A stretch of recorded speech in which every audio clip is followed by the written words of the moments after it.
just here.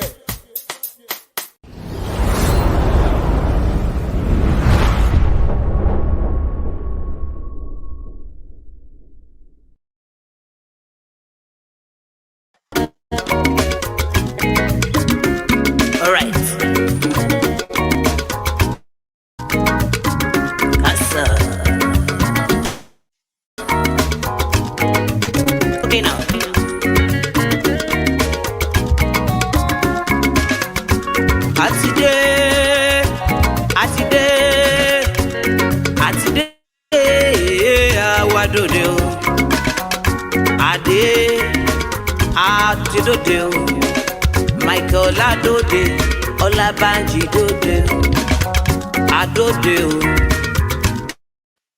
Adode, Awalo Dode, Adode,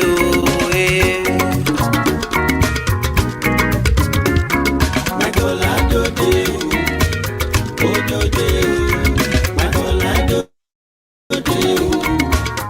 Odode, Michael Adode.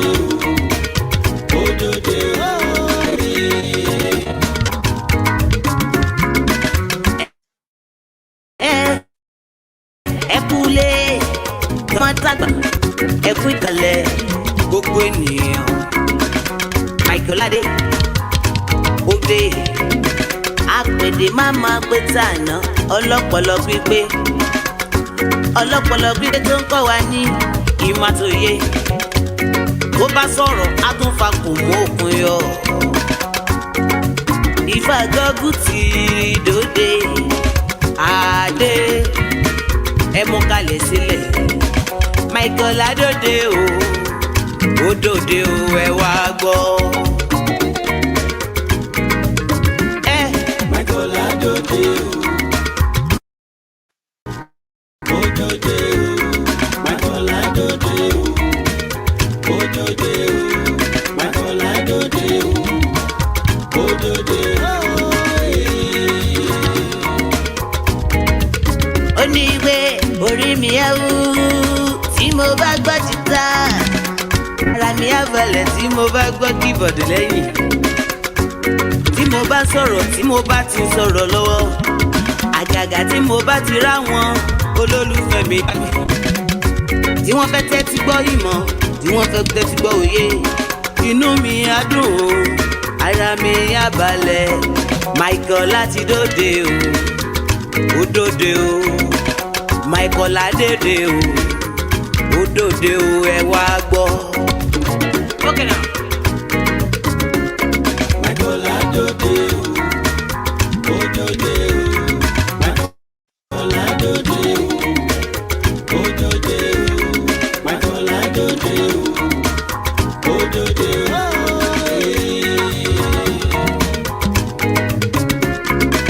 Ọkọ yín kan sọ́lá dédé o, ẹ kúlé. Ìrẹ́ ni bàbá wisdom, bàbá ẹni ìtàn, bàbá covenant máa bá wa sọ̀rọ̀ lọ.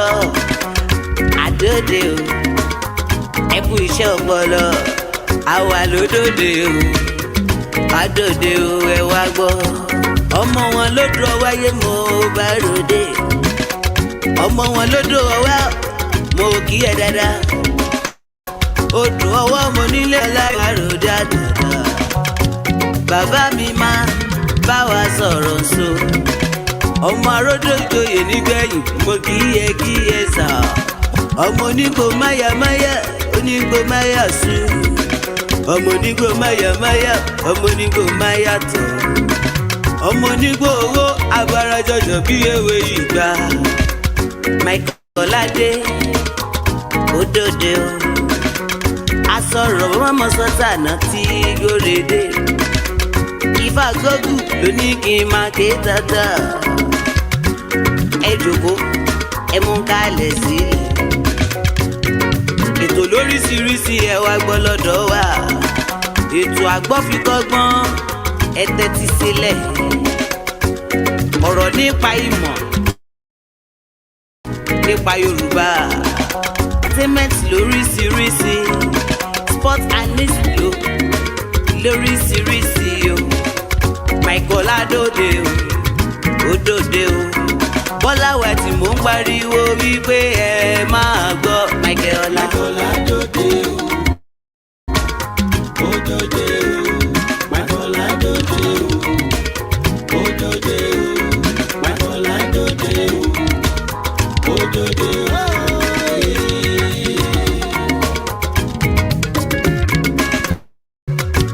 Ọmọ olówó gúngúnà ọmọ onílé ọlá Michael Ọlá TV Odode o. Lórí Instagram, lórí Facebook, lórí YouTube àti lórí Twitter. A wà lórí TikTok, lórí gbogbo ayélujára bí ajere. Ẹ̀tẹ̀ tí ẹ gbọ́ lọ́mọdé àtàlàgbà Michael Adode o, Odode o, Ọlábànjí dòde o, Odode o, Ifá gbọ́gùn dòde o, Odode o, ẹ wá gbọ́. Ìwọ tí o ti pèdè fọ́mọ elédèrè, ó gbèdè lọ́wọ́ mi lédè, ó tún fi fọ́mọ elédè lédè jẹ́ Michael Adode o, Odode o, tọmọdé tàlàgbà ẹ wá kọ́gbọ́n o, lọ́kùnrin àtòbìnrin àní ẹ wá kọ́mọkúmọ̀, ìmọ̀ lóríṣiríṣi ẹ wá gbọ́, ká sọ̀rọ̀ kó dáńtọ́ tiwa máa ní, ká sọ̀rọ̀ ká fapò mọ́ òkun yọ tiwa máa ní. Michael Adode o, Odode o, Michael Adode o, Odode o. Torí pé ibi tí o ti pèdè gbogbo ayé ló máa ń wò ẹ́, ibi tí o ti sọ̀rọ̀ gbogbo ayé ló fẹ́ràn rẹ, ìwọ tí o ti pèdè tí wọ́n kún mọ́tò lọ́gàgà, o ti sọ̀rọ̀ tí wọ́n sáré wá wò ẹ́, ẹni tí ó lè rìn ó ní kí wọ́n gbé wọn sẹ́yìn kó ń wálé gbọ́. Michael Adode o, Odode o, Michael Adode o, Odode o, Michael Adode o, Odode o. Ọba tó ṣe ọjọ́ òní, ọba tó ní kójú wa kó tún túnra rí, tó tún ní ká pàdé lénìí láyọ̀ àtàlàáfíà. Mo dúpẹ́ tó lè mú yàn kan sọ pé ó lẹ́tọ̀ọ́ sí kinní.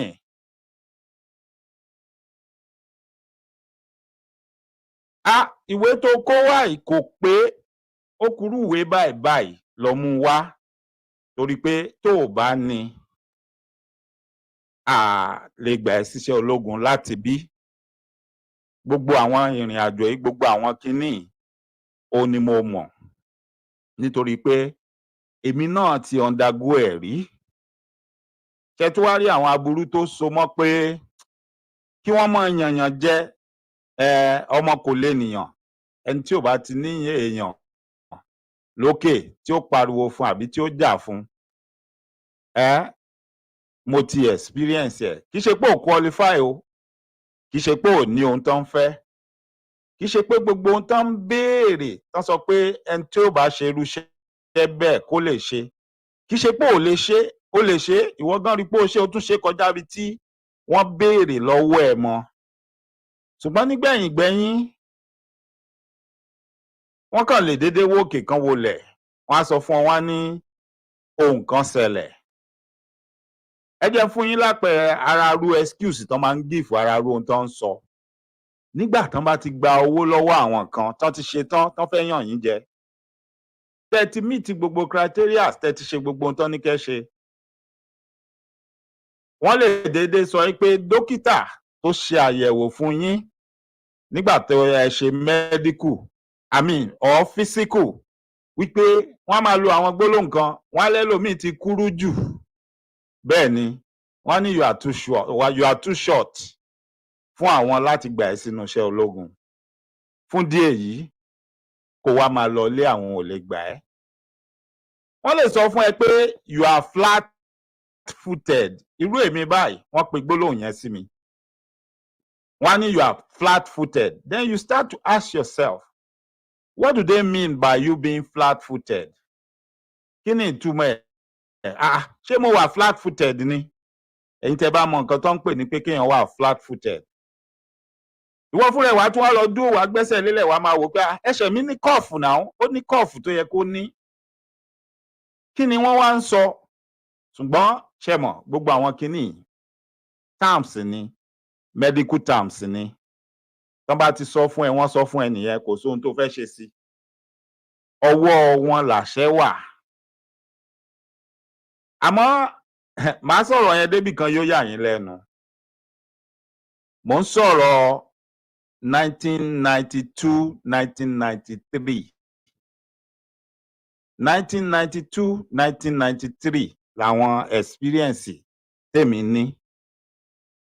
Tá wá wo ìgbà yẹn láti 92, 93 wá sí 2003.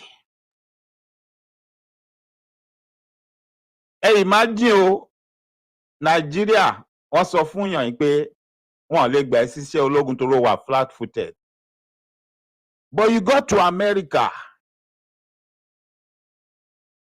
you are able to get into the military in America. You have no issue. You are not flat-footed. Kò sí nǹkan kan tó ṣe ẹ́.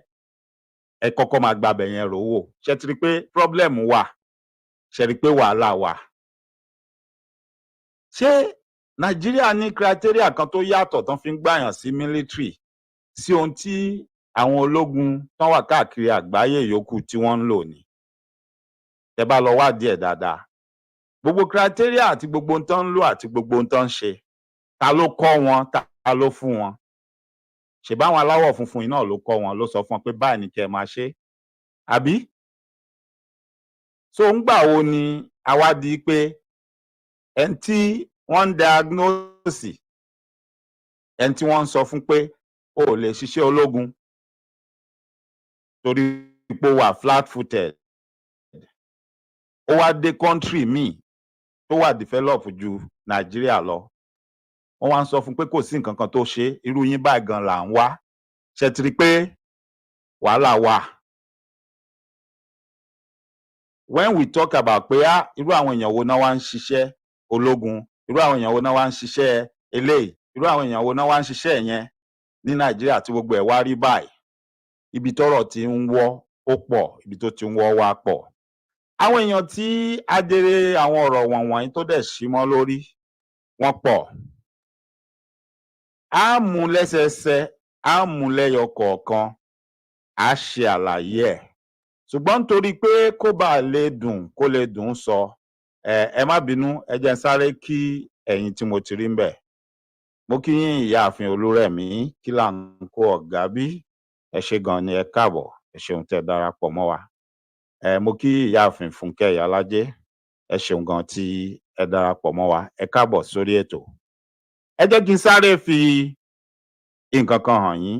A sì máa padà sórí ẹ̀, a máa sọ̀rọ̀ lórí ẹ̀. Ṣùgbọ́n ó ṣeé ṣe níbi tẹ́yin náà jókòó sí tẹ́ wà, tẹ́ ti ń gbọ́ mi, tẹ́ ti ń wò mí. Ẹ lè fẹ́ máa ṣe research tiyín kẹ́ lè follow mi dáadáa. Kó tí mò ń sọ kó lè jọ yé wa. Bó bá ṣe é ṣe gan kẹ́yin gan kẹ́ ẹ ti wà ahead of me. So that ìgbà tí bá ń sọ̀rọ̀ ńpa ẹ̀, mi ní làágùn jìnnà. Màá fi nǹkan kan sójú fọ́nrán tèmi àti yín tí a jọ máa rí. Ohun tí ẹ̀ ń wò lójú fọ́nrán yìí, ẹ má wo àwòrán ẹni tí wọ́n ń show yẹn. Ohun tí mo fẹ́ kẹ́ ẹ wò ni àkọlé tí wọ́n kọ síbẹ̀. Then màá fi nǹkan kan hàn yín. Mo fẹ́ kẹ́ ẹ wo ọdún tí wọ́n gbé ìròyìn tẹ́ ń wò lójú fọ́nrán yìí. Mo fẹ́ kẹ́ ẹ rí ọdún tí wọ́n gbé jáde. Ṣé mi mọ̀ bóyá ẹ ti ń rí lójú ìran yín báyìí, ọdún tí wọ́n gbé ìròyìn jáde. Tẹ́ bá wo àkọlé yẹn, ẹ̀yin fúnra yín ẹ lo àkọlé yẹn kẹ́ ẹ fi Google ẹ̀. Àkọlé tẹ́ ń wò lójú ìran yìí, military recruitment. Kwara detects 67 fake certificates between 2010 and 2016. Ìròyìn eléyìí jáde ní February 3rd, 2017. So ẹ lè lọ Google ẹ̀ kẹ́ wá máa kà á lẹ́sẹẹsẹ ahead of me kó tó di pé mi gan á débẹ̀. Òun ló jẹ́ kí n fi sí kẹ́ lè rí àkọlé yẹn. Ẹ fi àkọlé yẹn ẹ fi Google ẹ̀. Military recruitment. Kwara detects 67 fake certificates between 2010 to 2016. This was in the news, February 3rd, 2017. Ẹ rí i pé wọ́n kọ pé between 2010 to 2016. You see, problem kan wà pẹ̀lú the way tán ṣe máa ń disseminate information ní Nàìjíríà àti bọ́n ṣe máa ń gather data. Information wọn kì í wà accurate. Ó possible kéèyàn give information kó sọ pé plus or minus, but títí wọn kò í wà accurate. These numbers they are giving you, they are not right. They are not right. I can rightfully tell you pé between 2010 and 2016, àwọn èèyàn tí wọ́n gbà síṣẹ́ ológun láti Kwara State, tí wọ́n lo slot Kwara State pé ọmọ Kwara ni wọ́n, tí wọ́n dẹ̀ kì í ṣe ọmọ Kwara, wọ́n máa lé ní 2,000. I can tell you that.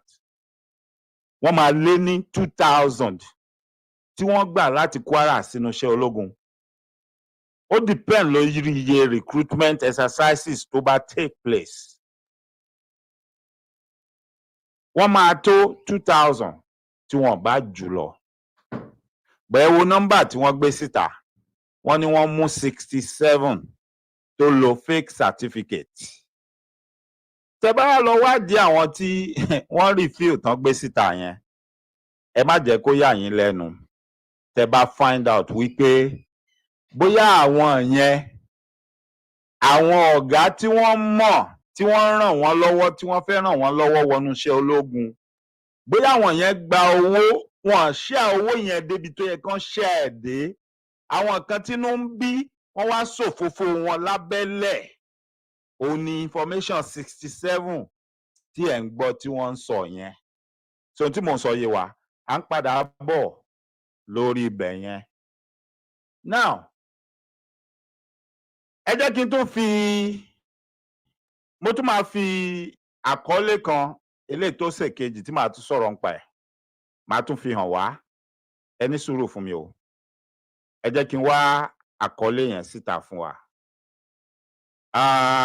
So lórí eléyìí tó ń lọ lọ́wọ́lọ́wọ́ tó ṣẹlẹ̀ nípínlẹ̀ Èkó tí wọ́n ń sọ̀rọ̀ lórí ẹ̀ lọ́wọ́, fún ẹ̀yin tí ẹ bá ń follow news yẹn, ẹ rí i pé iléeṣẹ́ ológun wọ́n ti ń bú ramúramù, wọ́n ń lérí, wọ́n láwọn máa wádìí kínní délẹ̀délẹ̀. Àwọn á dẹ̀ mú gbogbo àwọn tí ajere ọ̀rọ̀ yìí tó bá símọ́ lórí. Now, ẹ wo àkọlé tẹ́ ń wò lójú ìran yín náà. Nígbà tẹ́ bá wo talákọ̀ọ́kọ́ yẹn tẹ́ bá kà tán fúnra yín. Èmi sì ń bọ̀ lórí ẹ̀ wá sọ̀rọ̀. Ẹ mú eléyìí náà kẹ́ tún Google ẹ̀. Army recruitment. Group faults arrest of Kaduna youths in Lagos. Ṣé gbọ́n tó sọ? Army recruitment. Group faults arrest of Kaduna youths in Lagos. Àwọn wo ni gúrùpù tí wọ́n ń sọ pé bí wọ́n ṣe mú àwọn ọ̀dọ́ Kaduna yẹn ò dáa? These are certain group from Kaduna State saying wípé ohun tí wọ́n ń ṣe fún àwọn èèyàn tí wọ́n mú yẹn ò dáa. Mò ń bọ̀ wá sọ̀rọ̀ nípa ẹ̀. Ṣùgbọ́n kẹ́yìn náà kẹ́ lè máa ṣe kíni? Kẹ́ lè síwájú mi láti lè lọ máa kà á kó lè ti yé yín yégéyégé. Nígbà tí n bá débẹ̀ tí n bá ń sọ̀rọ̀ nípa ẹ̀, ẹ̀yin náà ó lè dá sí. Ibi tí n bá ti ṣe àṣìṣe, ẹ máa lè correct mi. Eléyìí tí n bá omit àbí tí n bá miss, ẹ máa lè rán mi létí by writing it in the comment section. So, ẹ ràn mí lọ́wọ́, ẹ ṣe yẹn náà. Army recruitment. Group faults arrest of Kaduna youths in Lagos. Which group àwọn group wo ni wọ́n faulty tí wọ́n sọ pé bí wọ́n ṣe mú wọn yẹn ò dáa. There are a certain group from Kaduna. Gẹ́gẹ́ bí ọmọ Yorùbá, àwọn bàbá wa ti sọ fún àwọn ní tálẹ́ sísìn ó gbè tí ò bá ṣe légbò lẹ́sẹ̀. Nínú fọ́nrán tí èmi àti yín tá ti rí yẹn, àwọn èèyàn wọ̀nyẹn tí wọ́n mú yẹn,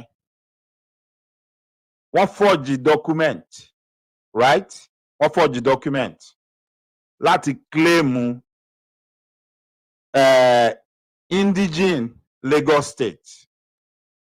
Wọ́n claim pé state of origin wọn, tẹ́ bá dẹ̀ wo level of education àwọn guys yẹn, àtọ̀rọ̀ tó ń jáde lẹ́nu wọn, they didn't realize pé àwọn commit offence.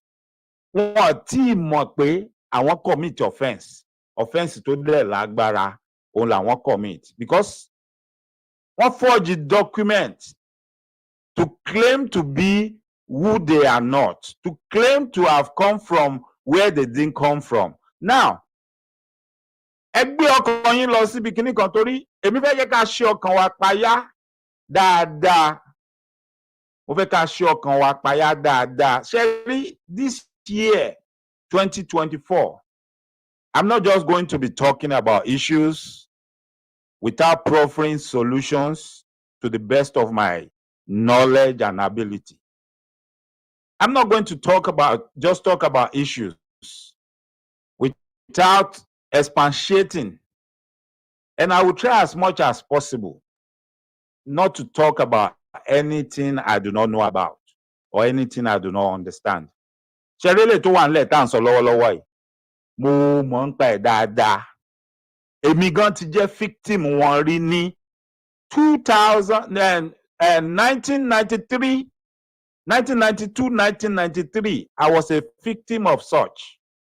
Màá dẹ̀ sọ bí ìrìn àjò yẹn bó ṣe rí. Mo ti sọ rí lára àwọn fọ́nrán tí mo ti ṣe sẹ́yìn. 3 years ago, I spoke about this. Nígbà tá à ń sọ̀rọ̀ lórí òmìnira ilẹ̀ Yorùbá, I spoke about this. And I use my experience as an example pé ibi tó ogun ti ń jà wá ó pọ̀. Ọ̀pọ̀lọpọ̀ ìgbà yẹn, ara nǹkan tó jẹ́ ń sọ̀rọ̀ nípa ẹ̀ ní pé bí wọ́n ṣe ń kó àwọn sójà kan wá sí ilẹ̀ Yorùbá, tí wọ́n fi ń na àwọn èèyàn wa tó ń lé Fúlàní pé kí Fúlàní má fẹ́ràn joko wọn. Mo sọ̀rọ̀ ńgbà yẹn, mo ní gbogbo ọ̀pọ̀lọpọ̀ àwọn tán kó sínú iṣẹ́ ológun pé wọ́n mọ̀ọ́mọ̀ ṣe bẹ́ẹ̀. Nítorí pé ìgbà tóyìnbó aláwọ̀ funfun ń lọ, wọ́n sọ fún wọn pé ẹ kàwé, ẹ gbọ́n. Àwọn Yorùbá yìí ti gbọ́n ju gbogbo yín lọ, wọ́n kàwé, wọ́n gbọ́n. Wọ́n fi Awólọ́wọ̀ wọ́n fi ṣe ẹ̀sáǹpù fún wọn. Àwọn Ìgbò tẹ́ ń wò yìí, wọ́n gbọ́n, ìyà ò lè jẹ wọ́n. Ẹ̀yin nìkan lẹ́gọ̀ tẹ́ wà ń bí ẹ̀yin Fúlàní, ẹ̀yin Haúsá yìí. The only way out for you right now ni pé ẹ kóra yín dà sínú iṣẹ́ ológun. Bẹ́ẹ̀ bá lágbára àwé, tẹ́ kàwé, tẹ́ lọ́pọlọ, ẹ lọ wá agbára ìbọn. Ẹni tó bá ní agbára ìbọn tó gbébọn dání, òun ló máa control situation at the end of the day. Tẹ́ bá wá lọ wo history Nàìjíríà, tẹ́ lọ wo gbogbo wàhálà tó ṣẹlẹ̀, gbogbo ọṣẹ́ tó ṣe wá, gbogbo ogun tó jà àti bí nǹkan ṣe dàrú, ẹ rí i pé láti inú iléeṣẹ́ ológun lọ́pọ̀lọpọ̀ ẹ ti ṣẹlẹ̀.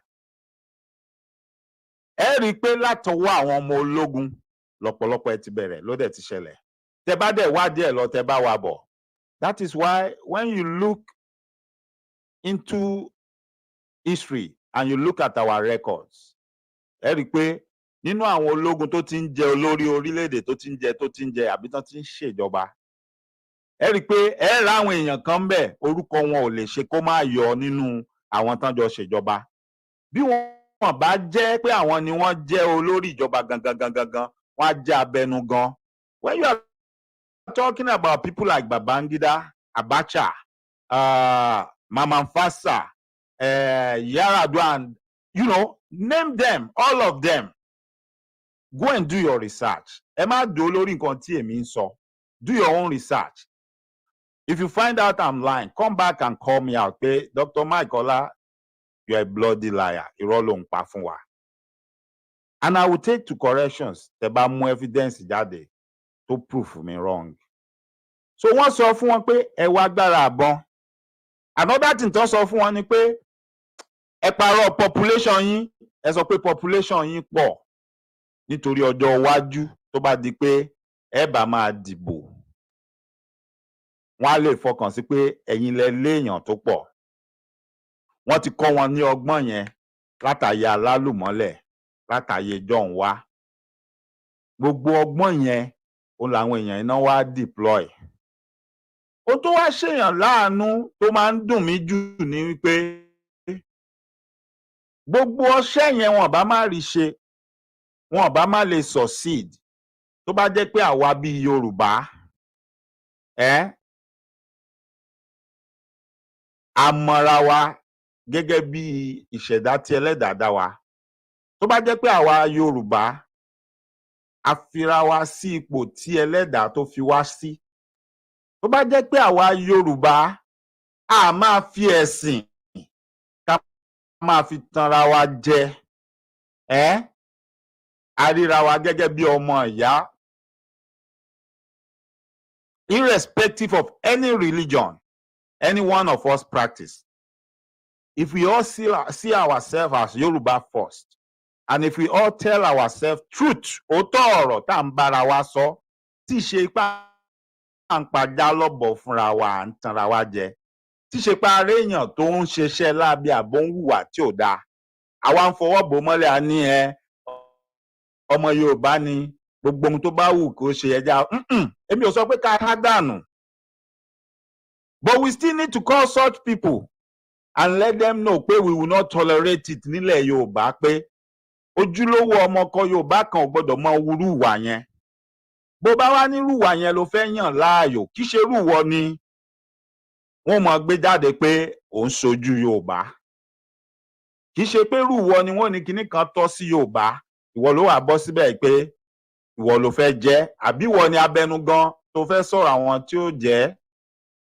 Ìwọ tíwà ẹ̀gan ò dáa, ìwọ gan tá a ti rí pé gbogbo táwọn ará ọ̀hún ará àta bá dé tán fẹ́ kógun jà wá, ọ̀dọ̀ ẹ náà máa gbà wọlé. Ìwọ ló máa gbowó bọ̀bẹ́, ló máa gbowó abẹ́nú. Wọ́n bá sá ti gírísì páàmù tiẹ̀ tán ti fún ẹ lówó, àbí tán bá ti fún wọn ní slọ́ọ̀tì. Ok, ẹ má bínú ẹ̀yin èèyàn kí tó tẹ̀síwájú. Ó dà pé àwọn èèyàn wọ́n tún ti ń wọlé lẹ́yọ kọ̀ọ̀kan èjèèjì. Mo kí ẹ o, Ìmọ́lẹ̀ Yorùbá one. Happy New Year to you. You are welcome. Bẹ́ẹ̀ni, thank you so much. Elédùmarè á nífẹ̀ẹ́ ìwọ náà. Mo kí alàgbà Kẹ́hìndé Hosseini Saliman. Ẹ káàbọ̀ sórí ètò. Thank you so much. Bàbá mi, mo kí yín o, mo fi tọ̀wọ̀tọ̀wọ̀ dárúkọ yín, Bàbá Ṣọlá. Ẹ ṣé, ẹ káàbọ̀. Happy New Year, sir. Ṣàlàáfíà ni gbogbo àwọn àbúrò mi wà, sir. Ẹ ṣeun, sir. Mo kí èèyàn mi alàgbà Niyo West Side. Ẹ káàbọ̀ sórí ètò. Bẹ́ẹ̀ ni, I see you there. Wọ́n ní I am present for class o. Ẹ̀yin gan ó yẹ kí n kí gbogbo yín. Thank you for your time. Yes, I thank you all for your time too. Ẹ ṣeun gan ni. Now kí n sáré padà sórí ohun tí à ń bá bọ̀. Wọ́n ti mọ bó ṣe máa ń ṣe gbogbo àwọn kinní. Ṣé rí ohun tó ń pè ní quota system ní Nàìjíríà kò fìgbà kan favour Yorùbá rí, kò fìgbà kan favour wa, kò fìgbà kan pé wa. We are always at the receiving end of everything. Fún ẹ̀yin tó bá yẹ pé ẹ ti wo àkọlé tí mo fi hàn wá yẹn, tẹ́ bá ti ń kà á, ó ṣeé ṣe kẹ́ ẹ ti kà á débì kan kẹ́ ẹ ti máa rí ọ̀rọ̀ tí àwọn ọ̀dọ́ ilẹ̀ Haúsá yẹn tí wọ́n ń sọ nípa àwọn èèyàn wọn tí wọ́n mú, tí wọ́n ń bu ẹnu àtẹ́lù pé báwo náà ṣe máa mú wọn, wípé kò bójú mu. Ẹ rí i pé nínú ọ̀rọ̀ wọn, nínú statement wọn, àwọn gan ò mọ what is going on, and they don't understand nǹkan tó ń pè ní òfin. They don't understand what they call when they say somebody is an indigene of a certain place. They don't understand. Lélẹ̀ tó ń júwe tó ń ṣe atọ́nà yìí pé iṣẹ́ pọ̀ ọ̀nà jìn. Yes, we want a sovereign Yoruba nation, and these are part of the reason tá a ti ń pariwo pé ohun tó máa yanjú ọ̀rọ̀ yìí nìyẹn, torí pé oko ò lè jẹ́ ti bàbá tọmọ kó má làálàá. Oko ò lè jẹ́ ti bàbá tọmọ kó má làálàá. Àlà tí ò sí ńbẹ̀ yìí wàhálà ló ń dálẹ̀. Ṣé wọ́n bí ọmọ Yorùbá kankan dáa kó lọ sí Kaduna kó lọ máa claim citizenship Kaduna láì ṣe pé ó really qualify fún?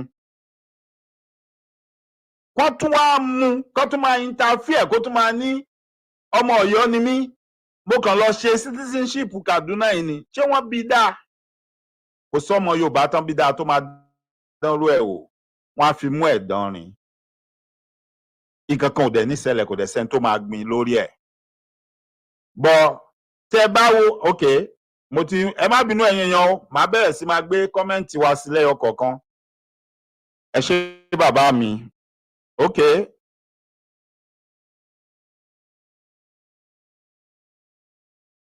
Okay. Ẹ ṣé bàbá mi. Thank you, sir. So, gẹ́gẹ́ bí ohun tí mò ń bá bọ̀, ní 1992, mo gbìyànjú pé mo fẹ́ wọṣẹ́ ológun. Wípé mo fẹ́ wọ NDA, Nigerian Defence Academy. Mo ṣe exam, mo ṣe gbogbo ohun tó yẹ kí n ṣe. Mo pass. Gbogbo ohun tí wọ́n require, gbogbo ohun tó need ni mo ní. The only thing tí mi ní ni pé mi ò mọ àwọn major, mi ò mọ àwọn colonel, mi ò dẹ̀ mọ yan kankan ní government house. Kò sí ẹni tí mo lè lọ sábà pé ẹ jọ̀ọ́ o, bóyá fẹ́yìn náà slot, ẹ jọ̀ọ́ ẹnìkan fi mí sí slot yín. But you see, as an individual, ohun tó yẹ kémi ṣe gẹ́gẹ́ bí ọ̀rọ̀ Yorùbá tó ní ọmọ tó bá ṣípá nìyá ẹ̀ ń gbé. Mo ṣípá, bọ̀ Nàìjíríà tó jẹ́ ìyá mi ńgbà yẹn tó yẹ kó gbé mi, kò gbé mi, ó tì mí dànù ni. Nítorí pé mi ò ní bàbá àsàlẹ̀, mi ò ní abẹnugan kankan lókè tó máa jà, tó máa slot orúkọ ti tèmi náà tó máa fi síbẹ̀. Ìyẹn lọ bẹ́ẹ̀. Iṣẹ́ ológun yẹn dẹ̀ ń wù mí gan, mo fẹ́ ṣe, ohun tó wù mí lọ́kàn láti ṣe ni. Mo ní okay, I wouldn't mind, mo máa tún lọ wọlé láti bí recruitment. Mo dúró dìgbà tí wọ́n ń recruit. Mo lọ. Wọ́n ní ká sáré, mo sáré, èmi ni mo kọ́kọ́ dé, bọ́lọ́run bá fẹ́. Ara àwọn ọ̀rẹ́ mi tá a jọ lọ sí secondary school, tí wọ́n rí mi ńgbà tá à ń sáré, tán bá ń gbọ́ mi báyìí wọ́n lè jẹ́rìí sí. I was the first to get back. Gbogbo exercise, gbogbo nǹkan tán ní ká ṣe, mo make sure pé I didn't leave any stone unturned. Tí mi bá sí nínú ẹni tó kọ́kọ́ ṣe nǹkan yẹn tán, ẹ lè ka márùn-ún kẹ́ tó mú mi, màá wà ń bẹ̀. I made sure of that. Ọlọ́run dẹ̀ ràn mí lọ́wọ́. Thinking wípé bára bá ní gbogbo paperwork tó sọ pé a qualify, bọ̀ àwọn nǹkan physical náà tó necessary ẹ̀jẹ̀ àṣe. So mo ṣe gbogbo ẹ̀. Ìgbà tó dé stage kan, wọ́n ní ká lọ ṣe physical exercise. A lọ. To the best of my knowledge, mo pass ẹ̀, mi ò fail. Wọ́n tún máa lọ fún physical examination. A lọ. A ṣe gbogbo ẹ̀. Kò sí anybody tó ní mo fail anything. A parí gbogbo ẹ̀. Ó wá ṣe tán, ọjọ́ tán sọ pé wọ́n ń kó wa sọ́kọ̀. À ń lọ Kaduna. Gbogbo ọ̀rọ̀ tí mò ń sọ ẹ̀, this event took place inside the barrack in Ìlọrin. Inú Sobi barrack. Gbogbo ọ̀rọ̀ tí mò ń sọ fún yín, inú Sobi barrack ló ti take place. Ọjọ́ tán ní à ń kó wa o, à ń lọ o, bye bye o, everybody ti dé, mo ti gbé báàgì, mo ti ṣe gbogbo ẹ̀. A ti wọnú mọ́tò. A ti wọnú mọ́tò, à ń jókòó. Gẹ́rẹ́gẹ́rẹ́. Bọ́n ṣe bẹ̀rẹ̀ sí pariwo nìyẹn, ẹ ti mọ báwọn sójà ṣe máa ń ṣe. Hey, you, come down. Bọ́n ṣe bẹ̀rẹ̀ sí pé. Meanwhile, I happen to be one of the few people tí a jókòó sọ́wọ́ ọ̀tá tá a wà nínú pátápátá. Bọ́n ṣe ní ká máa sọ̀kalẹ̀ nìyẹn. wọ́n wá ń kà wá tá a fi pé 15 lórí 15 yẹn wọ́n dá dúró. It doesn't matter who you are. Wọ́n ní ká sọ̀kalẹ̀ ká kó ẹrù wa ká dúró síbẹ̀ yẹn pé wọ́n ń bọ̀ wá attend sí wa. Mọ́tò kan pull up, bọ́ọ̀sì ni, wọ́n kọ Kwara State Government House, wọ́n kọ sí lára. Àwọn èèyàn kan sọ̀kalẹ̀ láti inú ẹ̀, àwọn 15 wọ́n wọnú bí táwa ti sọ̀kalẹ̀. Replacement wa ló dé yẹn ni wọ́n kó wọlé. Àwọn tán wá fi jùrọ̀ wa. Ebi tí mò ń bá yín sọ̀rọ̀ yìí, ojúlówó ọmọ Yorùbá, ọmọ Kwara ni mí. Àti ìyá àti bàbá mi, ìlú kan làwọn méjèèjì ti wá. Mi ò ṣe ọmọ àlè Kwara. Gbogbo àwọn tí wọ́n kó wọnú mọ́tò yẹn, wọ́n kílèmù pé ọmọ tápà ni wọ́n, bọ̀ èmi lè bá yín bẹ́ẹ̀ tẹ̀ wọ́n kì í ṣe ọmọ tápà. Haúsá ni gbogbo wọn. But they came from the Kwara State Government House. Now, ẹ má get me wrong. I may get my dates wrong. Mo ń try àti rántí. Ó dàbí pé Ṣáàbà Láfíàjì ni Governor Kwara ní year tí mò ń sọ yẹn. So maybe I got my year or date wrong because it's a long time. It's an experience I really don't want to remember. But kò sí béèyàn ṣe fẹ́ gbàgbé ohun tó ṣẹlẹ̀ sí láyé. Kò sí béèyàn ṣe fẹ́ gbàgbé. I remember one of the colonels at Sobi then that actually stood his ground and was asking question pé why do you have to drop these guys? His name is Colonel Pepu. I remember his name torí ó jẹ́ èèyàn kan tí mi lè gbàgbé orúkọ ẹ̀. Colonel Pepu. Òun nìkan ló dúnjọ́ yẹn tó sọ̀rọ̀ pé lóye tí wọ́n ń kó àwọn ẹni sọ̀kalẹ̀ tí wọ́n ń fi àwọn ẹlòmíì tí wọ́n fi replace wọn pé kò dáa kò bójú mu. Bọ́ lójú wa ń bẹ̀ yẹn náà ti yanjú gbogbo ẹ̀. Gbogbo àtàn drop yẹn wọ́n ní ká gbẹ́rù wa ká máa lọlé ó ti tán nìyẹn. The only thing they told me ṣe mọ́ wọ́n ní wọ́n rí i pé nínú physical examination tí doctor ṣe fún mi wọ́n ní mo wà flat-footed. And you know what it means when they say you are flat-footed. Wọ́n ní kọ́ọ̀fù tó yẹ kó dọ́ra wà ń bí ẹsẹ̀ tí wọ́n bá dúró yẹn wọ́n ní kò sí mbẹ̀. Mo wá bọ́ bàtà mi mo tún dúró mo gbẹ́sẹ̀ mi lélẹ̀ mo tún wò dáadáa pé is there now? Ẹ̀bọ̀ ẹjọ́ ta ló bí ẹ dá wàá máa bá sójà argue wàá máa bá sójà jiyàn pé wọ́n sọ pé nǹkan ò sí mbẹ̀ wàá ló wà mbẹ̀ wàá sọ ẹni tó bí ẹ wàá sọ bó bá ṣe jẹ́. Bí gbogbo wa ṣe gba kámújọ yẹn ta gbẹ́rù wa ta lọlé nìyẹn. Now ẹ jẹ́ kí n wá sọ ìrìn àjò mi kó tó di pé a dé stage yẹn kó tiẹ̀ tó di pé a lọ sáré a fẹ́ ṣe recruitment. Ara ohun tí tó bá ti gba fọ́ọ̀mù yẹn lórí fọ́ọ̀mù yẹn ara àwọn ohun tó máa rí ńbẹ̀ wọ́n máa sọ fún ẹ àwọn nǹkan tó nílò láti mú wá tó máa ṣòpò qualify kan tó lè gbà ẹ́. Ó máa mú ìwé ẹ̀rí iléèwé tó lọ ó máa kó gbogbo wọn wá wọ́n dẹ̀ ti sọ àwọn requirement tó gbọ́dọ̀ meet ó wà ńbẹ̀. Èyí tí ò bá ní the requirement wọ́n á sọ fún ẹ pé kó ṣáà gba school yẹn kọjá ni kò di dandan kó pass. Now another thing tó tẹ̀lé ni pé they need you to bring your state of origin la máa ń pè state of origin. Now for you to get your state of origin it's going to require your birth certificate. Bẹ́ẹ̀ni, it's going to require your parents' signature on a certain form. And it's also going to require you going to your local government catchment area. Local government tí wọ́n bá pín ìlú ẹ, ìlú tó náà ti bí ẹ̀yẹn tán bá pín yín sí. O need láti lọ sí local government secretariat. Chairman local government yẹn gbọ́dọ̀ bu ọwọ́ lu ìwé yẹn pé àwọn ti wo gbogbo ẹ̀ fínífíní o. Ẹ̀rí tó dájú dẹ̀ ti wà pé ìlú tó lò ti wá yẹn òun ló ti wá.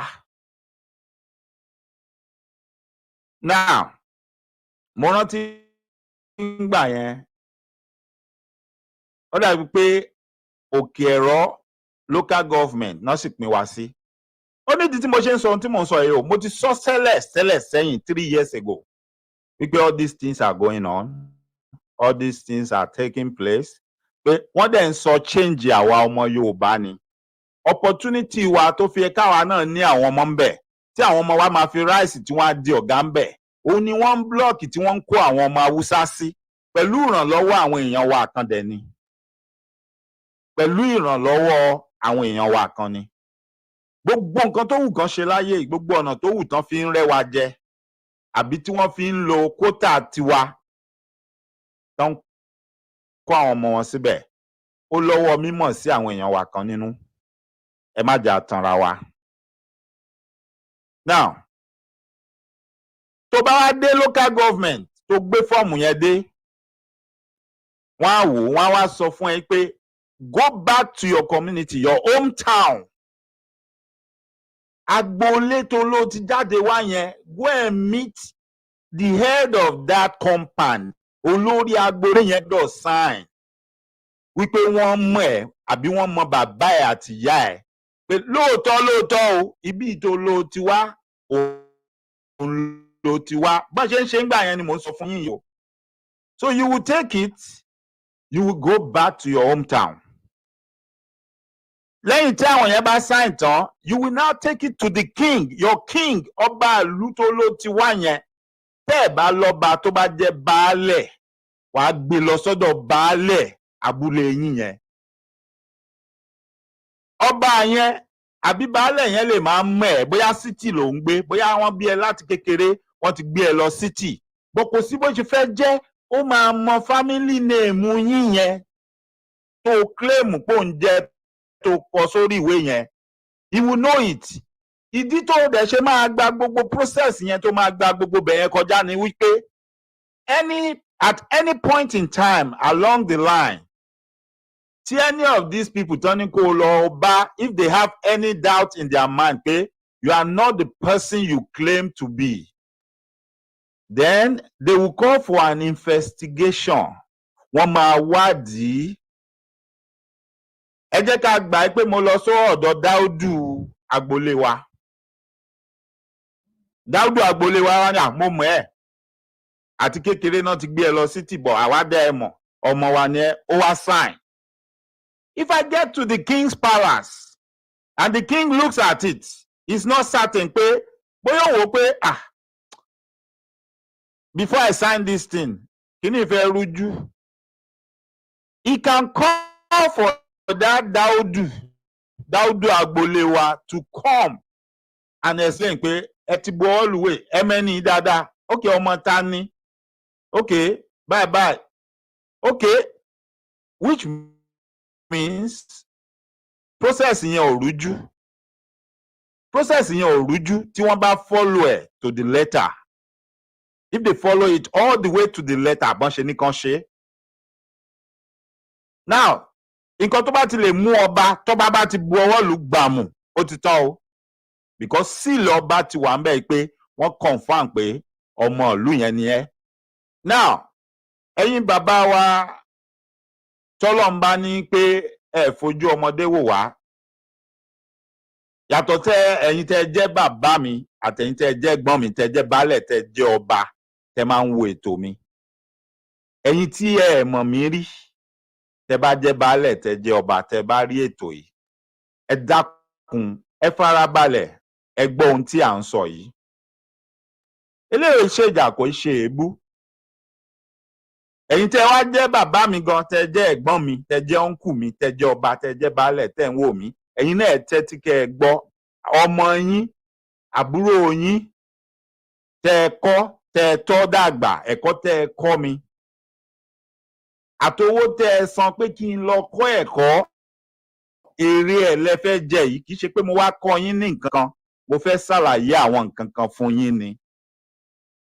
Now,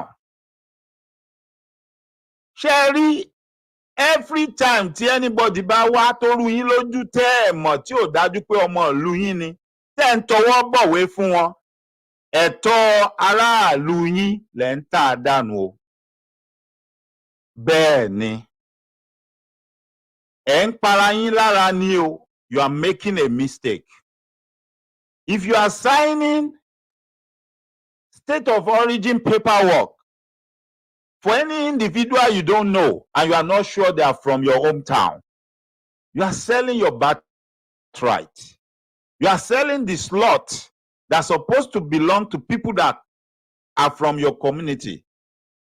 You are selling it to strangers. Those strangers are not going to fight for your community. Oh. They are always going to fight for their own community. Ibi tí wọ́n ti wá, ibi tí wọ́n mọ̀ pé àwọn ti wá yẹn, òun ni wọ́n máa jà fún.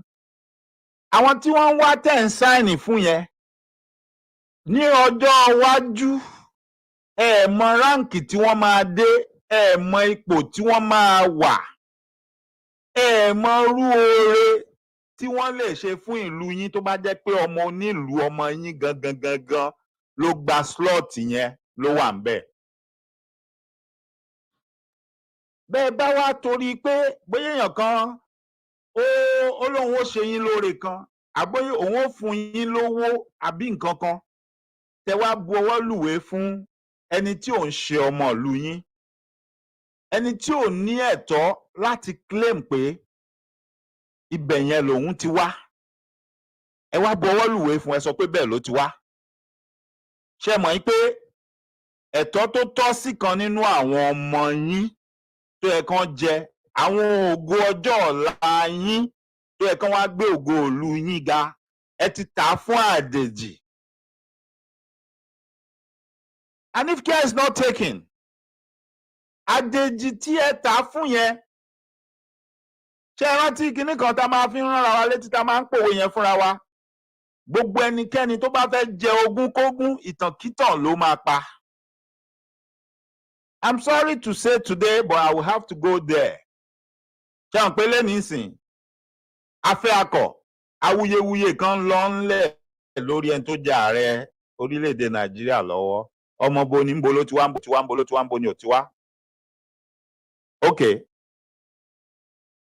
Ṣó yẹ kí irú nǹkan bẹ́ẹ̀ yẹn ṣó yẹ kó máa ṣẹlẹ̀? Tó bá jẹ́ pé ìlú tó létò tí gbogbo nǹkan lọ lẹ́sẹẹsẹ, everybody dẹ̀ mọ̀ pé everything wà tight, kò sí nǹkan tó easy láti. Ṣé èèyàn kan máa gbérú ọ̀rọ̀ yẹn jáde gan pé òun fẹ́ fi parọ́ mọ́ èèyàn?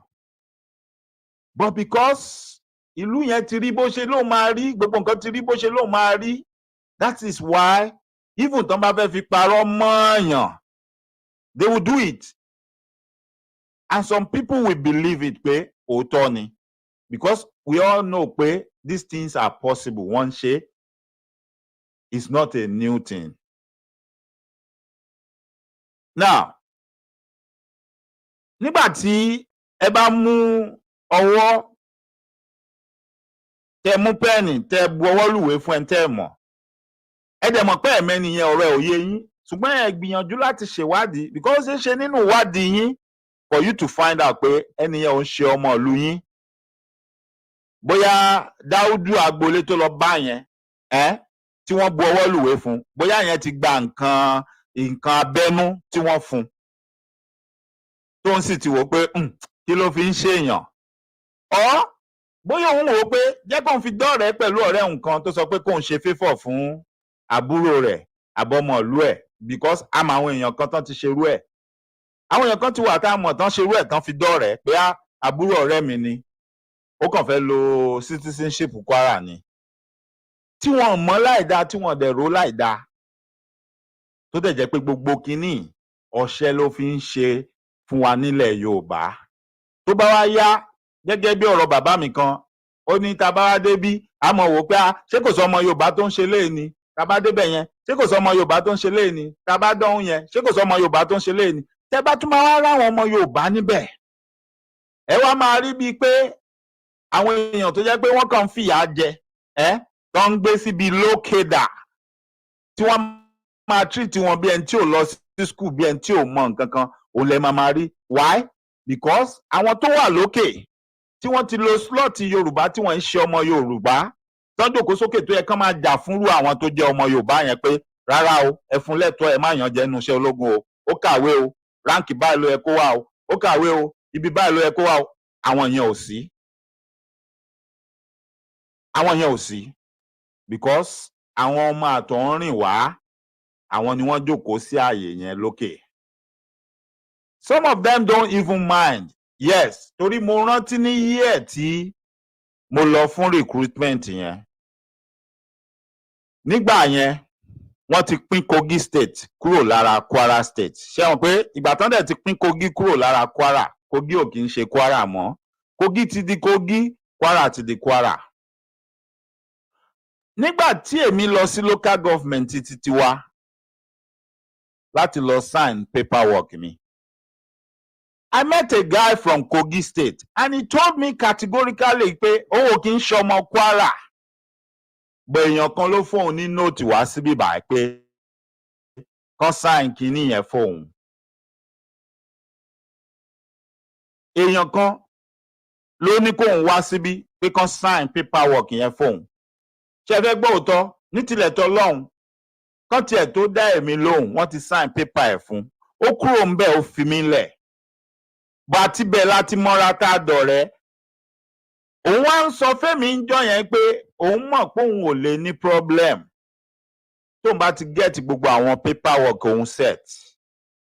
Ó dárúkọ ọ̀gágun kan, mo ti gbé orúkọ ọ̀gágun yẹn. Ó lóun ni bàbá nígbẹ̀jọ́ òun tó dúró fóun wípé orúkọ òun dẹ̀ ti wà shortlisted, òun wà lára àwọn tí wọ́n máa kó lọ.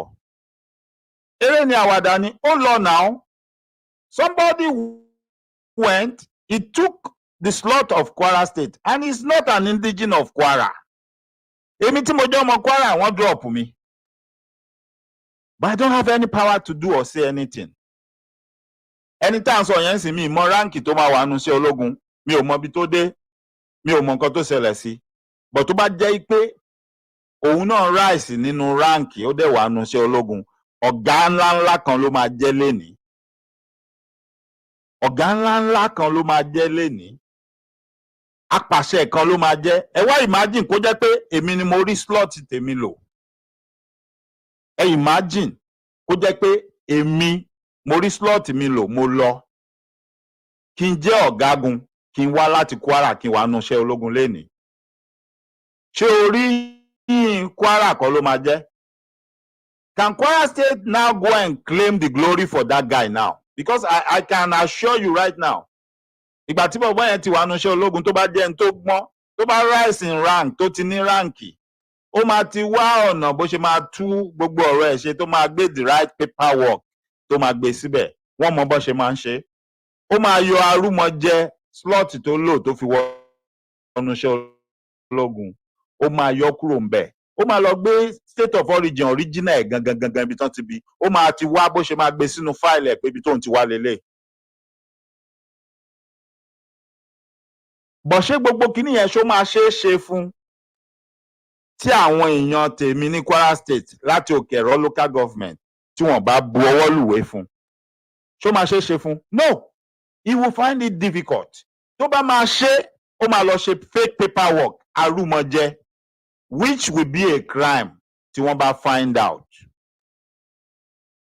But the guy came to the local government. He got his paperwork signed by the chairman. Either the chairman was deceived, he didn't know what was going on and he signed it, or letter àti ó ti yẹyin owó nú àpòwé ó ti wá látòkè, ó ti gbé débẹ̀, ó ti gbé fáwọn tó máa gbé fún. Wọ́n dẹ̀ ti gbé pépà ẹ̀ wọnú ilé lọ pé kán bá bọwọ́ lù, wọ́n ti bọwọ́ lù. Ó gba nǹkan ẹ̀, ó padà, èmi délé, ó bá tiẹ̀ lọ. Èmi tí mo jọ́ mo nílùú gangan, the rightful son of the soil. Mo wà lórí ìjókòó mi tí wọ́n fi mí sí, tí wọ́n ti dá mi lóhùn. Ẹni tí ò ń ṣe ọmọ onílùú, tí ò wá láti bẹ̀, wọ́n ti dá lóhùn. Ó ti bọ̀ mí lọ́wọ́, ó ti kí mi, ó ní a máa pàdé, ó ti lọ ń tiẹ̀. But at the end of the day, ẹ wo bí ìrìn àjò yẹn ṣe lọ. So ẹ̀yin bàbá wa, tó bá jẹ́ pé ẹ̀rọ lọ́bẹ̀ tẹ́lẹ̀ ẹ rí bẹ́ẹ̀, ẹ bẹ̀rẹ̀ sí fi ojú yẹn wò báyìí kẹ́ máa rí bẹ́ẹ̀. Ẹ bẹ̀rẹ̀ sí fojú yẹn wò kẹ́ máa rí bẹ́ẹ̀. A mọ̀ pé wọ́n ti fún yín ní a very short rope láti dìmú wọ́n ti gba gbogbo agbára lọ́wọ́ yín, chairman ti dọ̀gá yín, chairman local government, councillor gan ti dẹni tó ń pàṣẹ fún yín, bọ́ síbẹ̀síbẹ̀ ẹ̀yin lẹ kọ́ wa pé kò lè burúburú fọ́mọ ọba kó má kú dànsákì, àbí bẹ́ẹ̀ kọ́ ni? Wọ́n ní ẹ̀yìn àgbàre ó sàn jojú àgbàre lọ, àkúkú joyè ó sì sàn ju ẹnu mi ò kálù lọ. Ibi tó bá yẹ kẹ́ ẹ ti jẹ́wọ́ ọmọ ọkọ tẹ́dẹ̀ mọ̀ pé lórí ẹ̀tọ́ yín lẹ dúró sí, and you need to put your foot down. Put your foot down. Ẹni tó bá sọ pé ọ̀run sánmọ̀ ó jábọ́lẹ̀, ẹ jẹ́ kó jábọ́lẹ̀, ẹ jẹ́ kí gbogbo wa rí. Èmi ń tẹnu mọ́, mo sì tún sọ lẹ́nu bí mo ṣe máa ń sọ. Tẹ́yìn bàbá wa tẹ́ bá dúró sípò ẹ̀tọ́, I don't care who the governor is, I don't care who the military man or anybody is. Tó ń bá wá tán náà wọ́n máa gbọ̀pá àṣẹ lọ́wọ́ yín, àwọn máa rọ̀ yín lóyè. Ẹ̀yin ẹ ṣáà ti rí pé ẹ̀yin gangan ẹ ṣe àṣemáṣe o, ẹ dẹ̀sẹ̀ sófin. Ẹ jẹ́ ká gbà ká wá wẹ́n tán fẹ́ gbé síbẹ̀, ṣé wọ́n lọ gbé bàbá wọn wá kó wá jọba nílùú yín ni? Ó kún ara ọ̀rọ̀ tí mò ń sọ, ó dẹ̀ kún ara ohun tí mo ti pè ní motto àti watchword mi nínú ọdún yìí. Ká tó tẹ̀síwájú, ẹ jẹ́ ká jọ wo fọ́nrán yìí. Ẹ máa rí fọ́nrán yìí lọ́pọ̀lọpọ̀ nínú àwọn ètò mi nínú ọdún yìí. Mo fẹ́ ká fi máa ránra wa létí ni.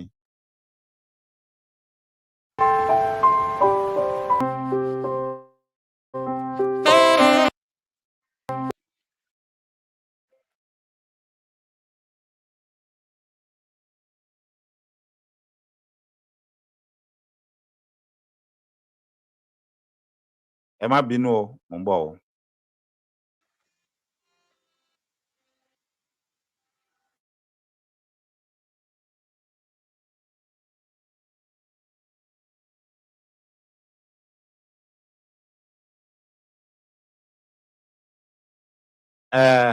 Ẹ káàbọ̀ padà sórí ètò. Ṣé rí nínú ọdún yìí, ẹ máa rí lọ́pọ̀lọpọ̀ ìgbà tí bá ń ṣètò, especially tí n bá ní láti sáré mu mi àbí láti ṣe nǹkan, ẹ lè máa rí kí n máa gbé fọ́nrán tẹ́ rí yẹn sí. A fi ń ránra wa létí ni. We need to work together. Bẹ́ẹ̀ni. Now, when I say we need to work together, I'm not saying we should work together with people that will be a clog in the wheel of our progress. Oh, no. I'm not talking about those.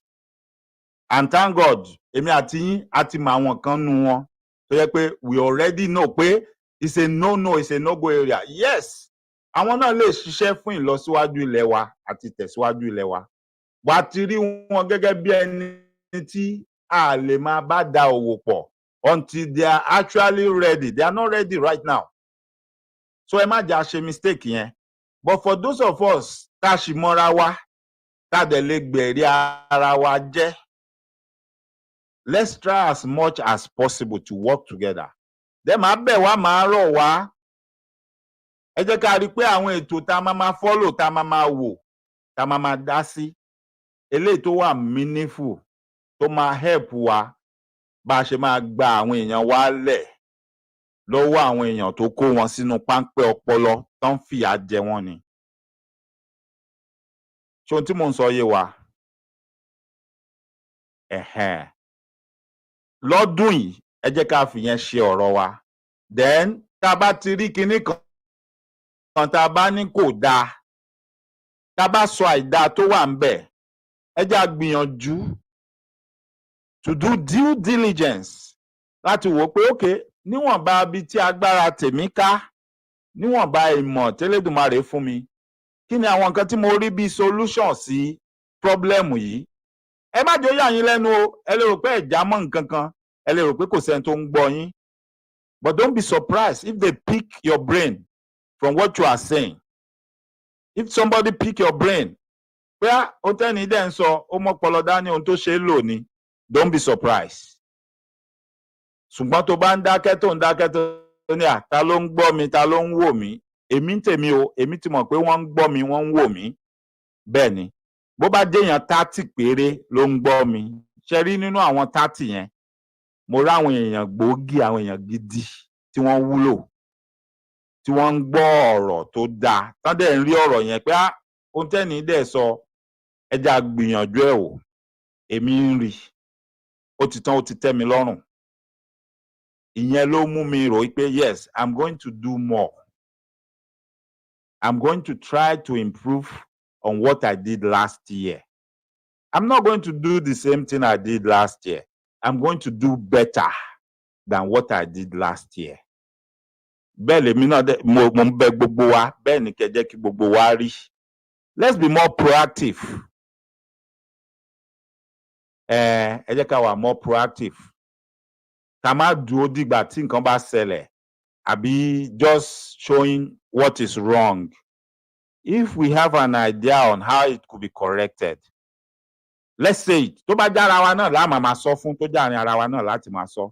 Let's start doing that. Ẹni tó bá fẹ́ máa fi wá rẹ́rìn ẹ jẹ́ kán máa rẹ́rìn. Ẹni tó bá fẹ́ máa pè wá lọ́dẹ̀ kẹ́ ẹ̀ ráwọn ọ̀dẹ̀ wọn lẹ́nu ń bẹ̀ o kò sẹ́ni tó mọ̀ wọ́n o. Let them say that. Ìjọ kan máa jẹ́jọ́ kan wọ́n máa flashback wọ́n máa rántí wa. Ìjọ kan máa jẹ́jọ́ kan àwọn generation kan máa dé wọ́n máa rí gbogbo ohun tá à ń ṣe àti gbogbo ohun tá à ń sọ yìí. Wọ́n á ní so ta lẹ́ni ta lélẹ́yìí so wọ́n nírú àwọn èèyàn báyìí láyé ìgbà yẹn just like báwa náà ṣe ń wo gbogbo nǹkan táwọn bàbá Awólọ́wọ̀ ṣe lénìí tá à ń sọ̀rọ̀ nípa ẹ̀. Àìmọye ìgbà tá a máa lọ wá kóòtù bàbá Awólọ́wọ̀ pé wọ́n ní bàbá Awólọ́wọ̀ sọ̀rọ̀ kan kí ni wọ́n sọ wá mo like kóòtù yẹn mo fẹ́ lò ó. You see, you can also be like that. You can be like that. Create something, make something. Make an impact. Let people feel you. But whatever you do, try to make positive and proactive impact. Not negative ones or the ones that people will see in future and start cursing you out. Pé àwọn wo ni? Ẹ jẹ́ ká wá padà sórí ọ̀rọ̀ tá à ń bá bọ̀. Mo ti sọ̀rọ̀ lọ sọ́dọ̀ àwọn bàbá wa ọba, àwọn Dáúdù, àwọn mọ́gàjí, àwọn baálẹ̀. Mo ti sọ̀rọ̀ ìwọ̀nba ọgbọ́n kékeré tọ́lọ́run fún mi àti ìwọ̀nba ibi tí mo lè bá wọn sọ̀rọ̀ tọ̀wọ̀tọ̀wọ̀ mọ́. Mo ti gbìyànjú ẹ̀ pé kí wọ́n jọ̀ọ́ kí wọ́n kẹ́kọ̀ọ́ nínú ohun tí Adora ń sọ yìí pé every time tí wọ́n bá torí pé bóyá sẹ́nétọ̀ kan láti Abuja ló pè wọ́n bóyá ọ̀gá ológun kan tán mọ̀ lágbègbè wọn tí ì ṣe ọmọ Yorùbá ló pè wọ́n tó wá ní ẹ jọ̀ọ́ kábíyèsí ẹ jọ̀ọ́ Dáúdù ẹ jọ̀ọ́ mọ́gàjí mo lábúrò kan mo fẹ́ kó wọnú iṣẹ́ ológun mi mọ̀ bóyá ẹ lè bá mi tọwọ́ bọ̀wé kẹ́ bá mi ṣe kíní state of origin fún. Ẹ wá ń ro torí favour tí ọ̀gágun yẹn máa ṣe fún yín àbí tó lóṣèlú yẹn tẹ́lẹ̀ mọ̀ pé ohun tó ní kẹ́ ẹ ṣe yẹn ohun tó lòdì sófin ni tí ò bófin mu. Ẹ wá ń wo torí bóyá nǹkan tẹ́ máa benefit lára ẹ̀. You see nǹkan tẹ́ fẹ́ benefit lára ẹ̀ yẹn short term ni kò kí ń ṣe long term. Short term ni ohun tí ò lọ títí ni tó jẹ́ pé ojú ẹsẹ̀ tó bá jówó ló fún yín tẹ́ bá ti náwó yẹn tán ó ti tán. Tó bá jẹ́ pé ilé ló kọ́ fún yín tó bá ti kọ́lé yẹn fún yín lẹ́ẹ̀kan yẹn ó ti tán. Ẹ wá imagine ẹ wo ọ̀pọ̀lọpọ̀ ìgbà tá a bá ń sọ̀rọ̀ tá a bá ń dárúkọ àwọn ológun ara àwọn ológun àti ọmọlúàbí àmúyangàn tó jáde wá láti inú Kwara òun lolóògbé Babátúndé Ìdí Àgbọ̀n ni wọ́n wà àbí ṣé bàbá yẹn ò ṣe múyangàn ṣé kìí ṣe nǹkan òwúrí pẹ̀lú bàbá yẹn jáde wá láti Kwara. Ẹ wá imagine ká ní pé wọ́n ti ta slọ́ọ̀tì tí bàbá yẹn bá lọ nu iṣẹ́ ológun gbà yẹn ṣé bàbá yẹn ó wọ iṣẹ́ ológun débi tó máa rise débi tó rise dé tó máa di vice president. Imagine that. Ẹ jọ agboolé àti agbègbè tí olóògbé Babátúndé Ìdí Àgbọ̀n tí wọ́n ti jáde ńlọrin. Is it not a thing of pride for them tí ayé ó fi parẹ́? Ṣé ìtàn yẹn ṣe é parẹ́ nú agboolé yẹn? Even in Ìlọrin self, ṣé ìtàn Túndé Ìdí Àgbọ̀n is it not something we can be proud of? Because when you talk about a disciplinarian, when you talk about somebody with a vision, tó fẹ́ kí Nàìjíríà tó dẹ̀ fẹ́ kí everything máa lọ lẹ́sẹẹsẹ pẹ̀lú òfin, you talk about the late Babátúndé Ìdí Àgbọ̀n. May he so continue to rest in peace. The same thing goes for General Abdulkarim Adisa. ṣé General Abdulkareem Adisa ṣé wọ́n ṣe fọwọ́ rọ́ sẹ́yìn nínú àwọn ọmọ ológun ilẹ̀ Nàìjíríà? Àbí a máa sọ pé we are not proud pé he came from Kwara State? Àbí ṣé the late Rear Admiral Lawal la fẹ́ sọ ni, tó jẹ́ gọ́fúnà Kwara ńgbà kan rí, ńgbà tán rìtáyà kúrò níṣẹ́ ológun? Which of them do we want to mention? Èwo nu wọn la fẹ́ sọ ta fẹ́ sọ pé kò ń ṣe nǹkan àmúyangàn, kì í ṣe nǹkan òwúrí? Ẹ wá imagine irú slot tí àwọn yẹn bá lọ níṣẹ́ ológun tó fi wọṣẹ́ ológun jọ́ kìnnà tó bá yẹ pọ́n ti tà fún mọ́là, ṣé wọ́n máa débẹ̀? Ṣé wọ́n máa jẹ́ ní tá a máa fi yangàn, tá a máa dárúkọ wọn, tá a máa porí wọn lénìí, tá a máa ní Kwara State ni wọ́n ti wá? Ṣó máa ṣeé ṣe?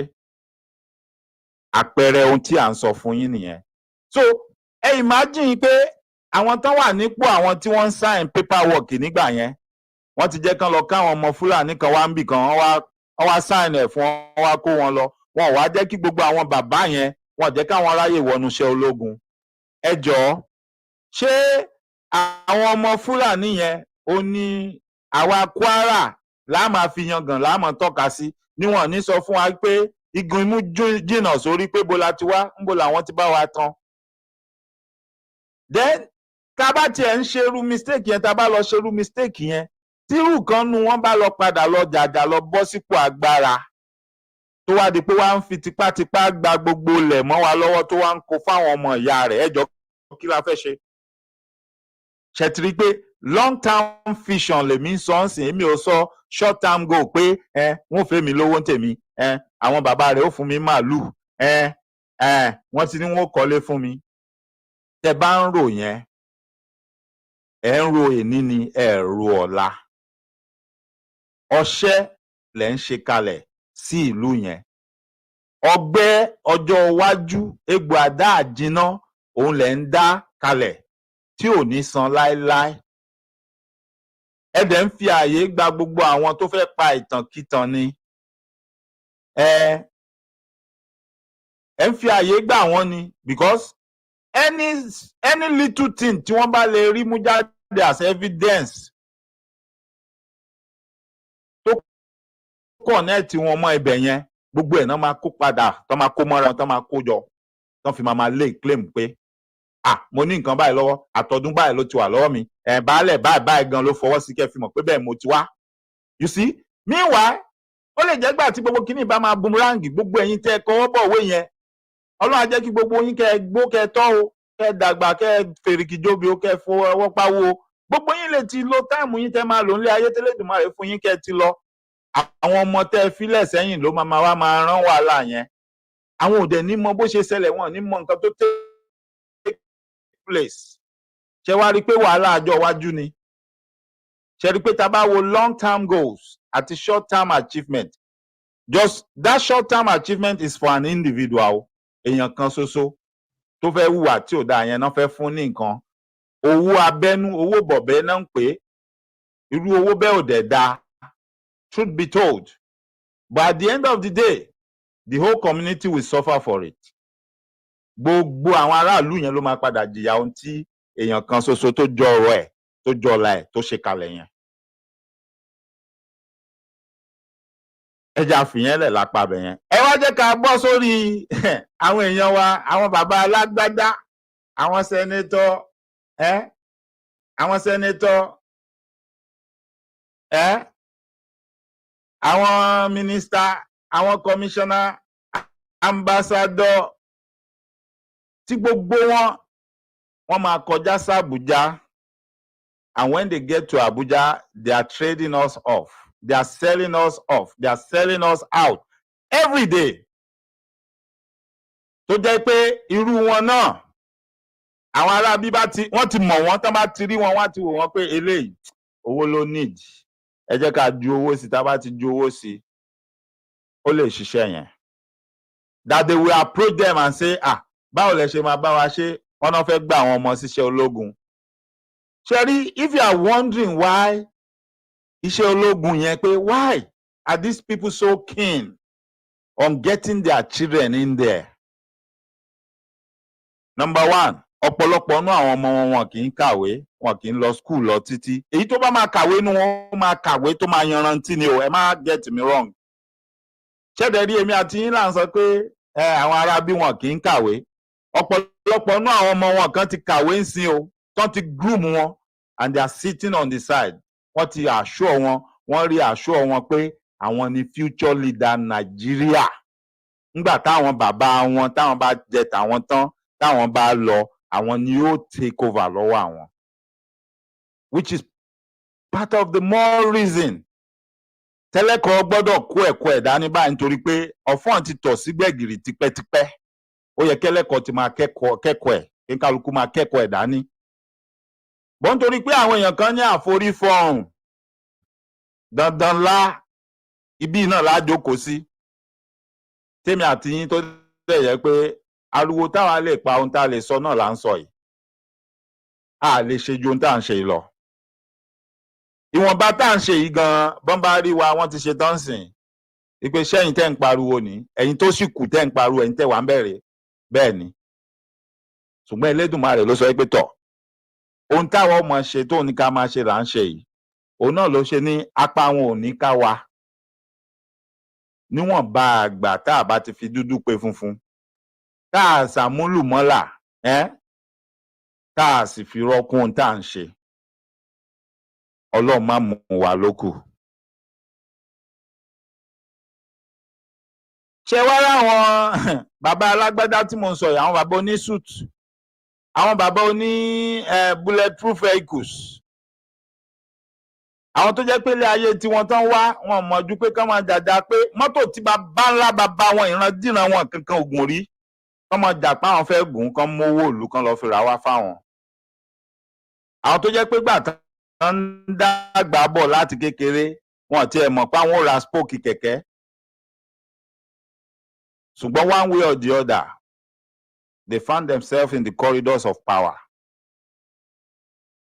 Tó jẹ́ pé ojoojúmọ́ ayé tí wọ́n ẹkún limousine, ẹkún bulletproof vehicle, ẹkún wọn. Èmi ò rí irú ìlú yẹn rí láyé yìí, láì ṣe military men, láì ṣe ẹni tó ń lọ sójú ogun kó mọ ní inú armor vehicle lòún fẹ́ wà, inú bulletproof vehicle lòún fẹ́ wà. Rather than think about how they are going to equip the military men, how they are going to give them adequate training, how we are going to secure our porous border, how we are going to make sure pé àwọn ọmọ ìlú mi ò máa wọnú Nàìjíríà wá máa darapọ̀ mọ́ṣẹ́ ológun àbí wá máa fi ọ̀bẹ ẹ̀yìn jẹ wá ń su. They are not thinking about that. They are only thinking about oya ẹ lọ ra bulletproof vehicle wá fún wa káwa máa wà. Bulletproof vehicle tí ó pa gbogbo wọn lẹ́yọ kọ̀ọ̀kan. Àfẹ̀yí tí ò bá ṣe àṣemáṣe nu wọn lókù. Àfẹ̀yí tí ò bá jayò pánu wọn lókù ní í ṣe pé bulletproof vehicle yẹn ni ó mọ̀ pa wọ́n lẹ́yọ kọ̀ọ̀kan.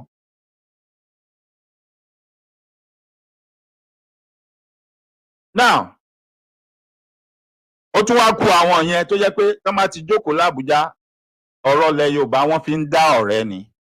Ìwọ tí ọ̀rọ̀ mi ò bá yé dáadáa, let's flash back. Ẹ jẹ́ kí n pe àkíyèsí yín sọ̀rọ̀ kan kó ohun tí mo sọ lè yé yín.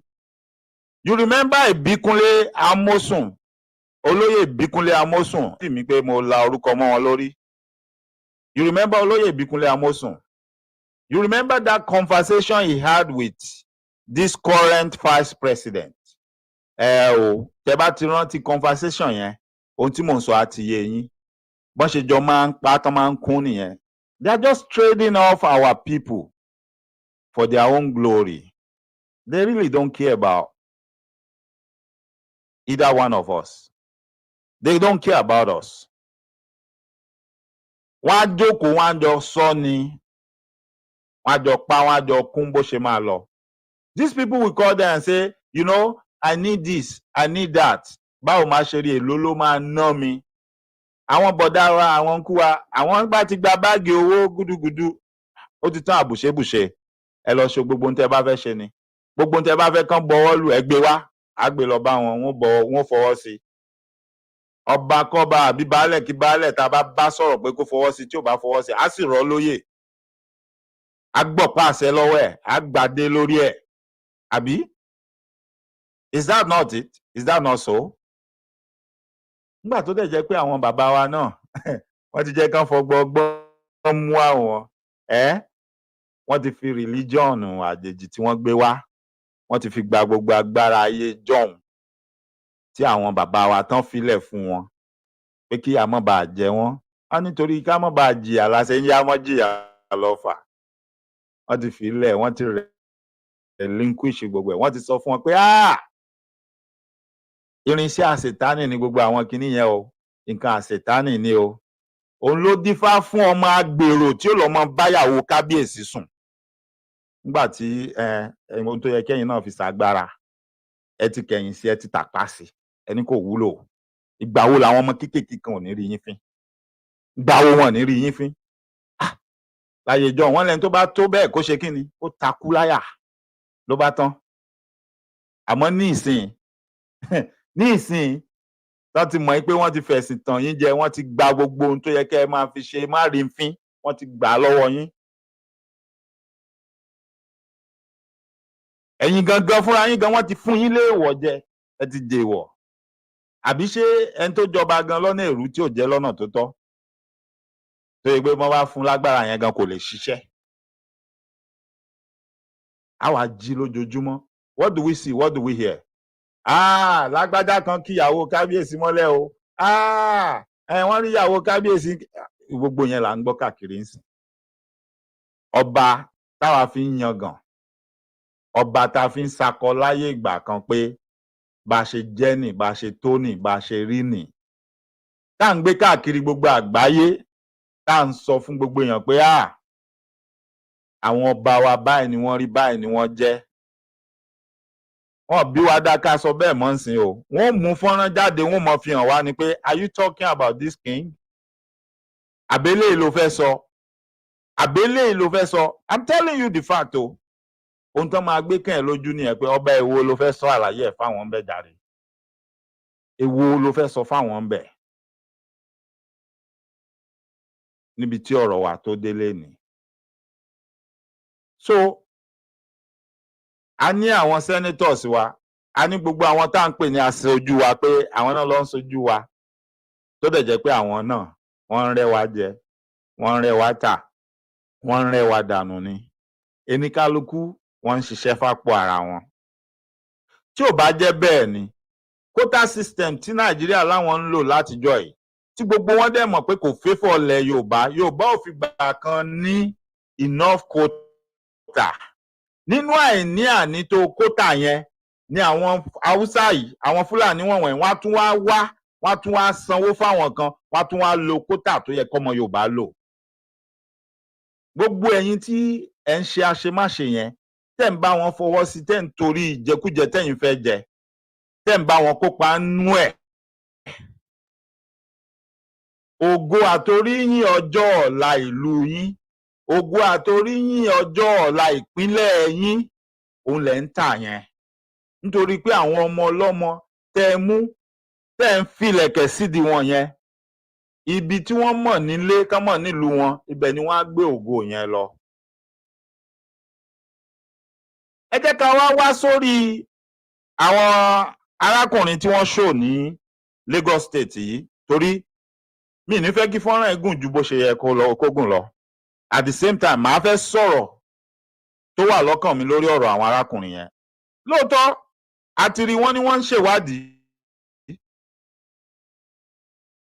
àwọn iléeṣẹ́ ológun wọ́n ń búra mọ́ ní àwọn máa bá ọ̀rọ̀ yẹn to a logical conclusion. bẹ́ẹ̀ jẹ́ kémi àti yín ká bira wa léèrè are we going to know the outcome of this incident? ẹ̀rọ pọ̀lọpọ̀ ń sìn wọ́n ti ṣó fọ́nrán yẹn they are just looking for views.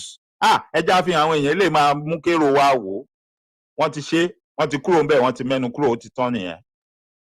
Nobody is going to follow up. Nobody is going to ask questions later pé ẹjọ́ ńbo ni kéèsì wọlẹ̀ sí.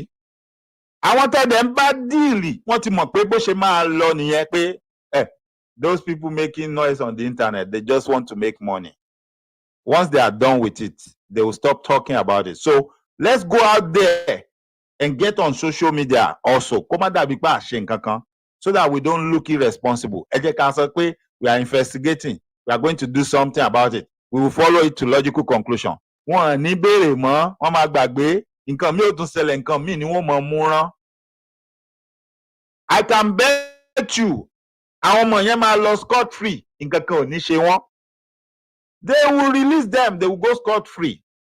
Nítorí pé tí ẹ bá wo àkọlé ìròyìn tí mo fi hàn yín yẹn, ṣe rí i pé àwọn ọmọ ìyá wọn ní Kaduna wọ́n ti ń fohùn lẹ̀ pé kí ni wọ́n sọ pé àwọn ọmọ ìyá àwọn yẹn ṣe tí wọ́n fi mú wọn. Wípé rárá o, wọ́n ṣe nǹkan kan tó lòdì sófin, wọn àdẹ̀ṣẹ̀. Pé wáyé tí wọ́n ń dún ramúramù mọ́ wọn, wáyé tí wọ́n ní wọ́n arrest wọn. Àwọn náà wá ń challenge pé kí ọ̀gá iléeṣẹ́ ológun kó ṣèwádìí ọ̀rọ̀ yẹn ní kíákíá kán dẹ̀ fáwọn ọmọ ìyá àwọn kalẹ̀. Ẹ jọ̀ọ́, nílùú tó lọ́ba tó níjòyè tó lófin tófin dẹ̀ ń ṣiṣẹ́, ẹ jọ̀ọ́ ṣó yẹ kí èèyàn kankan lè jáde kó máa front fúnrú àwọn èèyàn yẹn kó máa sọ̀rọ̀ bíi pé they are not guilty. Already from ẹjọ́ tí wọ́n rò tó jáde lẹ́nu ara wọn fúnra wọn àti ohun tá a rí so far, ó ti fìdí ẹ̀ múlẹ̀ pé wọ́n ṣe ohun tó lòdì sófin.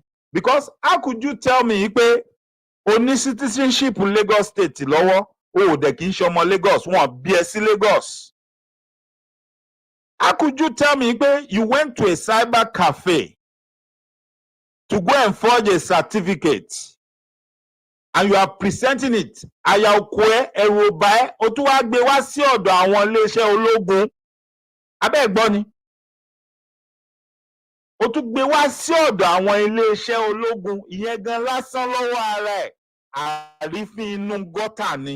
Wípé ẹ̀rù tí ẹ bà ẹ́, o lè fọ́ọ̀jì dọ́kúmẹ́ǹtì wá sọ́dọ̀ àwọn ológun pé o fẹ́ fi wọṣẹ́ ológun. Ẹ jẹ́ kí n bọ́ sí bọ́ọ̀bù yín. Let me give you another experience I had.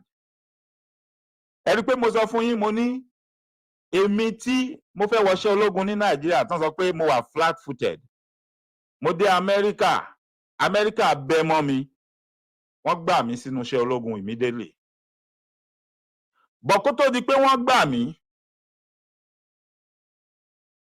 mo ṣẹ̀ṣẹ̀ dé láti Nàìjíríà, òtútù mú ngbà tí mo lọ fún screening. So gbà tó máa check blood pressure mi, number one, àwọn oúnjẹ tí mo ń jẹ, àwọn oúnjẹ tí mi ò ń jẹ tẹ́lẹ̀, ṣé tí mo àwọn oúnjẹ wọn bí ẹ ti mọ àwọn bọ́gà nǹkan gbogbo ẹ̀bẹ̀ yẹn, ohun tí ò bá mi lára mu dẹ̀, inú òtútù ni mo dé sí, òtútù mú gan. So gbà tí wọ́n máa wo blood pressure mi, wọ́n ní blood pressure mi high. Ṣé tó wá rí, wọ́n gbọ́n ọgbọ́n kan nílùú yìí ní yíyà tí mò ń sọ yẹn, ogun Iran àti Iraq ó ń lọ lọ́wọ́. Ṣẹ̀dẹ̀ mọ̀ pé Amẹ́ríkà wà lára àwọn tí wọ́n jọ ń fa wàhálà yẹn. So wọ́n ń wá àwọn èèyàn tí wọ́n jẹ́ ẹni tó wá láti ìlú òkèrè tó pọ̀ tí wọ́n lè gbà sínú iṣẹ́ ológun. So ó yá wọn lára tó bá dé, tó bá ní o fẹ́ join ológun tó dẹ̀ kí ń ṣọmọ ìlú wọn. In as much tó bá ti ní gbogbo àwọn òwe tó proof wípé o wà entitled sí lọ́wọ́, wọ́n máa gbà ẹ́ kó, ẹ máa gbọ́ mi o, ẹ gbọ́ bí màá ṣe kà á fún yín o. They will allow you to join the army. Yes. In 2004, they will allow you to join the US Army as long as you have your green card, your citizenship, or yes, and every other necessary document to prove who you are. They will allow you to join the US Army. They will allow you to join the US Marine. Army and Marine. Wọ́n máa bẹ́ mọ́ ẹni. Kódà kó ní blood pressure, kí ìfúnpá ẹ kó ga ju ti ẹni tó yẹ kó aláàyè lọ. They don't care. They will recruit you. But the next thing is, they are shipping you out straight away. Òun lọ sí Iran àbí Iraq, òun lọ jagun ni after training. Anything tó bá wá ṣẹlẹ̀ ń bẹ̀ tọ̀. Ojú àtúrárí, ẹni orí yọ ó dilé ni. Now, ṣùgbọ́n tó bá dé ní àwọn year tí mo ń sọ yẹn, tó bá sọ pé US Navy ló fẹ́ join, US Air Force, US Navy, wọ́n máa wá excuse tí wọ́n fi nígbà sí Air Force àbí Navy, wọ́n máa wá excuse yẹn. because they need more people, more foreigners to join the army and the marines. Kán lè send yín síta lọ jagun. But the navy and the air force, wọ́n mọ̀ pé yẹn iṣẹ́ fàájì ló sì pọ̀ ńbẹ̀. Kì í ṣe pé ó qualify. Now nígbà yẹn, I wanted to join the navy. Every other thing, examination, everything, mo ti ṣe everything ti lọ, physical and everything, no problem. Gbogbo flat foot wèrè tí àwọn ti Nigeria ń sọ fúnra wọn, there was nothing like that. There was nothing like that. Everything was fine. The only problem was the blood pressure. Wípé pressure mi ó ti kọjá normal range. Now, while that was going on, there was this general, and she's a medical doctor in the US military. So ọ̀rọ̀ yẹn wá fẹ́ dìjà láàrin recruiting officer mi àti recruiting officer àwọn army àti títí àwọn marines, because àwọn recruiting officer marine àti army yẹn, they are telling him pé kó release èmi fáwọn, àwọn máa gbà mí sí marine or army. Wípé nǹkan tó ń sọ pé wọn ò ní gbà fún mi níbi ti navy yẹn àbí ti air force, pé àwọn máa gbà ń tà wọn. Recruiting officer yẹn ó wá pè mí sẹ́yìn, ó wá sọ fún mi, ó ní tán bá wá bá mi pé kí n má gbà o. Ó ní there is a medical doctor in there who happens to be a major. Wípé ọmọ Nàìjíríà ni. Ó ló ti sọ fún wọn pé ohun tí wọ́n fẹ́ count against me yẹn pé kò count, pé ṣebí wọ́n rí déètì ìgbà tí mo wọlé sí Amẹ́ríkà lórí paperwork mi pé mo ṣẹ̀ṣẹ̀ dé ni. Èmi tí mo kúrò nínú ooru nínú oòrùn ní Nàìjíríà tí mo wọlé sí Amẹ́ríkà, pé change in temperature yẹn, pé ara mi ò tí acclimatize, pé body system mi ò tí adjust tán, pé oúnjẹ tí mò ń jẹ and everything, pé that's what they are seeing. Wípé àwọn dẹ̀ ti ní irú kéèsì yẹn tó pọ̀ dáadáa, pé normally there is something they call a waiver. Ó yẹ kán waive ẹ̀ fún mi. They're supposed to waive it and just allow me to go. But because wọ́n fẹ́ kó jẹ́ pé army ni màá wọ̀ àbí marine, wọ́n insist pé wọ́n gbọ́dọ̀ waive ẹ̀. Wípé kán wá bá mi, kán sọ fún mi pé kí n join army or marine. So my navy recruiting officer now told me pé tán bá wá bá mi kí n má change mind mi o, pé he's going to make sure pé navy yẹn náà ni màá bá lọ. Meanwhile, because of that, wọ́n lè yanjú kéèsì mi ń jọ yẹn. I had to leave. Mo ní láti kúrò ní hotel tán kó wá sí. Wọ́n ní kí n máa lọ lé, but they will contact me. Now, ẹ jẹ́ kí wọ́n á pa yín lẹ́rìn. Gbogbo ìgbà tá à ń sọ yìí, gbogbo information mi ló wà lọ́wọ́ àwọn people yìí. Wọ́n ti kó gbogbo ẹ̀ wọnú database wọn, ó wà nínú system wọn. But within the short period, tán fi sọ pé kí n ṣì máa lọ ná, wípé wọ́n máa pè mí or wọ́n máa wá mi wá. Incident kan ṣẹlẹ̀, olè fọ́ lé mi. Wọ́n gbé ẹrù mi, luggage mi, inú luggage tí mo gbé wá láti Nigeria, briefcase. Gbogbo credentials mi, everything, my Nigerian passport, my green card and everything was in there. Ìgbà tó lè yẹn tán fọ́ sliding door, glassy, wọ́n wọlé. So when they got in my bedroom, wọ́n kàn gbé briefcase yẹn ni, because it was locked. Àwọn briefcase tó máa ní lock yẹn ni. Wọ́n rí sí, so wọ́n mọ nǹkan tó wà nù ẹ̀. They just took the whole briefcase pẹ̀lú every other thing tí wọ́n kó. So ìgbà tí mo discover, mi ò mọ nǹkan tí máa ṣe, you know. Now, ìdí tí mo fi mẹ́nu lọ́bẹ̀ ni, àwọn navy wá mi wá padà pé wọ́n ti resolve issue yẹn o. And they are ready. But the next batch tó máa lọ sí camp, they are ready kí n wá bá wọn lọ, pé gbogbo nǹkan tó yẹ kí n ṣe mo ti ṣe. Mo bá ní okay. So recruiting officer mi wá ní pé kí n wá tẹ̀lé òun ká lọ sí ọ́fíìsì padà. Ká lọ yanjú àwọn nǹkan kan lórí system. Ó wá ní kí n kó gbogbo credentials mi àti gbogbo nǹkan tí mo kó dání tẹ́lẹ̀ wá pé kí n kó dání.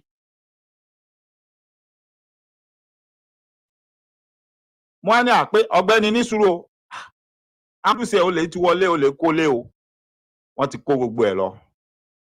Mo wá mú police report l'Amẹ́ríkà tí incident bá ṣẹlẹ̀ ó di dandan bí mo ṣe ń bá yín sọ̀rọ̀ lénìí tí anything bá ṣẹlẹ̀ if I need evidence tí bá padà lọ sí city ibi tí incident yẹn ti ṣẹlẹ̀ tí bá rán wọn létí date yẹn tí bá sọ̀gbà yẹn wọ́n máa wá jáde nínú system wọn wọ́n máa print ẹ̀ jáde fún mi pé lóòótọ́ ni incident yẹn ṣẹlẹ̀ kì í ṣe pé mo fi ń parọ́ because it's in their database. Wọ́n máa wá jáde ọ̀rọ̀ tí mo ń sọ yìí this thing happened in 2004. If I go back there today and say I need them to print it out for me pé lóòótọ́ ni incident yẹn ṣẹlẹ̀, I just need to give them information. They will go in there, they will print it out and give it to me. So mo á mú kíní ẹ̀ jáde pé police report ní o pé ó lè fọ́lé wọ́n ti kó gbogbo nǹkan tẹ́ ń béèrè yẹn. Náà tẹ́ bá rántí pé mo ní wọ́n ti ṣe photocopy gbogbo kíní ìkalẹ̀ sọ́dọ̀ wọn o, ó ti wà lórí system wọn o. You know what he told me? Ó sọ fún mi ó ní kò ní ìdí kí n tẹ̀lé òun kò sí nǹkan kan táwọn máa lè ṣe. Mo ní bí báwo ṣe bẹ́ẹ̀ ní duplicate gbogbo ẹ̀ ṣe bó rọ́ original ìwọ ìkan náà ló wá tó wá gbé mi ń jọ yẹn torí gbogbo gbà yẹn mi tí máa drive. Níbi tí wọ́n jẹ́ kí nǹkan dẹ̀yàn lọ́rùn dé ń bí báyìí kò ṣe bọ́n ṣe ń ṣe fún wa lé yẹn o. My recruiting officer òun ló ń lé mi kiri bí ìgbà tán bẹ́ẹ̀ mi ni pé kí n wá join iṣẹ́ ológun. Òun ló wá sílé tó wá gbé mi lọ sí ọ́fíìsì tó gbé mi lọ síbi tí mo ti ṣe gbogbo nǹkan tí mo máa ṣe. Ọjọ́ tí mo ń lọ sí káàmpù gan tí a ti ṣe gbogbo activities tá a máa ṣe lẹ́yìn examination tí àwọn doctor fi wá gbogbo ẹ̀ òun náà ló wá gbé mi tó lọ drop mi sótẹ́l. In as much tí mo sọ pé ọ̀gbẹ́ni mi ò tí máa drive mi ti gba driver license. He offered to pick me up and take me to do everything that was necessary. It was that easy. Wọ́n make it easy because wọ́n fẹ́ kí n join. Ó dàbí ìgbà tó jẹ́ pé àwọn gan-an ń bẹ̀ mí tán lé mi kiri ni. Already ó ti ń sọ gbogbo benefit tí máa ní fún mi pé pẹ̀lú irú ìwé tó kà ìwọ tó ti lọ sí yunifásitì tó ti ṣe pẹ̀lú nǹkan tó tún ti sáré ṣe lẹ́nu tó débì. Ó ti ń sọ iye owó tán máa san fún mi in bulk lẹ́ẹ̀kan ṣoṣo. Owó tó ṣe pé ńgbà yẹn tí n bá gbà immediately gan mo lè kọ́lé mansion 3 sí Nàìjíríà ni tó náà máa san fún mi. And then I can still go to school up to any length mi dẹ̀ ní sanwó tó ń sọ gbogbo ẹ̀ fún mi.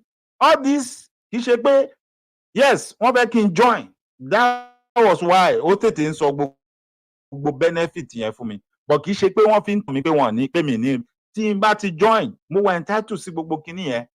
All I need to do is process everything when it's time to process it. But immediately tó ti gbọ́ pé ó lè wọlé wọ́n ti kó gbogbo àwọn credentials mi. Ó wo police report yẹn ó rí pọ́n kọ síbẹ̀. But he shook his head and told me pé òun sorry. Mo wá bí mo ní kí ni problem? Ó ní ṣé mi ò mọ̀ pé bí mo ṣe dúró yìí pé I'm like a man with no identity. Mo ní what do you mean? Ó ní bí mo ṣe wà ó láwọn ò lè gbà mí. Mo ní but ṣe bẹ́ẹ̀ ṣe photocopy gbogbo kíní wà nù system. Ó ní yes, ó ní is there. Ó ní but without the original. How can they prove it? You see how much these people value information, credentials, and documents. They don't play with it. Even though they are the one that took the original copy from me and made photocopies. They are telling me right now that since I cannot find the original, they don't even believe I am whom I said I am. All I will believe I am the person I claim to be anymore. Only so due to that reason, I'm sorry òun ò ní lè ṣe nǹkan kan fún mi except tí n bá lè kó àwọn original document yẹn wá padà. That is how much these people value documents and credentials. And that is how hard it is for you to get into their military. Police you see, anything America call homeland security, they don't play with it. Anything they call homeland security, they don't play with it. It is only in Nigeria a foreigner will walk through the border and go and give some baales. Àwọn oníjẹkújẹ baálẹ̀ kì í ṣe ẹ̀yin bàbá wa tí ẹ̀ ń ṣe dáadáa ni mò ń bá wí o. Àwọn baálẹ̀ oníjẹkújẹ, àwọn alátẹnujẹ. They will go and give them owó bọ̀bẹ́. And wọ́n á dẹ̀ sáré tọwọ́ bọ̀wé ọmọ wa ni. Agboolé kìíní kan náà ti bí. Aráàlú wọn kan sì wà láyé tí ò tí kú tó ń ráre lọ́wọ́ báyìí. Bẹ́ẹ̀ ni, ìgbà tí mò ń ṣètò lánàá, bàbá mi kan kọ orúkọ ẹ̀ síbẹ̀. Yes, ọ̀pọ̀lọpọ̀ máa ń rò pé rọ́ ni story yẹn, kò kì í ṣe rọ́. The story is true and the story is real. Tẹ́ fi mọ ibi tí story yẹn tó real dé, ẹ̀yin tẹ́ bá máa ń wo Brekete dáadáa, even Brekete níjọ́ kan tó ń ṣe program tí boy kan tó yọ wọnú Nàìjíríà láti Togo tí ò níwèé láti wá máa ṣiṣẹ́ ní Nàìjíríà. Bọ̀ ó wá jẹ́yàn kan tó yẹ pé ó ń ṣe àwọn kinní POP nǹkan yẹn. Jẹ́dẹ̀ mọ̀ pé àwọn ọmọ tán wá láti àwọn Benin Republic yẹn, wọ́n ní wọ́n gùdù gan pẹ̀lú àwọn iṣẹ́ POP nǹkan yẹn. So máa nǹkan wá gbé contract fún Obama yẹn ṣiṣẹ́, mo rò pé máa yẹn wá jẹ wọ́n lówó, ó ṣàní máa yẹn jẹ àwọn lówó, ó wá gbé ẹjọ́ yẹn wá sí Brekete. Ìgbà táwọn Brekete wá investigate ọ̀rọ̀ yẹn débì kan, wọ́n wá rí i pé boy yẹn ń parọ́ nínú ọ̀rọ̀ ẹ̀. Ẹ̀yin tẹ́ bá máa ń wo Brekete dáadáa, màmá kan wà nù show yẹn tó wà lára àwọn matron wọn, ìyá àgbàlagbà báyìí, Ìgbò níyà yẹn. Ó dàbí pọ́n lóun níyà lọ́jà wọn ní Àbújá. Màmá yẹn wà nù studio ńjọ́ yẹn, inú wa bí màmá yẹn pé ìwọ ọmọ àtọ̀húnrìn wá, ó yọ wọlé láti border láti Togo, ó wọlé sí Nàìjíríà. O ò níwèé tó fún ẹ láṣẹ pé kó máa ṣiṣẹ́, kó máa gba owó. O tún wá ń ṣe, o wá ń gba owó, wọ́n ń fún ẹ lówó, o tún wá fẹ́ rẹ́ ọmọ onílùú jẹ, o wá parọ́ mọ́ ń bí.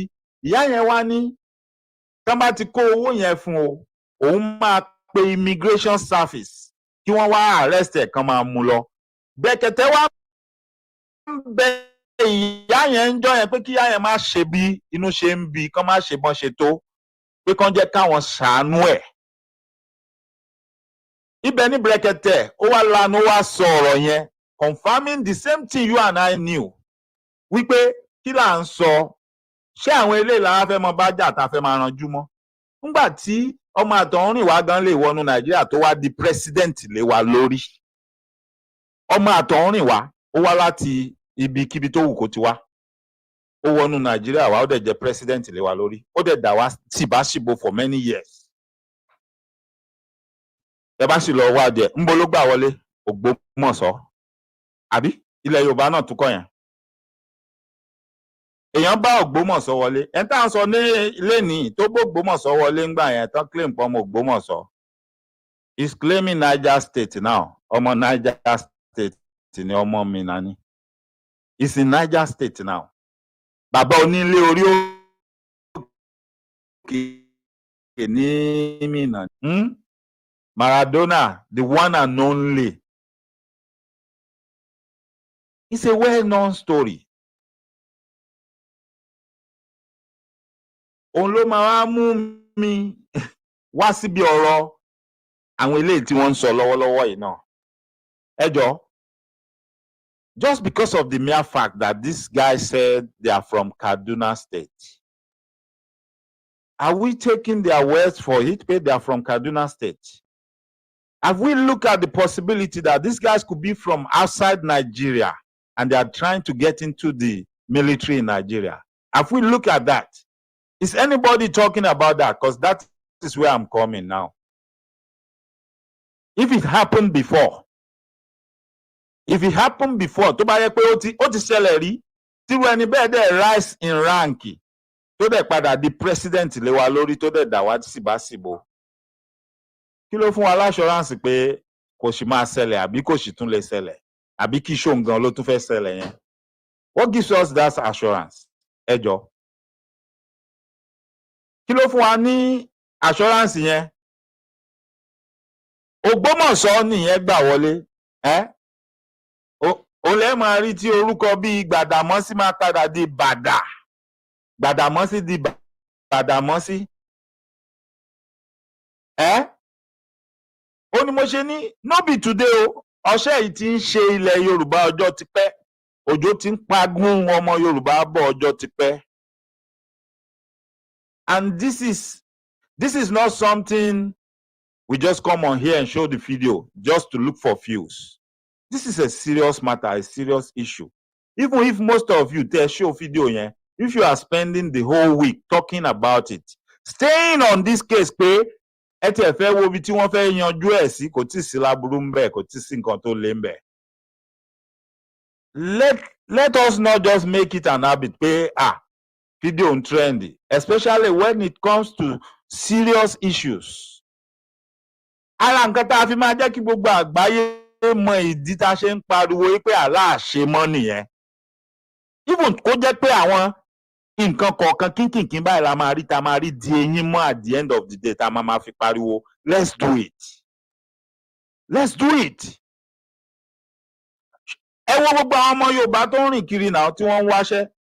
Do they want to tell me pé kò sí ọmọ Yorùbá tó wà ní Lagos State tó fẹ́ join iṣẹ́ ológun tí wọ́n fún wọn láàyè, tí àwọn wèrè, àwọn hoodlums, àwọn dìndìnrín, amukun mẹ́kọ̀ọ́ yẹn tán kóra wọn jọ síbẹ̀, tán lọ forge certificate tán sọ pé cyber cafe làwọn ti lọ ṣe. Then who owns that cyber cafe? We need to demand for names. Àbí ṣé cyber cafe yẹn ò lórúkọ ni? Tí cyber cafe yẹn bá lórúkọ, ṣé kò lólùdásílẹ̀ ni? Ṣọmọ Yorùbá ló ní? We want to know. Ṣọmọ Yorùbá ló ní? We want to know, because àwọn tó ń pa wá lára láàrin ìlú wa, we need to know them now. Even tá a bá máa gbòmìnira, a gbọ́dọ̀ mọ gbogbo àwọn alábọ̀dé tó wà láàrin wa. A gbọ́dọ̀ mọ gbogbo àwọn alátẹnujẹ tó jẹ́ pé ti fún lọ́rùn ni wọ́n tí wọ́n wà láàrin wa. We need to know them. Then tán bá ṣẹ̀ sófin, ìjìyà tí òfin bá ní kán fi jẹ wọ́n kó má jù bẹ́ẹ̀ lọ. And then let there be a database tó máa show pé ẹni yìí o ọ̀daràn ni o, irú ẹ̀sùn tá a fi kàn lélẹ́yìí o, ohun tó ṣe ni o. Torí ọjọ́ iwájú, àbí torí ọjọ́ iwájú, a gbọ́dọ̀ mọ gbé ológìnní ológbò ká mọ fi sọ ẹja, àbí ṣódà ká tún mú ológìnní ká ní kó wá mọ bá wa sọ ẹja, oní ò jẹ gbogbo ẹ̀ tán. So báwo la ṣe fẹ́ mọrú wọn tí database bá ti wà tán dẹ̀ ń keep adequate and accurate record fún wa? Tí database bá ti wà tó ń keep accurate and adequate record fún wa, a máa mọ̀ wọ́n náà. So wọ́n máa jáde lọ́jọ́ iwájú tó ní mo study kinní kan, èmi ni mo fẹ́ jẹ minister for information, àbí èmi ni mo fẹ́ jẹ kinní kan. We will be able to tell them pé ọ̀gbẹ́ni, automatically you are disqualified. O qualify fún ohun tó ń béèrè fún yìí. Based on record tó ti ní, tá a ti mọ̀ pé ògbójú olè ni ẹ́, a lè fi irú nǹkan báyìí sí sàkání ẹ. Lọ́wọ́ area ààbò míì tó bá ti máa fit in. Area ààbò míì tó bá máa ti wúlò ni kò jẹ́ ká mọ̀, ká fún ẹ níṣẹ́ síbẹ̀. A ní máa mú olè ká lọ máa fi sọ́lé owó. Olè ò ní máa wá bá wa tá a bá ti mọ̀ wọ́n, kó lóun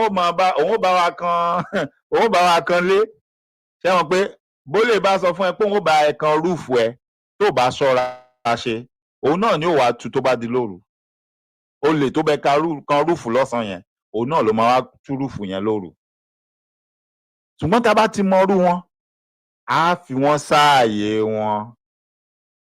Títí inú ológun là ń sọ yẹn o, wọ́n wà nú ọlọ́pàá.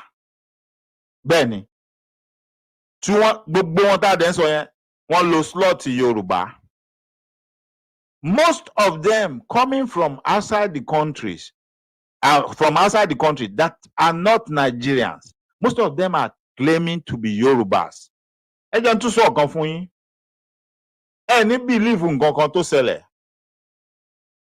Ṣé ẹ rántí ọ̀gbẹ́ni tó gbé kinní sínú àwọ̀tẹ́lẹ̀ sínú pátá tó gbé wọ ìlú Amẹ́ríkà ní ìgbà Christmas ní bí ọdún mélòó sẹ́yìn?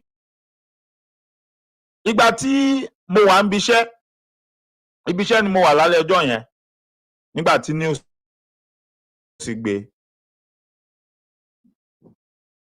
Nínú ibiṣẹ́ mi, àwọn ọmọ Gambia wà ńbẹ̀, àwọn ọmọ Kenya wà ńbẹ̀, àwọn ọmọ Togo wà ńbẹ̀.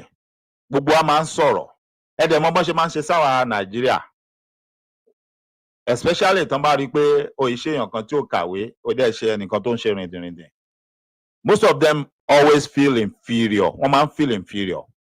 So wọ́n máa ń look for any slight opportunity láti lè jèrè ọ̀rọ̀ lára wa ni pé if you are too smart, wo nǹkan tó mọ̀ lu yín ṣe, wọ́n á wá fẹ́ gba bẹ̀yẹn máa jèrè ọ̀rọ̀ lára ẹ láti sọ̀rọ̀ sí ẹ. So èmi kàn wá ní ọ́fíìsì mi ni bọ́n ṣe sáré wá bá mi tán wá pè mí nìyẹn pé come and watch, come and see on the news. Kí ni kí n wá wò?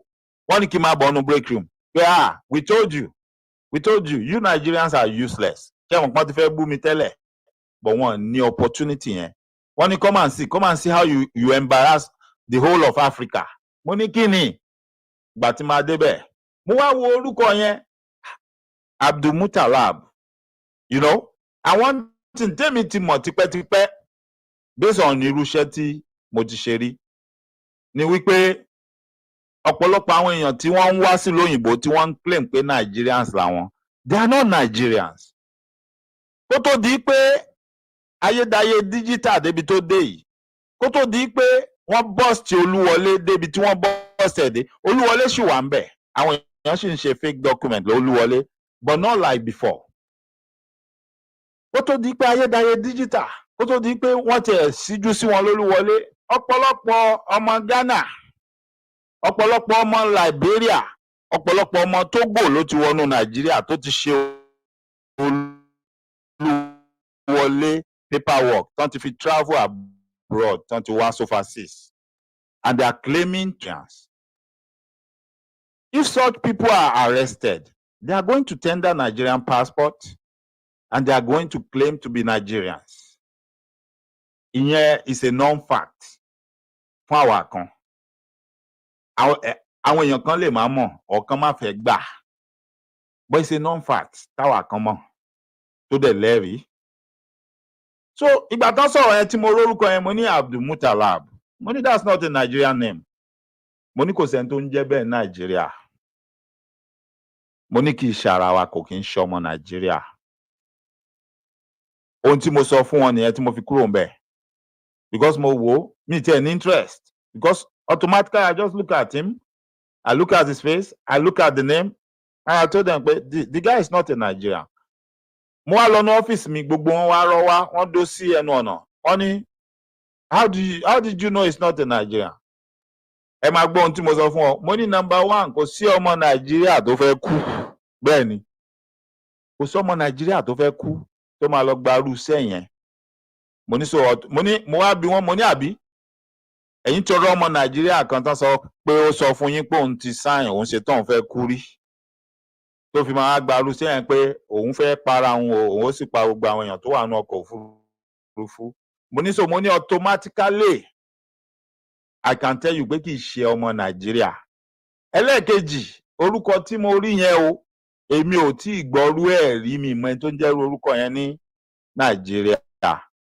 Ara gbogbo wọn wọ̀ sí wọn lè sọ̀rọ̀ mọ́. Mo wá ní then, mo ní ṣèbọ́ pọ̀lọpọ̀ yín mọ̀ pé àwọn èèyàn yín wọ́n máa ń lọ Nàìjíríà lọ ṣe fake paperwork tó fi ń travel wá sí lóyìnbó. Mo ní àbí tẹ́lẹ̀tẹ́lẹ̀ ṣé kankan nu yín ṣe lè gbà lu yín lọ lóyìnbó ni, ṣebí Nàìjíríà lẹ́ ń gbà. Mo ní tírú àwọn èèyàn yẹn bá commit crime tán bá Nigerian passport lọ́wọ́ wọn, ẹ máa wá claim pé ọmọ Nàìjíríà ni wọ́n. Ìgbà tọ́rọ̀ ti débẹ̀ yẹn wọ́n kúrò. Bọ́ ìgbà tọ́lọ̀ máa mú mi, ìgbà tílẹ̀ máa mọ́ dáadáa, wọ́n ní bàbá ọmọ yẹn ti sọ̀rọ̀. Ìgbà tán máa gbé ojú bàbá jáde tán máa sọ orúkọ bàbá, ó jẹ́ èèyàn ńláńlá olórúkọ pàtàkì ní Nàìjíríà. In fact, in our banking sector, ọwọ́ mi bá jábọ́, I couldn't say any other thing. I couldn't say any other thing.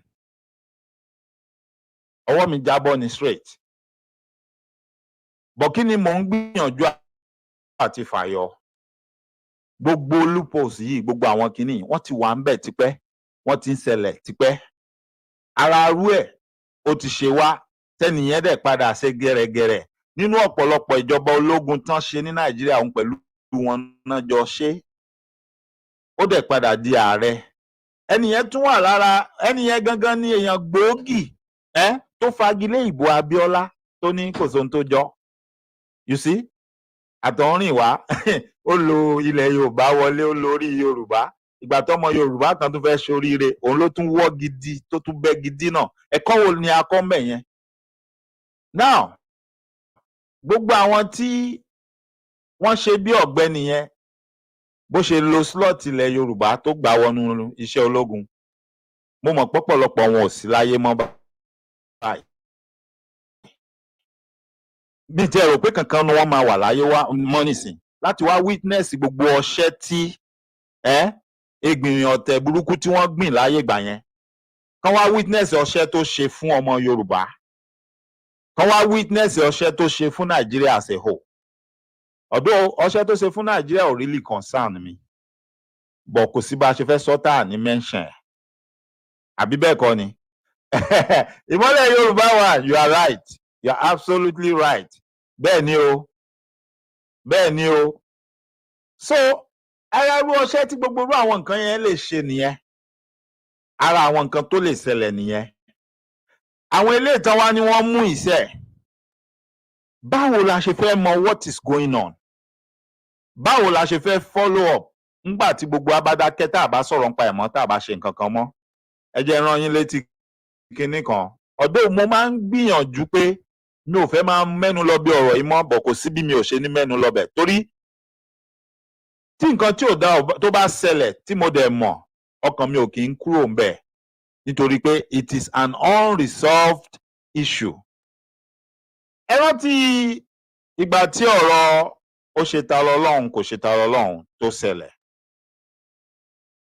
Ẹ rántí fọ́nrán tó jáde nígbà yẹn nílọrin, idiot tó pe rẹ̀ ní àfáà kí ló pe rẹ̀ tó lọ bá àwọn ènìyàn nínú ṣọ́ọ̀bù wọn tó ní kí wọ́n jáde nínú ṣọ́ọ̀bù wọn, tó ń fún wọn ní ultimatum, tó gbé orúkọ ọ̀gá ọlọ́pàá tó gbé síbẹ̀, tó lọ́gàá ọlọ́pàá ti mọ̀ sí.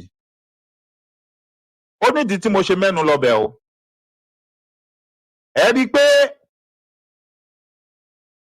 wọ́n gbìyànjú àti ṣe nǹkan kan fọ́gbẹ́ni yẹn, ó ṣe ohun tó ṣe kò bá ṣe láṣegbé, anybody ò bá má sọ̀rọ̀.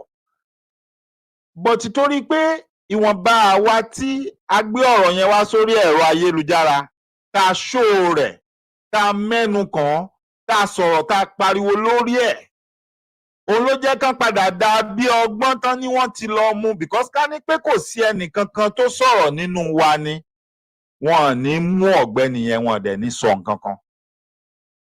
But torí pé a sọ̀rọ̀, wọ́n dẹ̀ rí pé à ń pariwo, kó tó wá di pé yóò di ariwo ńláńlá tí ó di wàhálà ńláńlá sí wọn lọ́rùn, wọ́n ní kán dà bí ọgbọ́n, kan sọ pé wọ́n ti mú. Àtẹ̀yìn àtẹ̀mí ẹ jẹ́ ká bira wa, ẹ rí i pé immediately wọ́n paná ọ̀rọ̀ yẹn mọ́lẹ̀. Àwọn wo ló paná ọ̀rọ̀ yẹn? Ṣé bọ̀bọ́ yẹn jí ẹ̀ṣẹ̀? Ǹjẹ́ wọ́n tiẹ̀ jẹ́ kó mọ gravity offence tó comment? No. But kí ló jẹ́ kí wọ́n jẹ lọ tó jẹ́ kọ́rọ̀ yẹn wọlẹ̀ sí tí ò fi gbérí mọ́? It's because you all kept quiet. You all kept quiet, you didn't say nothing. Which means ní interest inú ẹ̀, ẹ kàn fẹ́ pariwo, ẹ kàn fẹ́ show fídíò, ẹ fẹ́ get views lásán ni. It was only few of us, àwa ìwọ̀nba péréte lókù tá a padà ń sọ̀rọ̀ nípa ọ̀rọ̀ yẹn. Aburú tírú nǹkan bẹ́ẹ̀ dẹ̀ máa ń ṣe ni pé ìwọ̀nba àwa péréte tá à ń sọ yẹn, ẹ fẹ́ sọ àwa di ọ̀tá gbogbo èèyàn, wípé àwa ni kì í gbọ́ kì í gbà, àwa la lábùkù, àwa la láṣejù. Meanwhile, ó yẹ kí gbogbo wa jọ parapọ̀ ká jọ máa pariwo ọ̀rọ̀ yẹn nìkan fi mọ̀ yín pé it is a very serious issue, a very serious offence. Àwọn aráàlú ò dẹ̀ fara mọ́, wọn àdẹ̀ gbà, tí wọ́n fi ní lè paná ọ̀rọ̀ yẹn mọ́lẹ̀. Bẹ́ẹ̀ni yẹn máa fi kẹ́kọ̀ọ́ tó fi máa bet you today, if the opportunity arise again, if that guy has another opportunity to do it again, he will do it again, because he was never punished for the one he did. He was never punished for it. Wọ́n fọwọ́ ra lórí ni, gbogbo yín lẹ gbọ́, wọ́n náà send delegate láti Emir's Palace, wọ́n send àwọn olóyè, wọ́n lọ bọ́gà ọlọ́pàá, wọ́n lọ yan ọjọ́kọ̀, wọ́n yanjú ẹ̀ ni. Meanwhile, ẹni tí ò ṣẹ̀, wọ́n sì mú wọn jù sẹ́wọ̀n, wọ́n ní kán sọ kọ́kọ́rọ́ nù. These are the things I will start calling your attention to it this year. you don't have to like me. No, you don't have to like me. I don't need you to pacify my ego. Neither will I pacify yours. But I will say my own truth, the way I see it. Yes, I may not have multitude of people watching me, but I'm going to try my best to do that which is right and say that which is necessary and stand by it. Only thing tí mi ní ṣe, mi ní báyàn lórúkọ jẹ́, mi sì ní parọ́ mọ́yàn. Mi ní báyàn lórúkọ jẹ́, mi dẹ̀ ní parọ́ mọ́yàn. But I will say my own truth. You don't have to like me, and you don't have to associate with me. But if you like what I'm doing, yes, you are welcome. I'm a very friendly person, easygoing. Èmi go like ìjàngbọ̀n, mi ò like ìjàgídíjàgan. Ká ló ṣeé ṣe gan ni kí gbogbo wa kóra wa sínú ilé kan ká jọ mọ gbé bẹ̀. Ó tẹ́ mi lọ́rùn. Ká dẹ̀ jọ máa share nǹkan tá a bá jọ ní. Ó tẹ́ mi lọ́rùn. Bọ̀ pé kí n má sọ òótọ́ tí tèmi tí ń bá rí yẹn, ibi tèmi àtèèyàn ti lè níjà nìyẹn. Ibi tá ti lè jọ ní problem nìyẹn. So ká nígbà yẹn gbogbo yín ẹ dúró sórí ọ̀rọ̀ yẹn, a jọ ń sọ, a jọ ń pariwo ni. Àwọn ará bí a mọ̀ pé ọ̀rọ̀ yóò ṣe ọ̀rọ̀ tí wọ́n ń wọ́ sábẹ́ kápẹ́ẹ̀tì. Kì í ṣe ọ̀rọ̀ tó ń wọ́ sábẹ́ kápẹ́ẹ̀tì. Gbọ̀ngbà tán ti rí pé àwọn èèyàn sọ̀rọ̀ ń pa ẹ̀ mọ́, àwọn bíi mélòó kan ló ń sọ̀rọ̀ ń pa ẹ̀. Kò sí nǹkan táwọn eléyìí ó ṣe fún wa. Tó bá yá táwọn náà bá pariwo títí, especially ọ̀gá ọlọ́pàá, ẹ jáde, ẹ sọ pé ó ti wá, ẹ ti sọ pé mistake lòun ṣe, ló bá tán, lọ̀rọ̀ bá parí síbẹ̀. This was something that has a video evidence. When and where he did it. Some people were looking at it pé bọ̀bọ̀ tí wọ́n ṣe sí, ó sọ pé òun ò ṣe nǹkan. No, ó ṣe pẹ̀lú dídùn inú ẹ̀ ló ṣe sọ pé òun ò fẹ́ kán prosecute ẹ̀. Wọ́n bí dá kó sọ pé òun fẹ́ kán prosecute ẹ̀ ni. Tọ́rọ̀ mi ò bá yé yín kó lè yé yín dáadáa. Ẹ wo bọ̀bọ̀ yẹn, ẹ rí pé kò ní èèyàn kankan, kò ní nǹkan kan. Kírú ẹ̀ wá yarí pé dandan rárá o, kán lọ prosecute ẹ̀ ni o, òun ò ní gbà o. Ẹ compare sí nǹkan tí bàbá kí ó gba golden go through ń sìn. Ẹ jẹ́ kọ́rọ̀ mi yé yín, mi ní sọ́jú bẹ́ẹ̀ yẹn lọ. Ìdí nìyẹn tí bọ̀bọ̀ yẹn ò fi lè sọ pé rárá o, kán lọ prosecute ẹ̀. Ẹ jẹ́ kó yé yín ju bí tí mo sọ dé lọ. Ẹ jẹ́ kó yé yín kọjá bẹ́ẹ̀.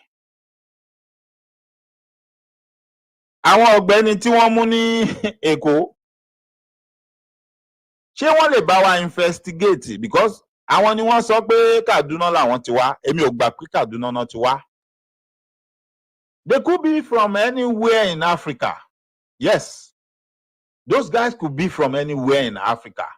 Àìmọye ọmọ Togo, àìmọye ọmọ Benin Republic tán wà lẹ́kọ̀ọ́ tí wọ́n ń kiri ọjà tán rìn káàkiri. Ṣé àṣẹ̀ṣẹ̀ ń rí wọn ni? Ṣé ń rí wọn ni tí wọ́n ń ta gálà nínú hold up? They are all over the place. So these are the things we are talking about. There needs to be a very thorough investigation. And this thing should be made public. Kí gbogbo wa máa follow ẹ̀. Kì í ṣe ọ̀rọ̀ abẹ́ aṣọ. Kán ní wọ́n ti ṣe lẹ́yìn, wọ́n ti parí ẹ̀. Wọ́n ti yanjú ẹ̀, wọ́n ti ní kan. No! This thing should be a public discussion for a very long time. Until this thing is being resolved. Until they get to the root of this whole thing. The cyber cafe where those documents were printed. We want to know where. What's the name of that cyber cafe? Is that cyber cafe registered under the Lagos state government? Who owns it? Who runs it? Ọmọ Yorùbá ni. Ẹ fojú ọmọ Yorùbá yẹn, ẹ fi hàn gbogbo ẹ jẹ́ ká rí. Ẹ gbé orúkọ ẹ̀ síta. So that ká mọ àwọn ẹni láabi àwọn èèyàn burúkú tó wà láàrin wa. Let's know them. Then àwọn signature tó yẹ kó wà lórí document yẹn tó wà yẹn náà sign ẹ̀.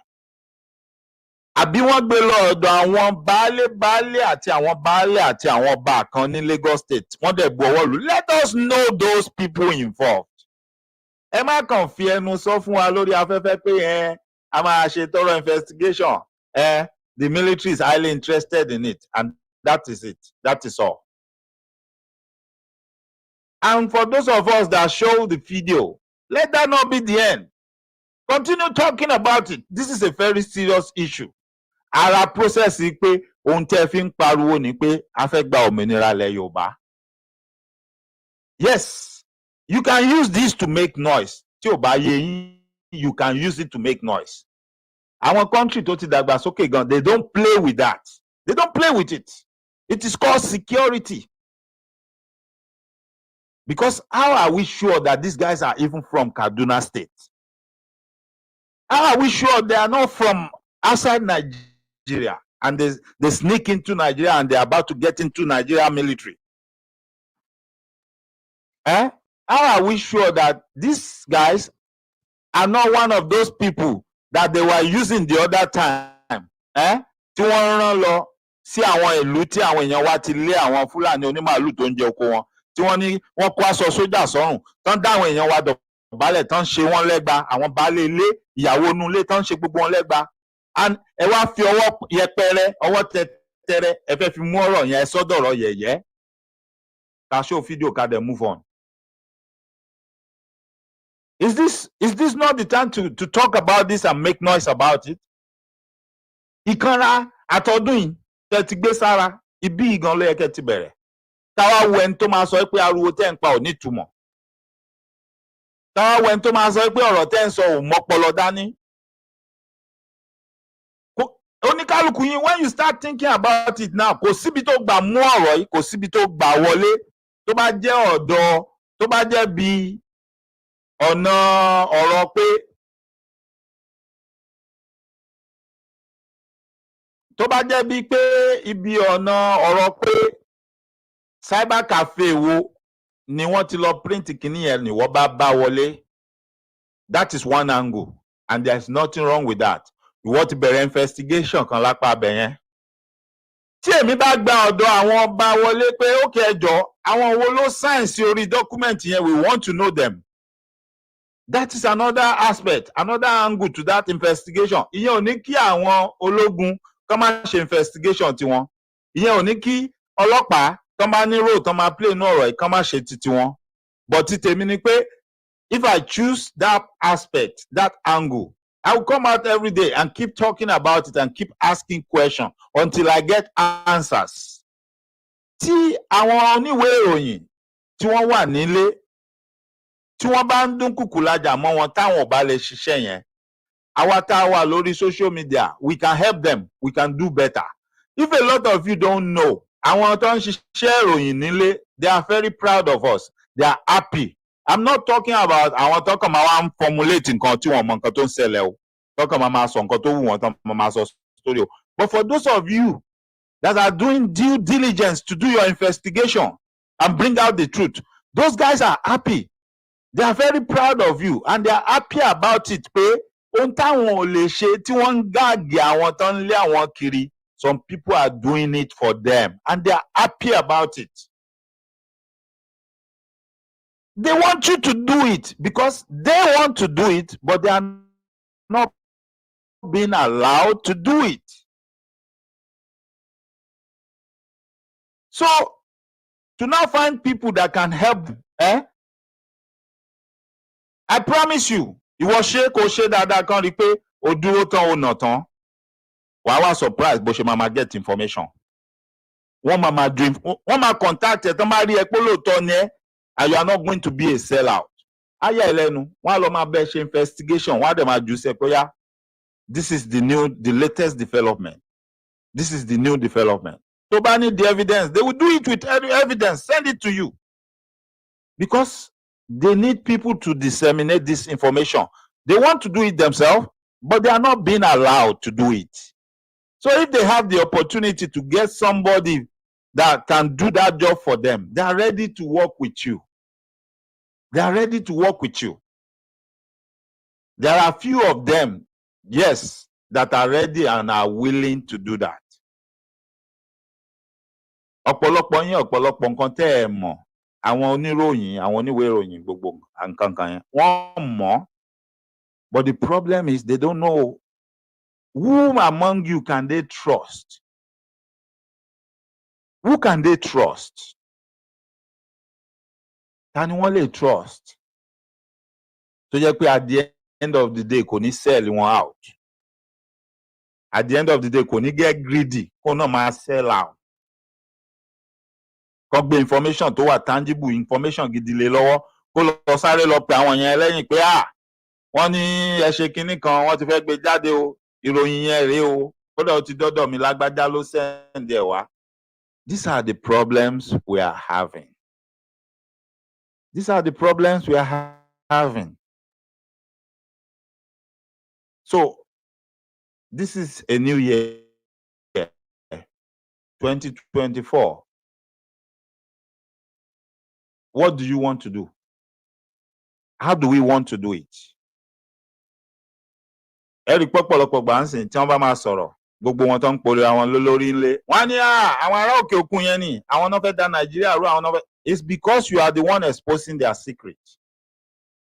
And you are the one calling them out. You are the only ones that are not afraid pé wọ́n máa lé yín kiri because sí lárọ̀ọ́wọ́tó wọn.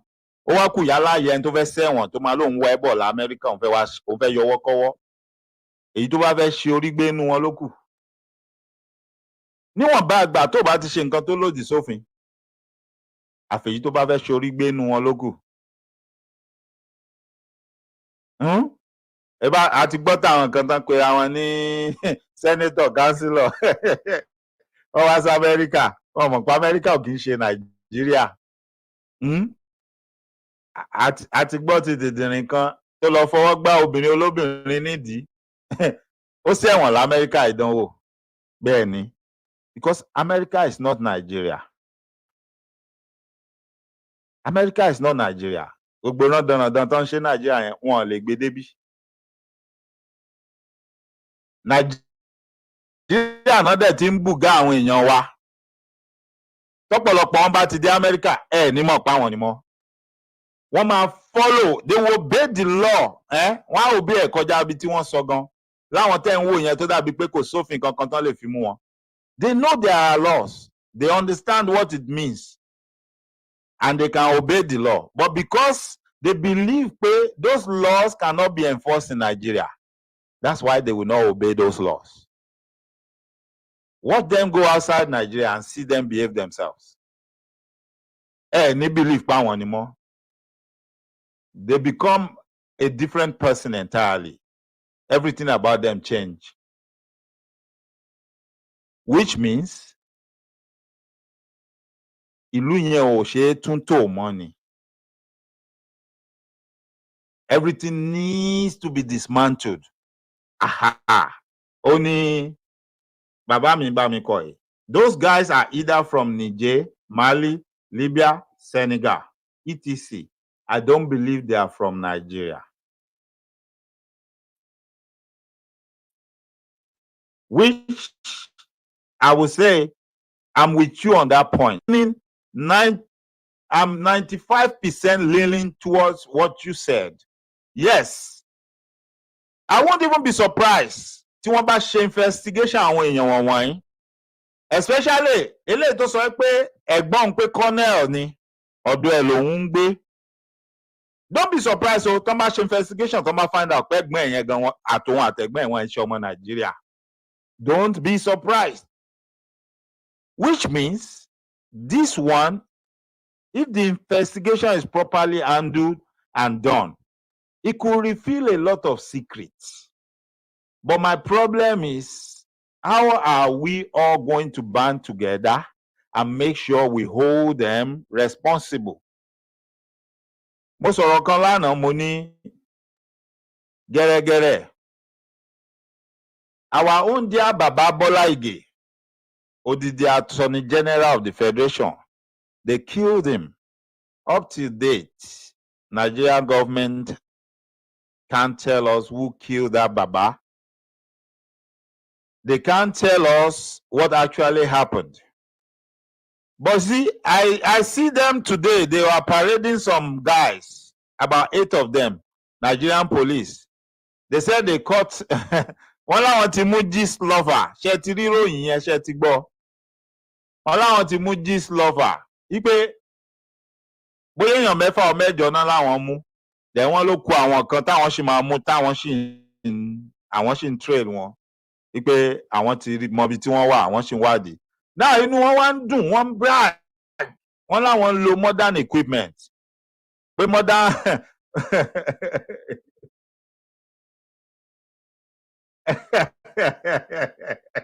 Ìyáàfin Sarah Gibson. Ẹ ṣé gan ni. Thank you so much. Ẹ ṣé gan ni. Elédùmarè á wà pẹ̀lú yín. Ẹ ṣé gan ni. Now, gẹ́gẹ́ bí mo ṣe sọ, mo rí ọ̀gá ọlọ́pàá tó ń parade àwọn boys yẹn tó ń sọ̀rọ̀. Ó wá ń bragado, àwọn lo modern technology, modern equipment. Ọ̀dọ̀ àwọn ń bí, ọ́fíìsì àwọn ń bí. That's what we are trained for. Iṣẹ́ táwọn ń ṣe táwọn nìyẹn, kíní kankan. But as he was saying that, mo ń wò pé, okay, tí ẹni tó ń ṣe àwọn tó wà ní gist lover tó máa ń ṣe àṣemáṣe tó bá ṣẹ̀, yes, they need to be arrested and they need to be prosecuted. But the problem here is this. Who are these people? What are the crimes tí wọ́n commit? Ṣé yẹn tóbi ju àwọn tí wọ́n pa odidi Attorney General of the Federation, Baba Bola Ige ni? So this man bragging today, don't sọ gbogbo nǹkan tó ń sọ pé àwọn ní technology. Can they use that same technology and everything is boasting about to tell us, to find out who killed Baba Bola Ige? With evidence. Only this is what we are trained for. And we have all the gadgets, we have the equipment, and I was sitting there, orí dẹ̀ for me lójijì. Orí dẹ̀ bẹ̀rẹ̀ sí for me pé imagine o.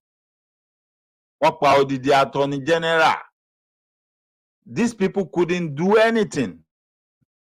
They can't even tell us how it happened. Who did it? Bàbá mi, Tey Ojo, thank you so much. Iná ò ní tán wọ́ yín o, lágbára Ọlọ́run láṣẹ Èdùmàrè. Kò ní tán bí tẹ́ ti mú. Elédùmarè á fi púpọ̀, á fi rọ́pò fún yín. Àbùdí ń tolókun o, àbùdí ń tọlọ́sà. Wọ́n ní òkè òkè báyìí lọ́wọ́ afúnni ń gbé. Òkè òkè lẹ́ẹ̀ máa lọ o. Òkè òkè lẹ́ mú ń ru sí. Òkè òkè lẹ́ẹ̀ máa lọ. Ẹni wálẹ̀ láéláé. Lágbára Ọlọ́run láṣẹ Èdùmàrè. Gbogbo èròǹgbà ọkàn yín nínú ọdún tuntun ní ti dáadáa. Ọba mi Èdùmàrè á bá mi finá dáhùn àdúrà yín o. Gbogbo àdúrà yín ní ti dáadáa. Elédùmarè á bá yín mú lọlé àṣẹ. Bẹ́ẹ̀ náà mò ń ṣe ládùúrà fún gbogbo ẹ̀yin tó kù tẹ́ wà lórí ètò pátápátá tẹ́ wà lórí ètò pẹ̀lú mi. Òkè òkè lẹ́ máa lọ ẹ̀ní wálẹ̀ láéláé láṣẹ Èdùmàrè. Gbogbo èròǹgbà ọkàn yín nínú ọdún 2024 yìí ní ti dáadáa. Mo ń bẹ Elédùmarè ọba tó ṣẹ̀dá mi, tó ṣẹ̀dá yín. Tó jẹ́ pé gbà tó ń ṣẹ̀dá oníkúlùkù wa kò sẹ́nikẹ́ni tó wà ńbẹ̀. Pé kó wá finá dáhùn àdúrà oníkálùkù wa. Kó dá wa lóhùn àdúrà, ká réré àdúrà. Nínú ọdún tuntun yìí ẹ̀rín ayọ̀ láàrin láṣẹ Èdùmàrè. Ariwo ẹkún, ariwo bòsí, òṣè kò ní ṣẹlẹ̀ nínú ilé ẹnikẹ́ni nínú wa o. Ọmọ ò sì ní kú mọ́ ẹnikẹ́ni nínú wa lọ́wọ́. Gbogbo èso tó ti ara oníkálùkù wa jáde. Àtẹ̀yin tẹ́ ń wò mí lọ́wọ́, ẹ̀yin tẹ́ ń gbọ́ mi, àtẹ̀yin tẹ́ padà wo ètò yìí, ẹni fọwọ́ yín gbọ́mọ sí. Gbogbo èso tó tara yín jáde pátápátá, gbogbo wọn ni wọ́n ṣoríire. Ibi tó lóríire ti yàn làwọn náà ó ti yàn. Lágbára Ọlọ́run láṣẹ Èdùmàrè. Ẹ ṣé gan ni o bàbá mi. Iná ò ní tán wọ́ yín láṣẹ Èdùmàrè. Gẹ́gẹ́ bí ohun tí à ń bá bọ̀, àwọn question yìí, they are all there.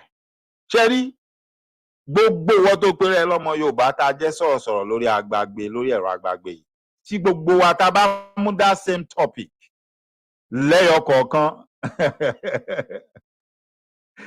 tí a bá mú that same topic, àwọn tí wọ́n ní wọ́n gbá mú yìí, tá bá mú lẹ́yọ kọ̀ọ̀kan tí everybody bá mú different angles, tá bá ń sọ̀rọ̀ lórí ẹ̀, these people will know we mean business. Wọ́n á dẹ̀ mọ̀ pé it's no longer business as usual. Forget about anybody bá sọ pé ariwo tẹ́ ń pa yẹn ò make sense wọn gbọ́ yín. They are listening. They are listening. Ariwo ò tí ì débi tó yẹ kó dé ni wọ́n á sọ pé ẹ̀já mọ̀ nǹkan kan. Ariwo bá débi tó yẹ kó dé. Ariwo débi tó yẹ kó dé ló yẹ kí bàbá Tinubu sọ pé àwọn ò tiẹ̀ kí ń wo social media àmọ́. Wàhálà débi tó yẹ kó dé ló yẹ. You know, Baba has a very thick skin. Baba ò send anybody. Baba yẹn ní thick skin. But ariwo yẹn débì kan, àwọn ọ̀rọ̀ yẹn débì kan. The Baba had to do what? He had to bow pé ẹ gbọ́, èmi ò wo social media mọ́. Èmi ò wo social media mọ́. Èèyàn kan wá jáde a máa sọ fún yín pé ẹ níṣẹ́, ẹ kàn ń pariwo ni kò sẹ́ni tó ń gbọ́ yín. Don't listen to them. Àwọn agent wọn, àwọn ìránṣẹ́ wọn nìyẹn. Àwọn ìránṣẹ́ wọn, àwọn agent wọn tí wọ́n rán síta pé kán wá máa da omi tútù sí yín lọ́kàn pé ohun tẹ́ ń ṣe ò wà relevant. Ohun tẹ́ ń ṣe ò ní effect.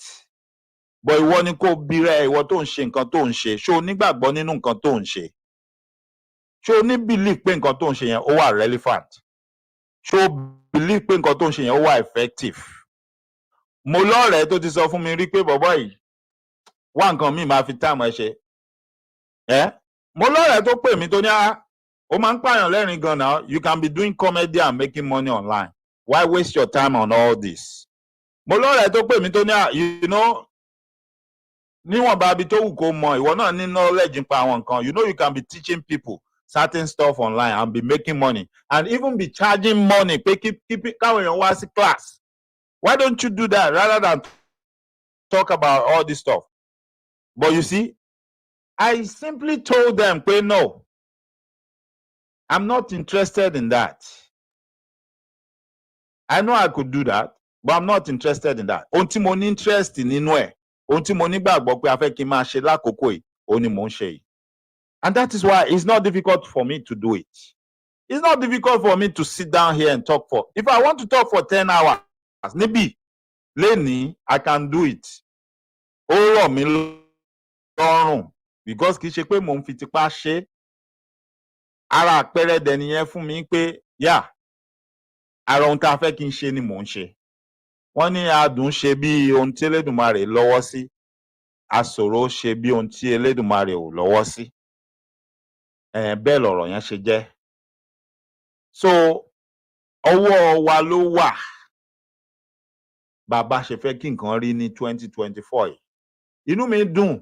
Ọ̀pọ̀lọpọ̀ wà tẹ́lẹ̀tẹ́lẹ̀ tó yẹ pé wọ́n nígbàgbọ́ lórí ohun tí à ń sọ tá à ń pariwo lé lórí.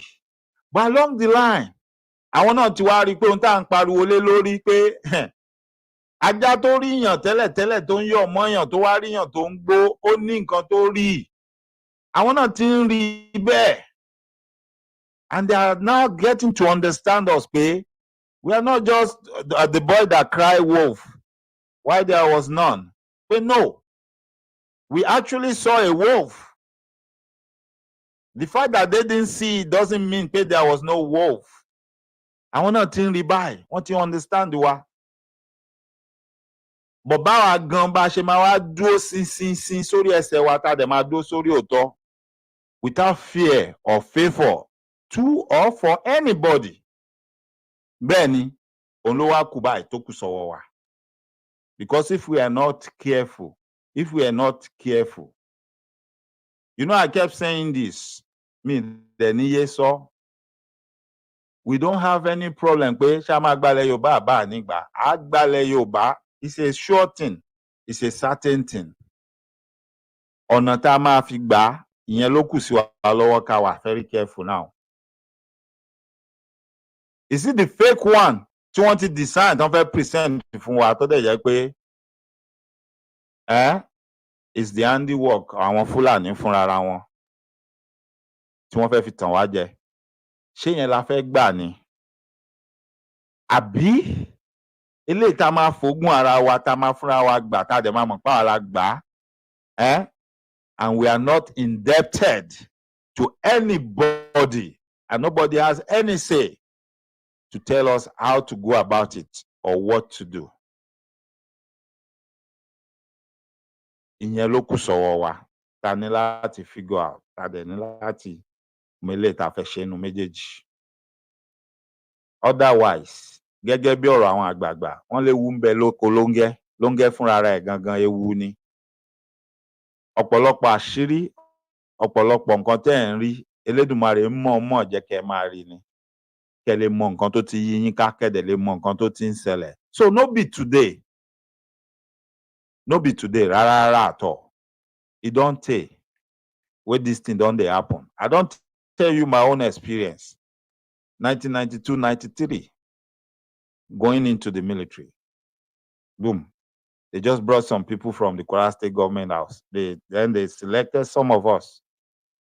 Those of us that were closer to the door, they called us, and then they brought us down.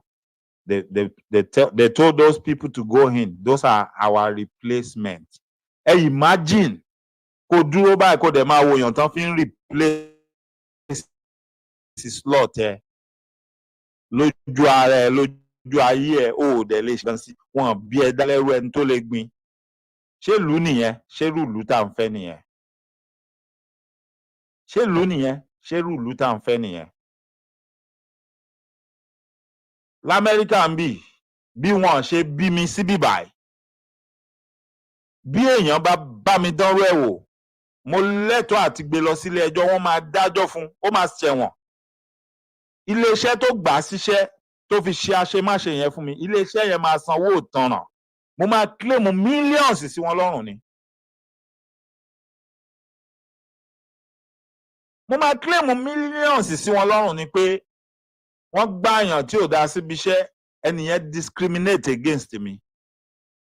Iṣẹ́ tí mo qualify fún, tí mo dẹ̀ ti ṣe wàhálà fún, mo ti ṣe gbogbo nǹkan tán béèrè tó yẹ kán fún mi, pé wọ́n fún mi. Pé lójú ara mi, wọ́n sì fẹ́ lòmíì, wọ́n fi jùrọ̀ mi. Níwọ̀nba ìgbà tí n bá ti ní evidence tí mo dẹ̀ ṣetán láti dúró láti jẹ́rìí gbé.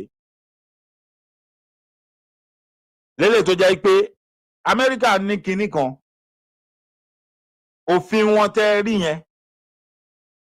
That is why you see even their presidents, when they are being accused and they are taken to court, the moment they tell them to swear under oath, wàhálà ti dé. America ò ṣeré pẹ̀lú òfin wọn, and they are not playing with you. Once you swear under oath, if they can find out pé you lied under oath, títẹ́niyẹn ti ba ayé ẹ̀ ti bàjẹ́ pátápátá nìyẹn. That is why you see most of them, they will not swear under oath. They will say, I don't want to be a witness. Because wọ́n ti mọ̀ pé táwọn bá fẹ́ jẹ́ witness, they have to swear. And once they swear to that oath, wọn bí fúrọ̀ aláya wọn dá kan parọ́ mọ́. Because ẹni irọ́ tí wọ́n bá pa, tí evidence bá wá fìdí ẹ̀ múlẹ̀ pé irọ́ ló pa, ṣé wọn pé ọ̀tọ̀lẹ̀sẹ̀ àti ẹ̀sùn tán fi kàn tẹ́lẹ̀. Lying under oath is another offense tó serious l'Amẹ́ríkà. That is why most of them will say, àwọn ò fẹ́ jẹ́ witness. Because they understand. But ṣé títí wá rí bẹ́ẹ̀? Títí wá ò rí bẹ́ẹ̀. Ìdálù níṣèlú.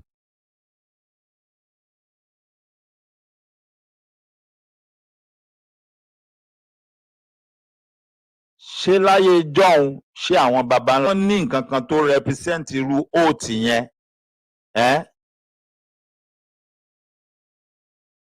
Mi ò mọ̀ bóyá wọ́n flag show ni o, I don't know.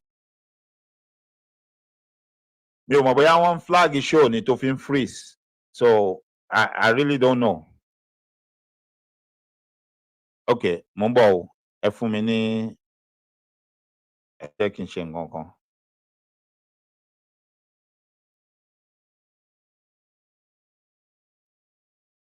Mi ò mọ̀ bóyá wọ́n flag show ni because mo rí pé ó ń freeze, ó kàn ń freeze. So bóyá kẹ́ ẹ bá mi love and like. Ẹ bá mi love and like lórí YouTube àti lórí Facebook. In fact, ó tiẹ̀ dàbí pé Facebook yẹn tiẹ̀ dúró pátápátá ni. Yeah. But as I was saying, bí Amẹ́ríkà ṣe wá ní òfin, ẹ jẹ́ ká sáré wo kọ́mẹ́ǹtì tí màmá wa tí wọ́n kọ yìí, ẹ má bínú o.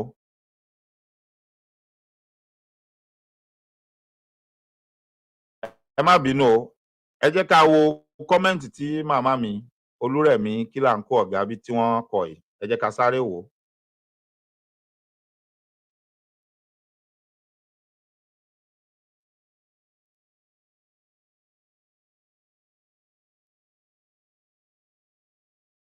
Kíní yẹn ń freeze ni o, ẹ má bínú o.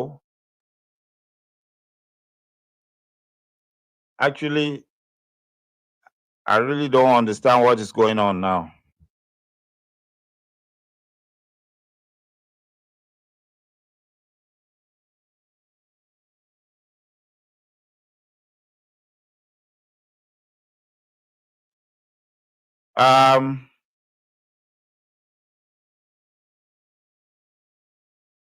Okay.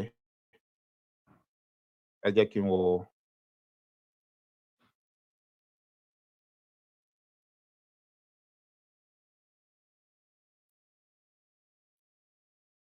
Ojú screen, but for some reason, kíní yẹn kàn freeze ni.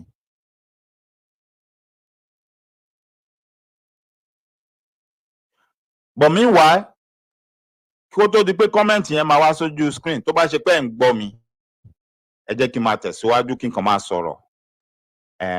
Until ìgbà tí ó bá release ara ẹ̀, we continue from there. Mọ́mì wa, ìyáàfin Olúrẹ̀mí Kílàńkó Ọ̀gábí, wọ́n ní I agree as well because they stand a better chance in Kaduna if they are genuine, which is true. Ṣé ti rí ara nǹkan tá à ń sọ bẹ́ẹ̀ yẹn? Now, èmi ò tẹ̀ tún rò lọ síbẹ̀ yẹn. Ẹ pé mo máa ń sọ lọ́pọ̀lọpọ̀ ìgbà, mo ní inú mi máa ń dùn tí n bá ti wá bí tí n bá jókòó tí bá ń sọ̀rọ̀, nítorí pé mo mọ̀ pé ẹ̀yin tí mò ń bá sọ̀rọ̀ tẹ́ ń wò mí, ọlọ́pọlọ pípé ni yín. Iron sharpened iron. Irin máa ń lọ irin ni. Ẹ wá rí ìwọ tó bá péré ní ọ̀bẹ tó ló mú dáadáa, tó bá ti fẹ́ dọ́ọ̀lù láyé ẹ̀, o gbọ́dọ̀ wá àwọn irin àbí ọ̀bẹ bíi tiẹ̀ tí wàá fi máa sharpen ara ẹ̀. Sàkání ibi tó gbọ́dọ̀ máa wà nìyẹn. Kì í ṣe kó wá péré ní kó ní ọ̀bẹ tó mú ni kó wá lọ dúró sáàárín àwọn, kó lọ dúró síbi tó ti ní rí nǹkan tó máa sharpen ẹ̀. You become dull as time goes on. You become dull. So irú kọ́mẹ́ǹtì tí màmá wa tí wọ́n sọ yìí, wọ́n tún pe àkíyèsí mi síbì kan tèmi ò rò lọ́bẹ̀ tẹ́lẹ̀. Àwọn ni wọ́n pe àkíyèsí mi lọ síbẹ̀ ń sìn, èmi ò rò lọ́bẹ̀ tẹ́lẹ̀. So màmá wa ni wọ́n tún pe àkíyèsí mi sí pé ẹ jẹ́ ká tún gba bíbá ìwò. Which the point she's making is a very good point. Wípé àwọn èèyàn wọ̀nyí tó bá jẹ́ ojúlówó ọmọ Kaduna ni wọ́n lóòótọ́, tẹ́gbọ́n wọn náà jẹ́ ọmọ Kaduna tán claim yẹn, tẹ́gbọ́n wọn dẹ̀ ti jẹ́ colonel nínú iṣẹ́ ológun bí yẹn ṣe sọ. All he has to do is tell his brother pé ó yá o, máa lọ sílé o, lọ ṣe gbogbo nǹkan tó yẹ kó ṣe o, kó lè wọṣẹ́ ológun. Kẹ́gbọ́n yẹn kóun wá máa púlù ráǹkì ẹ̀ tó bá tẹ̀ fẹ́ lo agbára, kó wá máa lo agbára ẹ̀ látèkó tó wà yẹn láti púlù gbogbo string tó bá fẹ́ púlù fún àbúrò ẹ̀.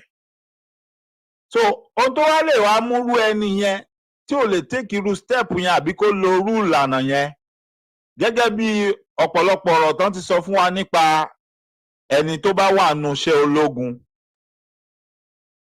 àti bí ó ṣe yé àwa kan wípé nínú iṣẹ́ ológun you are supposed to be highly disciplined. You are supposed to be highly disciplined as a military man. Gbogbo ìwàkiwà ìwà rándanrandan kò yẹ kó máa bá lọ́wọ́ ẹni tó bá ní ọmọ ológun lòun.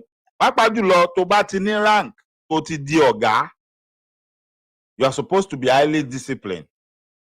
So irú ẹni tó tí yẹn pè lẹ́gbẹ̀ẹ́ tó sọ pé colonel nìyẹn, ó yẹ he is supposed to know better than for him to tell his brother to go and forge documents to join the military.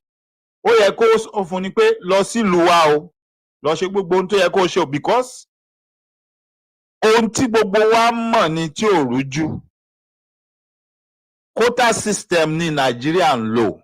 Now, in as much as àti ìgbà òmìnira ilẹ̀ Yorùbá ò tí ì dá dúró, so ọ̀rọ̀ yẹn náà la máa discuss. Nigeria náà la máa porí, kò sí nǹkan míì tá a máa porí, because àwọn tó ń parọ́ tanra wọn tán ní àwọn ti gba ilẹ̀ Yorùbá up till now àròwó wọn ń ta o, àmọ́ gọ́fúnà wọn o, àmọ́ kọmíṣánná wọn o, àmọ́ mínísítà wọn o, àmọ́ pírẹsidẹ́ǹtì wọn o, àbí ààrọ̀ ọlọ́pàá wọn, àrí sójà wọn. Tí ò bá ṣe pé ẹni tí ò ní ròrí náà kí nǹkan máa jókòó kó máa tẹ́tí gbọ́rú ọ̀rọ̀ yẹn, kó máa jókòó tirú àwọn èèyàn yẹn, and you cannot ask questions pé so n tá à ń ṣe ìṣómọ́pọlọ dání, ṣe pá ń tanra wa jẹ báyìí. Now, normal protocol tó yẹ kó ṣẹlẹ̀ ni pé tó bá jẹ́ lóòótọ́ làwọn boys yẹn wọ́n wá láti Kaduna, they are supposed to go back to their hometown, go back to their community, go back to their local government area, get all their papers signed, and go to the recruitment center to fill part of the slots allocated to Kaduna State. There is no law that permits them pé kí wọ́n lo quota tó wà allocated to Lagos State láti wọnú iṣẹ́ ológun. There is no law tó sọ pé kí wọ́n lọ ṣe fake paper pé ọmọ Lagos State làwọn láti join iṣẹ́ ológun. So fún àwọn youth Kaduna tí wọ́n ní wọ́n dìde tí wọ́n ń sọ̀rọ̀ tán sọ pé wọ́n harass àwọn boys yẹn, wọ́n kàn fi wọ́n lẹ̀, kí iléeṣẹ́ ológun kàn ṣe investigation wọn, kò sí nǹkan wọn tó ń ṣe tó wrong Èkó, because it looks like the group from Kaduna now is trying to claim wípé these boys are being victimized based on race, and they are trying to claim pé there is nothing wrong with what these boys have done, because they live in Lagos and therefore they are entitled to join the military from Lagos. But you and I know that is a lie. Irọ́ ni gbogbo ọ̀rọ̀ tán sọ yẹn, because èmi àti yín mọ̀ pé òfin Nàìjíríà sọ wípé kí oníkálùkù kó fìlì quota ẹ̀ ní state ẹ̀. So quota Lagos State ni, kò kí ń ṣe quota Kaduna. So how will you be opening your mouth and say you are a Kaduna citizen, but at the same time you want to take what belongs to Lagos State and benefit from it? And some people are gathering themselves saying what they have not seen anything wrong in what they have done. Ṣètìrídìí tí ọ̀pọ̀lọpọ̀ àwọn Fúlàní wọ̀nyí tí wọ́n ṣe mọ̀ pé ọ̀daràn làwọn, pé ohun táwọn ń ṣe ọ̀ràn làwọn ń dá, nítorí pé àwọn èèyàn wọn máa dìde nílùú wọn lọ́hùn, wọ́n máa sọ pé wọ́n ṣe nǹkan kan tó lòdì sófin.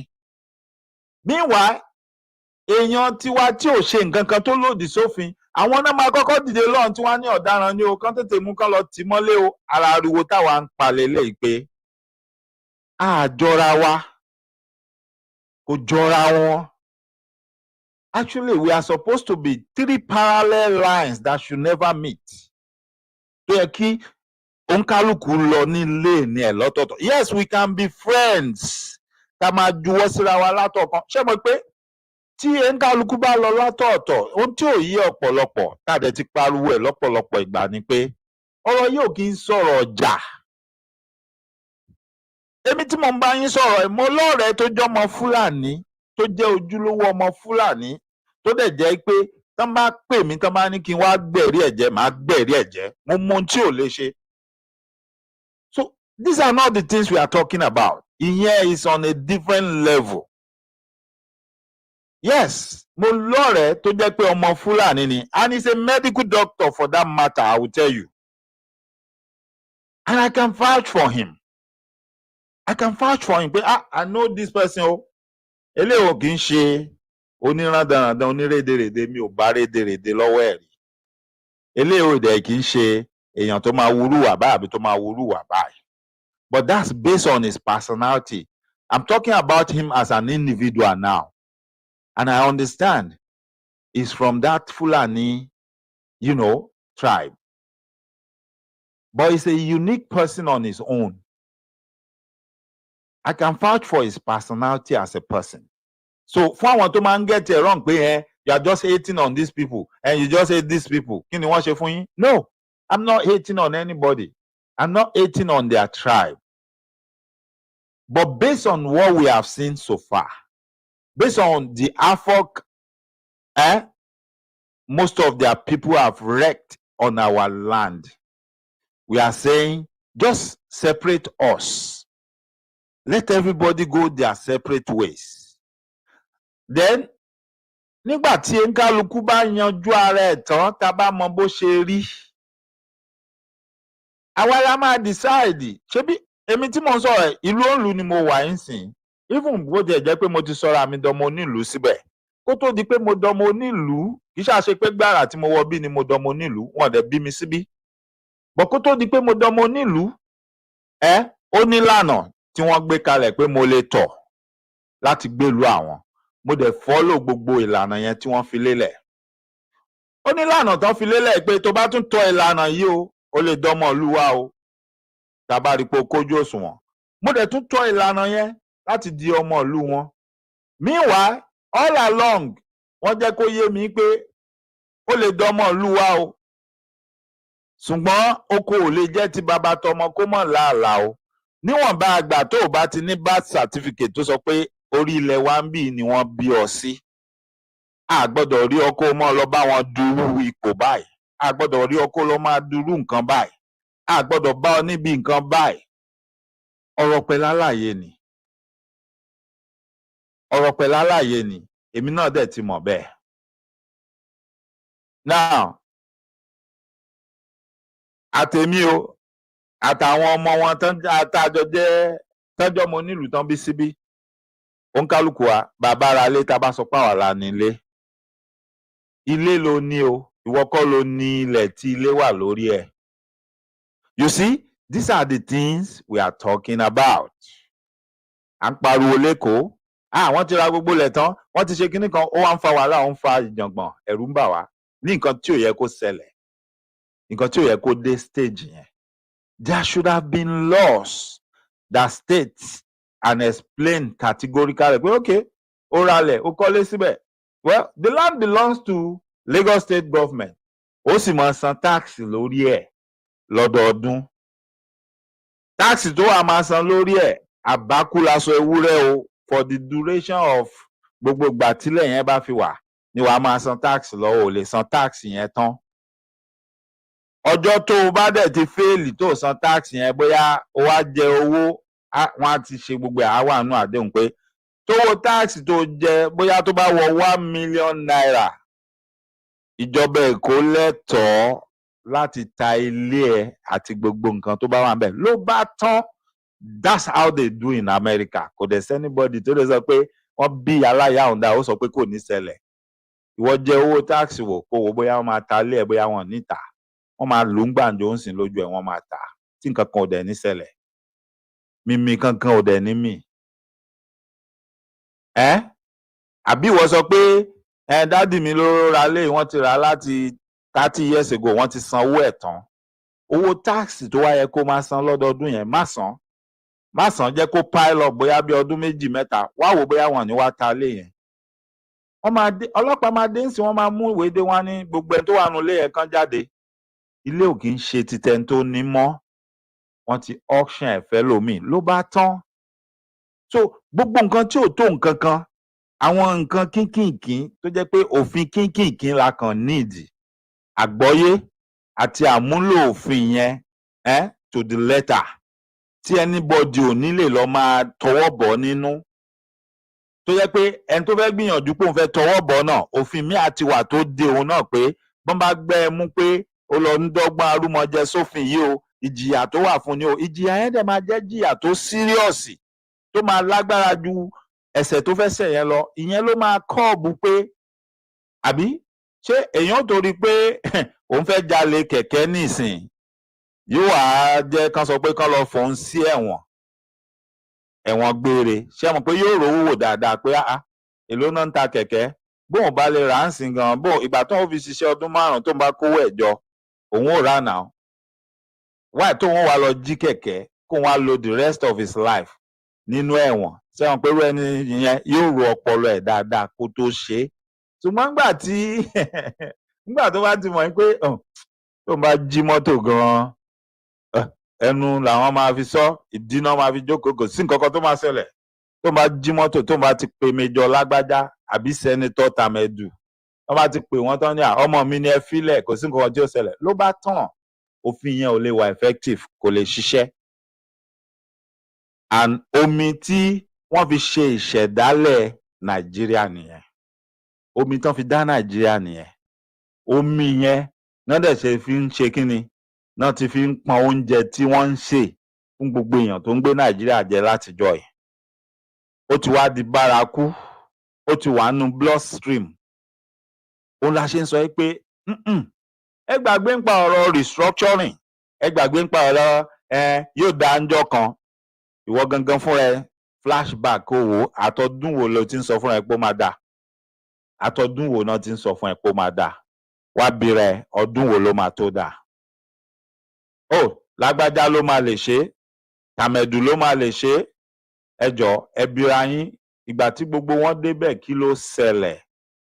Did they do anything different from what you have known? No. At the end of the day, story náà ló máa padà gbalẹ̀ pé àmọ́ kan ti bàjẹ́ tó báyìí.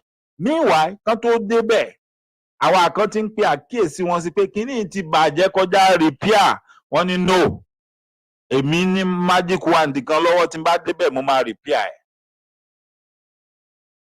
Mo lọ́rẹ̀ẹ́ kan ọmọ Ondo ni.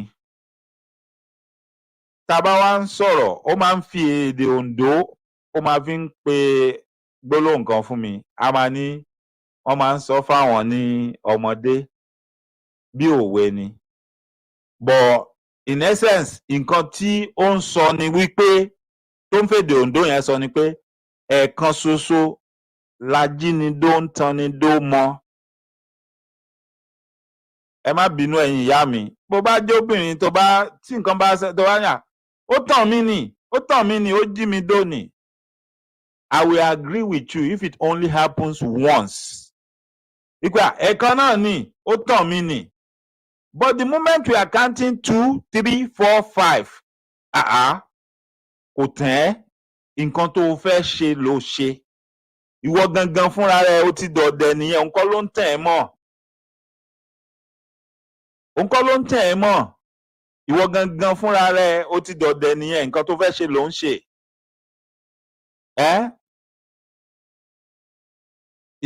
Ìyẹn lolóyìnbó ń pè ní fool me once, shame on you, but fool me twice, shame on me. O lè tàn mí lẹ́ẹ̀kan kó parọ́ fún mi kó jẹ lọ. Bọ́ngbà tó ti tàn mí lẹ́ẹ̀kan tó jẹ lọ yẹn tí mo ti mọ̀, tó bá ti ń di ẹlẹ́ẹ̀kejì, tó ń dẹ̀ kẹta, tó ń dẹ̀ kẹrin, then èmi gangan ni mo gọ̀, kì í ṣe ìwọ ló ń tàn mí jẹ mọ́. Ajé mi gangan, èmi ni mo gọ̀. Ẹ ṣé màmá mi. Ó dàbí pé mo dúpẹ́ lọ́wọ́ yín ẹ̀yin èèyàn mi, inú mi dùn gan ni. Ìgbà tí mo sọ fún yín pé kíní yẹn ń freeze pé kò ṣiṣẹ́ mọ́. I don't know what you did, bóyá you love and like, whatever you did work. Ẹ rí i pé ó ti ń ṣiṣẹ́ padà, ó ti ń ṣiṣẹ́ dáadáa. So I really appreciate that. Thank you so much. Ìyá mi, ẹ ṣé gan ni. Ó ti ń ṣiṣẹ́ dáadáa. Thank you so much. Now, ẹ já padà sórí ọ̀rọ̀ àwọn amukun mẹ́kọ̀ọ́, àwọn ọ̀bàyéjẹ́ èèyàn wọ̀nyí. Now, títí inú iṣẹ́ ológun, títí army, òun lè lè tẹ rí tó wà refill yẹn. Kò tí ì mọ ọṣẹ́ tán fi ń ṣe wá nínú ti navy, ọṣẹ́ tán fi ń ṣe wá nínú ti air force, right? Kò dẹ̀ tí ì mọ ọṣẹ́ tán fi ń ṣe wá nínú ti pé wọ́n ń gba àwọn èèyàn sínú iṣẹ́ ọlọ́pàá. Kò tí ì mọ ọṣẹ́ tán fi ń ṣe wá nínú pé wọ́n fẹ́ gba àwọn èèyàn sí road safety, civil defence àti gbogbo ẹ̀ bọ́n ṣe ń ṣe gbogbo ẹ̀ nìyẹn. The same procedure yẹn, the same process yẹn òun ló ń ṣẹlẹ̀ everywhere. Báwo ni a ṣe wá fẹ́ dẹ́kun gbogbo kínní? Báwo la ṣe fẹ́ ṣe tí wọ́n fẹ́ tọwọ́ ọmọ wọn bọ aṣọ tí àwọn incident yóò ní máa ṣẹlẹ̀ báyìí mọ́? At least spending the time tí gbogbo ọ̀rọ̀ ó fi yanjú, tí egbe ó re egbe, tégbé ó ro egbè, tá a gbàlúwa tá a bá tiwa lọ. Báwo la ṣe fẹ́ ṣe? Báwo la ṣe fẹ́ ṣe tẹ́ṣẹ̀ ọmọ ò ní máa dàpọ̀ ní wọ́ọ̀dù mọ́? Kò sọ́nà méjì ju wípé number one, àwọn tó níṣẹ́ pàtàkì láti ṣe, even if not the whole judicial system, at least the judicial system, most especially in Yoruba land, needs to rise up to the occasion. Ṣé rí gbogbo ká máa dájọ́ ọ̀rọ̀, ká máa fọwọ́ ra àyàn kan lórí, ẹni tó yẹ kán lọ bẹ̀yìn ẹ̀ tí àgbà kan pa tẹ́ ń fún wọn ní slap on the wrist. It needs to stop. Gbogbo kan mú ọmọ mẹ̀kúnnù tí ò ṣe nǹkan kan bọ̀ torí pé àwọn kan ti wá fún yín lówó, kán bẹ̀yìn pé kẹ́ báwọn kọ warrant of arrest, kán ṣàlọ́gbé kẹ́kàn báwọn tì mọ́lé, àwọn kan fẹ́ fi àgbà hàn ni, àwọn kan fẹ́ fìyà jẹ ni. It needs to stop. You need to start letting these people know pé it's not going to be like that in this 2024. And that's not going to work. Then gbogbo ẹni tó wà nípò àṣẹ láti máa ensure yìí pé àwọn èèyàn tó ń ṣeṣẹ́ láabi tán bá gbá wọn mú, ẹ jẹ́ kí ìjìyà tó tọ́ tó yẹ gangan fún wọn, because ẹni tó bá lo ipò agbára tá a gbé e sí, tó bá ṣe àṣìlò ẹ̀, tó fi fìyà jẹyàn lọ́nà ẹ̀tọ́, a ní láti lọ máa wọnú òfin àbí máa yẹ òfin wò pé kí lòfin sọ. Ara ìjìyà tó yẹ kó jẹ tá a bá ti lè fìdí ẹ̀ múlẹ̀ pẹ̀lẹ́rìí ni pé ó yẹ kán gbaṣẹ́ lọ́wọ́ ẹ̀, ó dẹ̀ yẹ kó lọ ṣẹ̀wọ̀n. Ó yẹ kán gbaṣẹ́ lọ́wọ́ ẹ̀, ó dẹ̀ yẹ kó lọ ṣẹ̀wọ̀n. Ìdájọ́ tó bójúmu ni. Tó bá jẹ́ in the process of doing what he did, tó bá la ẹ̀mí èèyàn lọ tán ti gbẹ̀mí èèyàn, ó yẹ kán gbẹ̀mí òun náà nítorí pé ó ti dá pààyàn nìyẹn. Àbí bẹ́ẹ̀ kọ́ ni?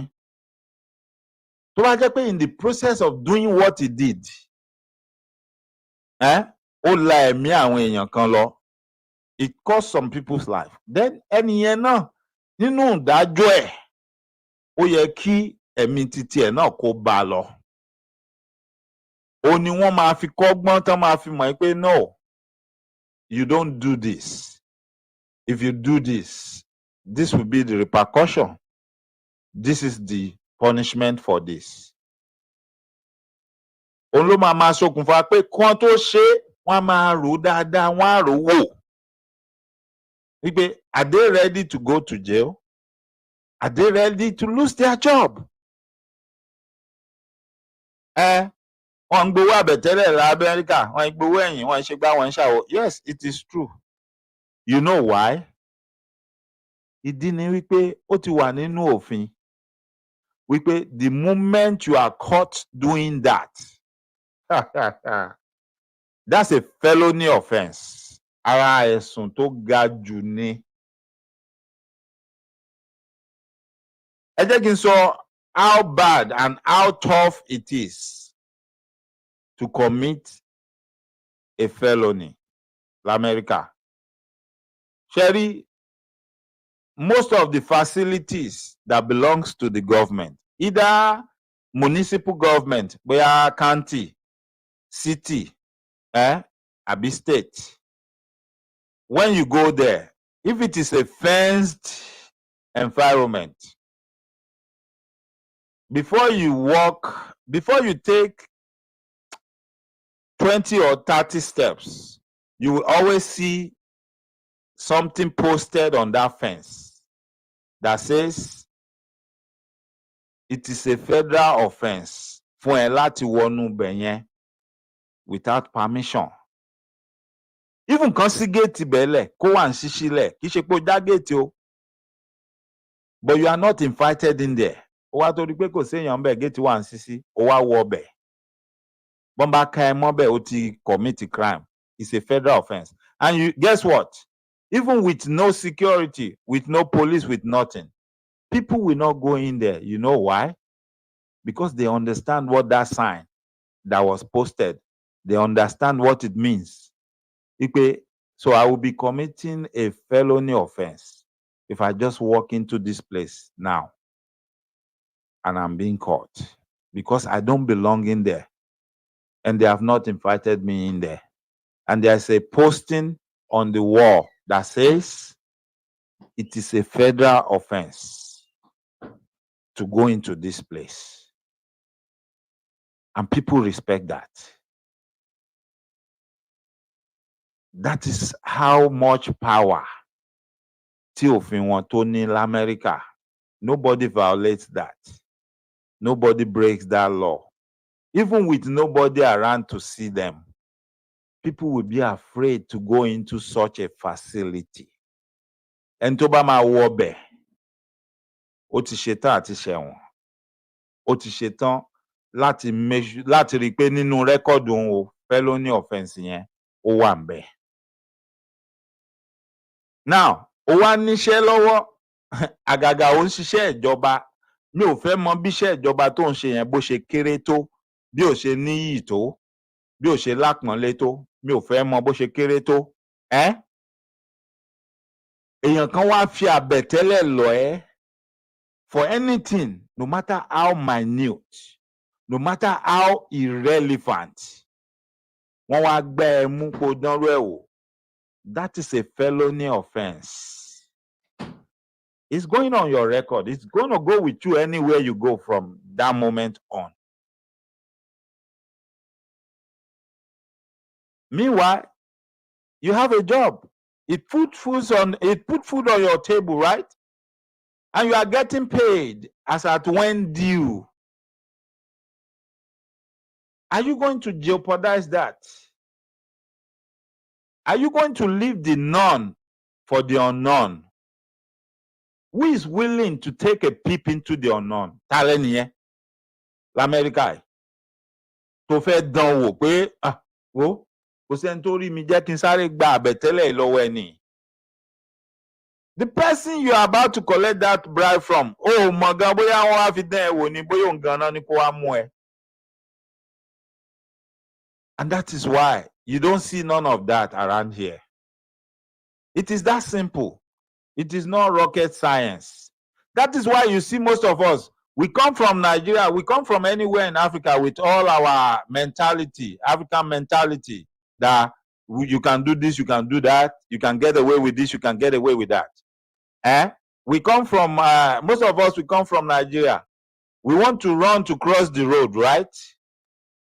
But when you get here, the first thing you realize is you don't need to run to cross the road. Just go to the zebra crossing or go to the traffic light and press the button.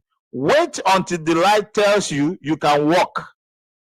It is walking, not running. Then you walk across. Gbogbo mọ́tò máa dó fún ẹ wá kọjá.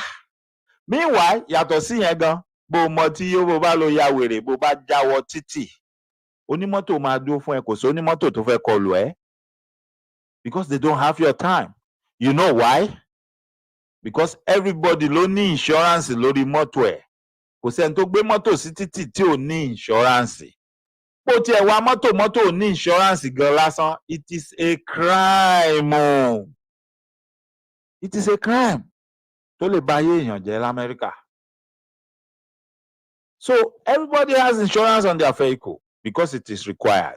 It is the law. At least you must have the minimum. You must carry the minimum. Kò di dandan kó jẹ́ full coverage, but you need to have the minimum required insurance in that state before you can get in a vehicle and start driving it around. Now, nínú insurance tó ní yẹn, ó ti wà ńbẹ̀ pé tó bá ṣèṣì kọlù yàn, owó tí insurance máa san láti tọ́jú ẹni yẹn àti láti ṣe owó gbà mọ́ bínú, and then bóyá ẹni yẹn bóyá ó níṣẹ́, bóyá gbà tó wá kọlù kò lè lọ bí iṣẹ́ mọ́. Sórí gbogbo iyejọ́ tí ò fi lè lọ bí iṣẹ́ yẹn, they are going to calculate the money that person supposed to make. Insurance máa calculate gbogbo ẹ̀ náà máa san fún. Ó wá mọ tí yóò wá kó sínú mọ́tò wá wa mọ́tò ẹ lọ. Ó wá déwájú ilé Dr. Mike Ọlá, ó wá wa mọ́tò lórí grass, ó wá bà gbogbo àwọn flower bed mi, ó bà gbogbo kókó tó wà ńbẹ̀ jẹ́. You are going to pay for it. Insurance ẹ ló máa san owó ẹ̀. Insurance ẹ ló máa san. They are going to pay for it. Ìdí nìyẹn tó fi jẹ́ pé ó di dandan, you need to have it. Tó o bá ní tó gbé mọ́tò sọ́nà tó bá wa mọ́tò, ọjọ́ tọ́lọ́pàá bá ti gbá ẹ mú tó bá ti rí pé ò ní insurance, wàhálà dé nìyẹn o. Even wọ́n lè gbé ẹni yẹn lọ sẹ́wọ̀n láti ibi tán ti mú for not having vehicle insurance and driving a vehicle. Meanwhile, ìwọ tó ti wá mọ̀ bẹ́ẹ̀, ṣé wá rí, the more accident you have, the more claims you file, the higher your insurance will go. Bóyá gbà tó bẹ̀rẹ̀, bóyá $100 per month ló ń san lórí mọ́tò ẹyọ kan full coverage. Bóyá by mistake ó wá lọ kọlù yàn, àbó kọlù nǹkan yàn, insurance ẹ wá ní láti sanwó fún wọn. By the time they review your insurance, the money you are paying will go up, your premium will go up. Wàá kàn rí pé gbà tán bá máa update ẹ báyìí, wàá gba lẹ́tà, wọ́n lè sọ fún ẹ pé owó ẹ ti lọ sí $250 per month. Ìwọ tó dẹ̀ ti gbé ìṣirò léye tó ń gbà àti iye tó ń ná sórí pé o need láti make adjustment. That is why kò sẹ́ni tó máa sọ fún ẹ tó bá ti gbé mọ́tò sójú títì tó ń lọ, orí ẹ máa pé. Gbogbo ojú ẹ máa làálẹ̀, gbogbo brain ẹ ló máa jí pépé tó máa ṣiṣẹ́. Kò sẹ́ni tó máa lé ẹ káàkiri. Kò sẹ́ni tó máa sọ fún ẹ pé má mọ tiwa mọ́tò. Because you are trying to stay away from trouble. At the same time, you are trying to save yourself some stress. Ó wá rí èèyàn kan tó ń ṣe rándanrandan ní ẹ̀gbẹ́ títì tó wá fẹ́, ìwọ gan ni wàá máa slow down tí wàá máa tẹ bírèkì pé ṣáà má kó tiẹ̀ bá mi. Ṣáà má kó tiẹ̀ bá mi. You see? So, ó tanná pé kó iná tàn pé kó rìn o, kò tán o. Tí wọ́n bá ti rí pé ó ń ṣe rándanrandan, ìwọ gan ti ń tẹ bírèkì kó tó súnmọ́. Torí ó mọ̀ bóyá ó fẹ́ jánà mọ́ ẹ lẹ́nu pé kí mọ́tò kọlù òun. O ò dẹ̀ ṣe tán pé kán sọ pé ó kọlù kí insurance ẹ wá máa sanwó ìtọ́jú, kí premium tiẹ̀ kó wá lọ sókè. You see? Simple logic, simple reasoning. Ọ̀pọ̀lọpọ̀ nǹkan l'Amẹ́ríkà wọn ì léèyàn kiri. Òfin ló máa sọ fún ẹ. Òfin ló máa sọ fún ẹ. Bíìlì ẹ ló máa san fún ẹ. Iye tó ń gbà ló máa jẹ́ ó yé ẹ.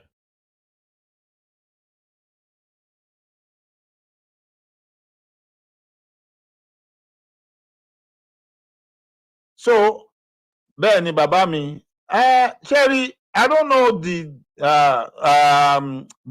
kind of tax system they have, because gbogbo ariwo tá à ń pa tán sọ pé àwọn ọmọ Igbo ti ra gbogbo ilẹ̀ Èkó tán, wọ́n ti ra gbogbo ilé tán. Because if we have a good tax system tó bá ṣiṣẹ́ bíi ti America, nobody needs to worry pé ọmọ Igbo ti ra gbogbo ilẹ̀ Èkó tán. Because if we have the type of tax system they have over here, that means they don't own the land.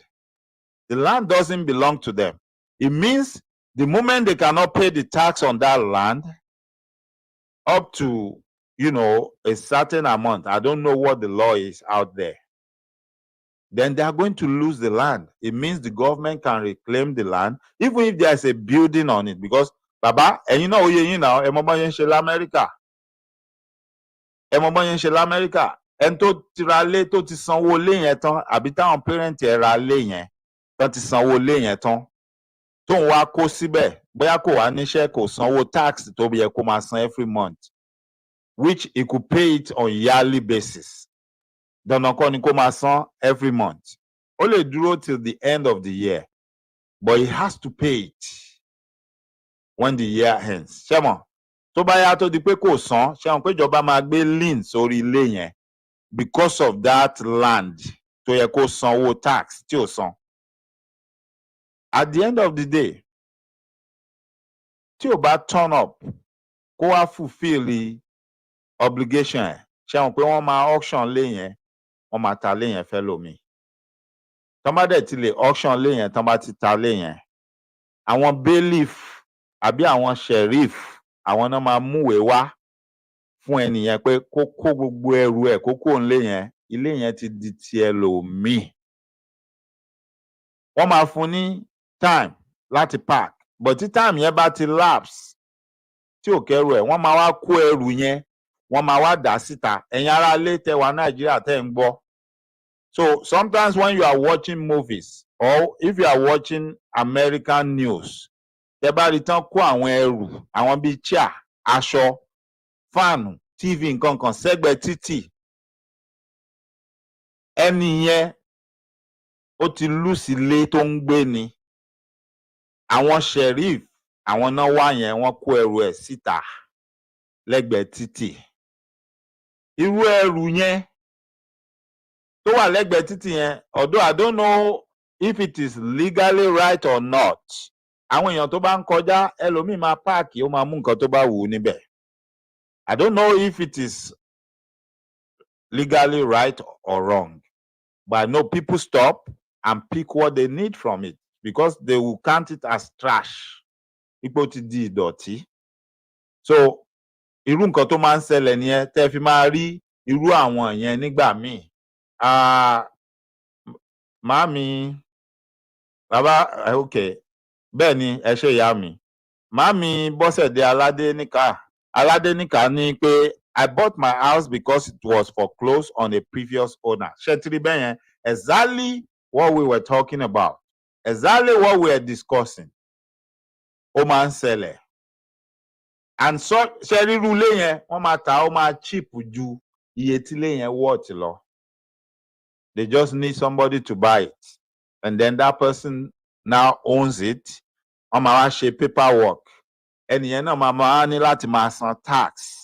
So that is why at times I look at it pé yes, ara lé, à ń gbénu lé, àwa la nílé, orúkọ wa ló wà ńbẹ̀. But guess what? Technically, the house doesn't belong to you. It belongs to the government. Because the land the house is sitting on, you are going to continue paying tax on it for the entire lifespan of whatever property you have on there. The moment you stop paying tax, they are watching you. They are coming one day, they are going to foreclose that property and sell it to the next bidder. Bó ṣe máa ń ṣe nìyẹn. So irú ìsìn, yes, mo lè máa claim pé ilé mi ni, this is my property, stay off, private property. But àwọn government America, wọ́n ní problem pẹ̀lú mi o. Wọ́n mọ̀ pé bí máa ń pariwo pé èmi ni mo nílẹ̀ bí èmi mo ní kíní, wọ́n ní sọ nǹkan kan. Ọ̀yẹ́ ló máa kìlọ̀ fún nítòbí lọ́rọ̀ mi. Wípé okay, wọ́n bá bí ẹ dáa mọ́ sanwó tax nígbà tó bá yẹ kó san. Wàá wá mọ̀ bóyá wọ̀ ló nílẹ̀ yẹn, bóyá wọ̀ kọ́ ló ní. You see? It's as simple as that. Kò sí pé à ń léèyàn mú kiri, kò sí pé à ń jà, kò sí pé à ń dara wa láàmú. Bọ̀ mi ò mọ bí wọ́n ṣe ń ṣe títí ọ̀dọ̀ wa yẹn tó fi ń di pé ó ń di problem tí ìbẹ̀rùbojo wá ń dé báwọn èèyàn pé ṣé kò sí wàhálà báyìí pé àwọn èèyàn ti ra gbogbo lẹ̀, wọ́n ti ra gbogbo nǹkan tán, wọ́n ti ṣe gbá, wọ́n ti ṣàwo. I really don't understand irú òfin tó ní ṣe pẹ̀lú ọ̀rọ̀ ọlẹ̀ nílùú yẹn. Mo mọ̀ pé gbà kan bàbá Ọbásanjọ́ ló ba gbogbo kinní yẹn jẹ́. Àwọn náà mú ọ̀rọ̀ ọlẹ̀ tán sọ di nǹkan míì mọ́ wa lọ́wọ́. So kọ́lọ̀ ń ṣàánú fún bàbá wa yẹn. Bọ̀ lórí ọ̀rọ̀ àwọn èèyàn tán pera wọn lọ́mọ Kaduna yìí, I still believe a lot needs to be done. I'm actually talking to somebody in Nigeria already to see how they can help me to stay on top of this, news. Because eléyìí ò kì í ṣe ọ̀rọ̀ pé ká kàn sọ ká mẹ́nu ká mójú kó bẹ̀. In as much tá a ṣì wà nínú Nàìjíríà tá a ti kúrò, a ní láti mọ ohun tó ń ṣẹlẹ̀ ní orí ilẹ̀ Yorùbá. A ní láti mọ àwọn ibi tí wọ́n ti ń fọ̀bẹ̀yìn jẹ wá ń sùn àti ibi tí wọ́n ti ń pa wá lára. A ní láti máa wá ọ̀nà bá a ṣe máa dí gbogbo loopholes tó wà. Ara àwọn loopholes tó wà láti sọ ti tàwọn baálẹ̀ fún wọn, àwọn mọ́gàjí, àwọn ọba. Then àwọn bàbá alágbádá, àwa ni commissioner, àwa ni minister, àwa ni kí ni wọ́n ń pè wọ́n? Àwa ni senator. Aburú tí wọ́n fi ń ṣe wá, òun là ń pe àkíyèsí wọn sí báyìí pé they need to stop it. Torí pé gbogbo wàhálà tí wọ́n ń dálẹ̀ yìí, àrọ̀ tó ń dáràn lọ̀rọ̀ wọn, ọrùn ẹlẹ́sẹ̀ méjì ni wọ́n ń dá sí. Ohun táwọn fi ń ṣararindin, tán fi ń sayọ̀ọ́yọ̀, tán fi ń kówó, tán fi ń kọ́lá, tán fi ń kọ́rọ̀ ọjọ́ yìí, wọ́n fi ń dá wàhálà ọjọ́ iwájú lẹ̀ sí ilẹ̀ Yorùbá ni. If we are not careful, even tá a bá gba òmìnira ara wa tá a bá là ń lọ, ẹ jọ̀ọ́, nígbà táwọn èèyàn kan bá ń yọjú tó máa lọ́mọ Yorùbá làwọn, àwọn wà nù ṣe ológun tó dẹ̀ múwèé ẹ̀rí tó ń sọ pé ọmọ Yorùbá ni wọ́n dání, tá a dẹ̀ ní nǹkan tá a fẹ́ fi púùfù pé wọn kì í ṣe ọmọ Yorùbá. Ṣé ẹ mọ̀ pé wàhálà wà? Ṣé ẹ mọ̀ pé wàhálà wà? Ok, ẹ jẹ́ àgbà pé ìlú yẹn pín lọ́la, bí ìlú yẹn ṣe wá pín tán, àwọn aníkéńkálukú máa lọ pé ṣùgbọ́n gbogbo àwọn ọmọ ogun o, wọ́n dá ẹni kálukú padà pé kó máa tẹ̀lé àwọn èèyàn ẹ̀ lọ, kán retain wọn, kán máa sanwó fún wọn lọ.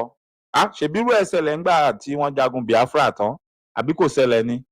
Ẹ jọ̀ọ́, ṣé ọ̀rọ̀ tá à ń sọ fún yín pé àwọn ará bíi wọ́n ti orí bí I'm going to round up on this note, but pay attention to what I'm saying here and let's focus. If tomorrow they say, okay, let's dissolve this thing and let's resolve, let everybody move on. But what we are going to do is everybody in the military, everybody is going to go back to their region.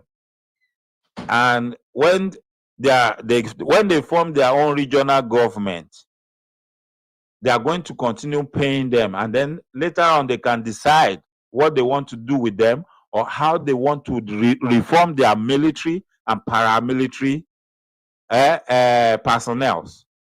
Ṣé ẹ mọ̀ pé ọ̀rọ̀ tá à ń sọ fún yín pé wọ́n ti device ọgbọ́n àtinúdá kan tí àwọn Fúlàní fi ń gbìyànjú yìí pé àwọn ó ràn wá lọ́wọ́ láì jẹ́ ká mọ̀ láti gba ilẹ̀ olómìnira Yorùbá tá là ń fẹ́. Ṣùgbọ́n àwọn làwọn máa plant àwọn èèyàn wọn síbẹ̀ tó máa control wa technically títí táwọn ó fi padà wá ṣe wá lọ́ṣẹ́ tá à ní mọ̀.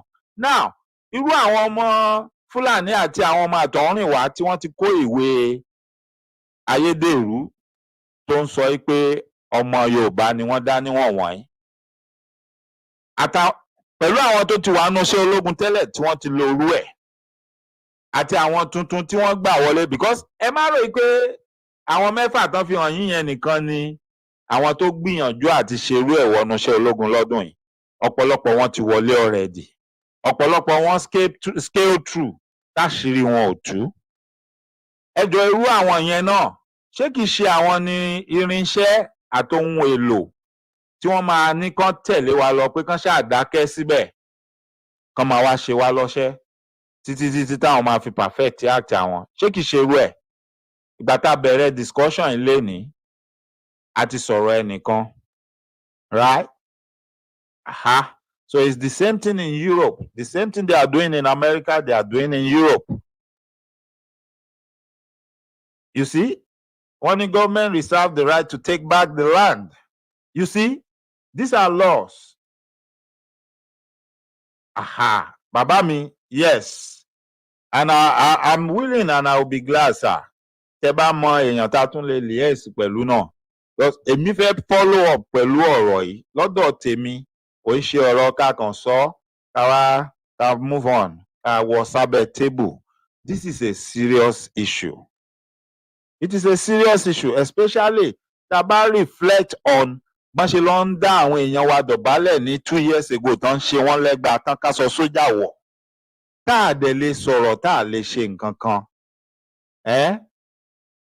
And these are part of the reason why sometimes a ní láti máa farabalẹ̀ ká máa pay attention sí certain things. Tá bá ti rí nǹkan kọ̀ọ̀kan tó lè help cause wa ariwo tá à ń pa àti gbé tá à ń ké. If we have to dwell on it, let's dwell on it o.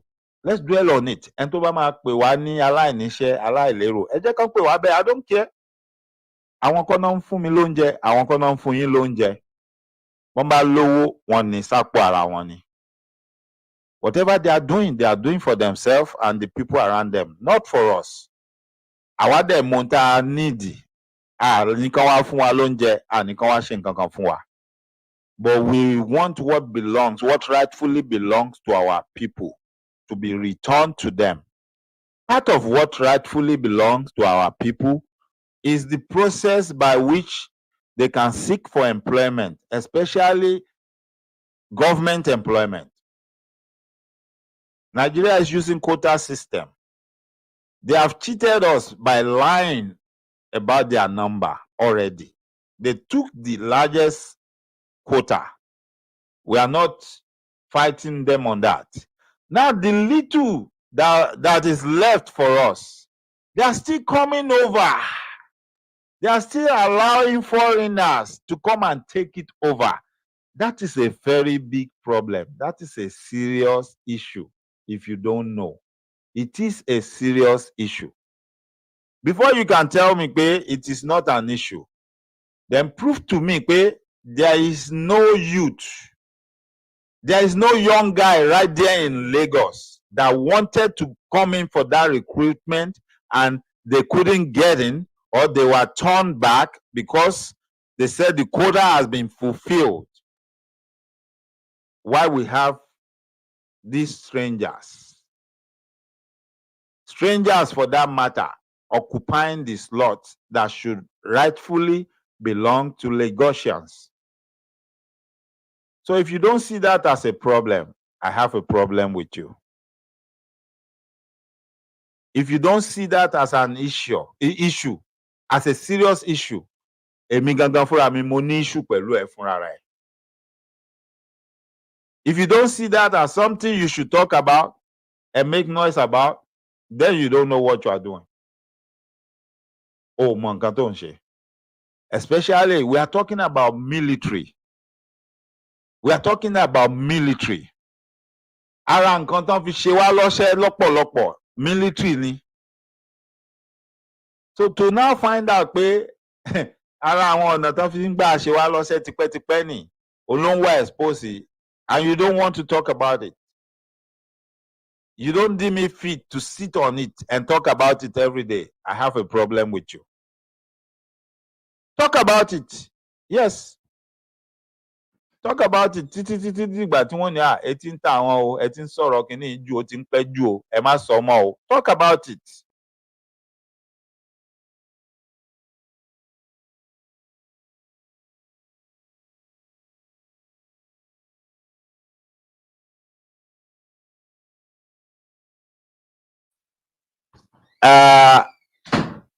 Ẹ má bínú sí mi. I'll be rounding up here. I have a call and it's a very important call. I have to go and answer.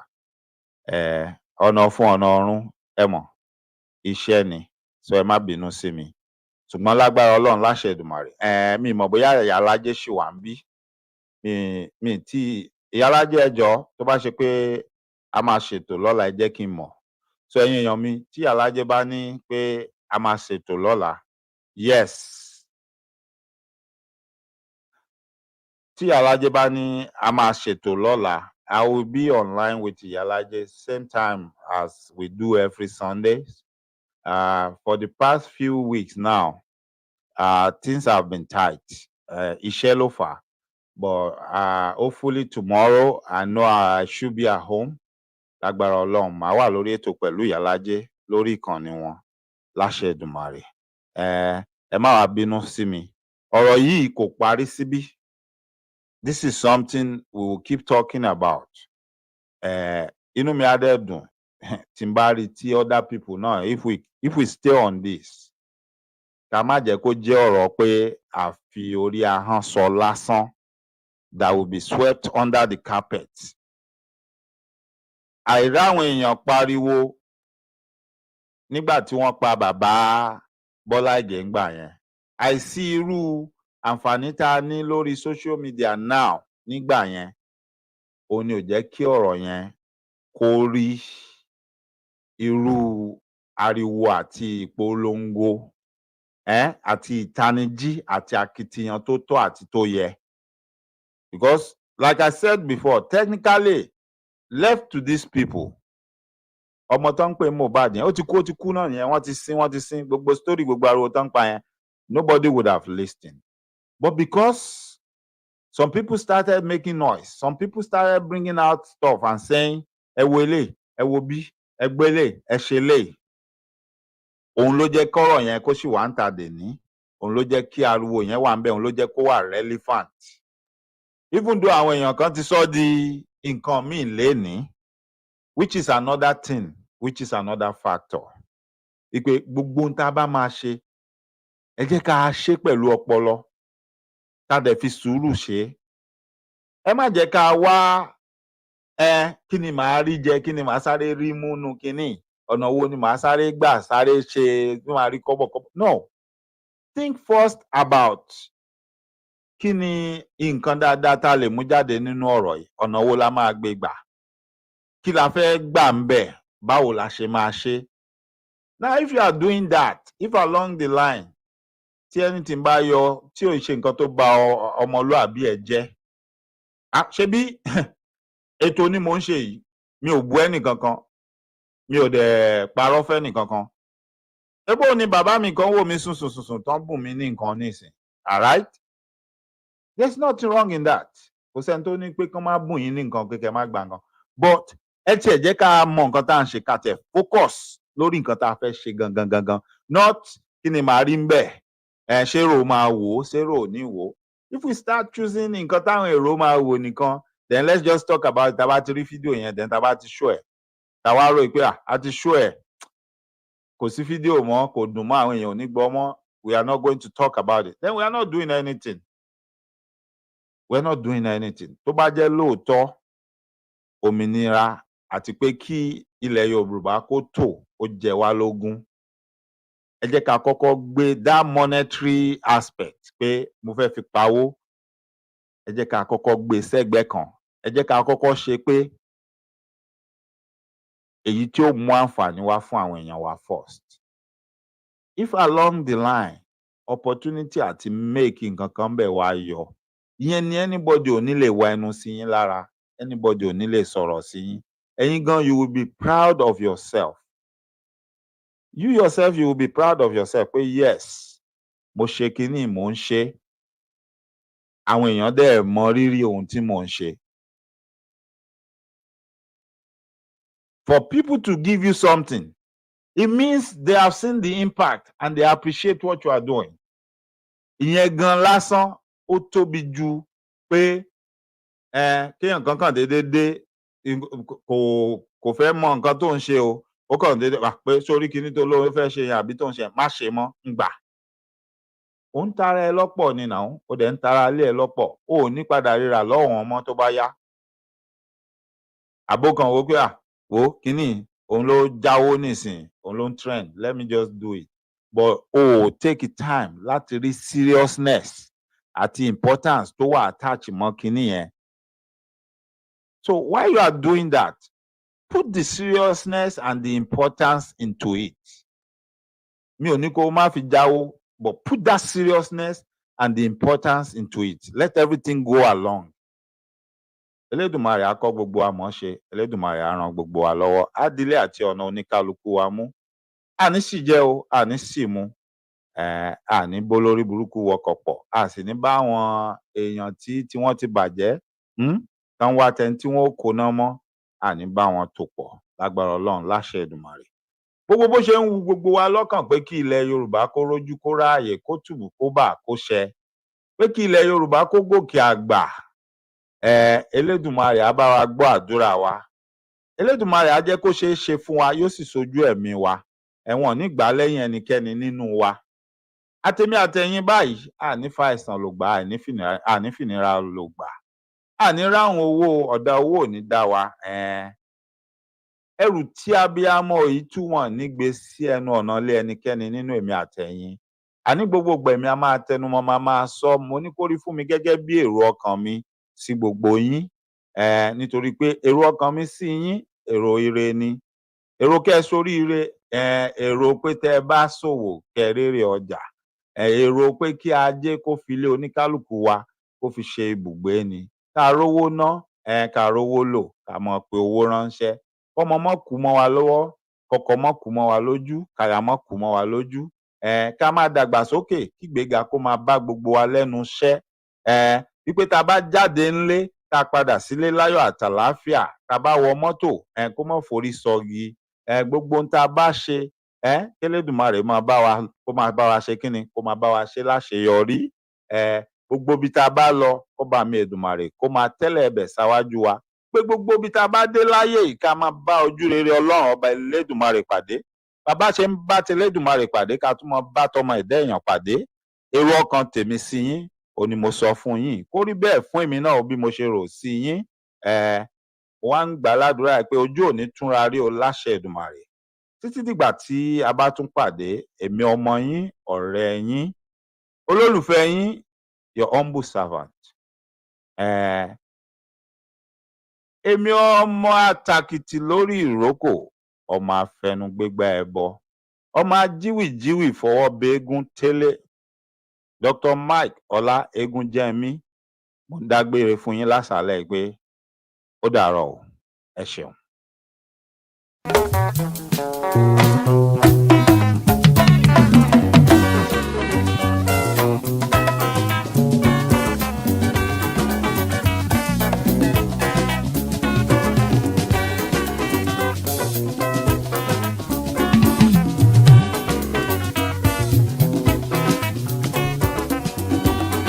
Alára ló lọ́gbọ́n, ajẹ́rọ ló nímọ̀ràn, ewé oníyèmùyè àwọn ló ní ètò gúnjere.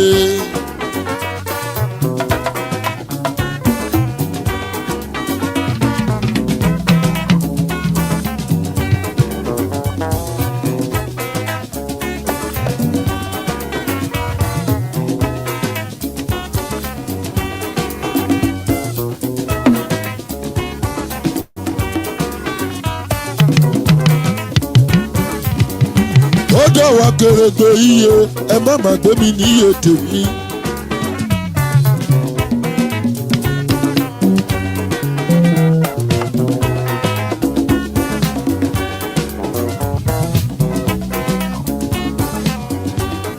Àgbẹ̀jọ́ bá dáre ní kó dákun kó dá tèmi síre.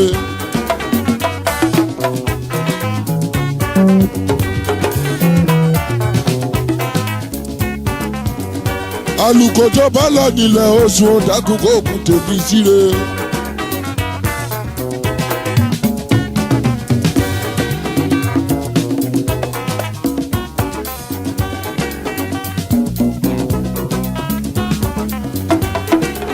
Lékelèké ọmọ yòyí ẹlẹ́fun, ìbá fún mi lóòkan ó kan tèmi ń dórí lo.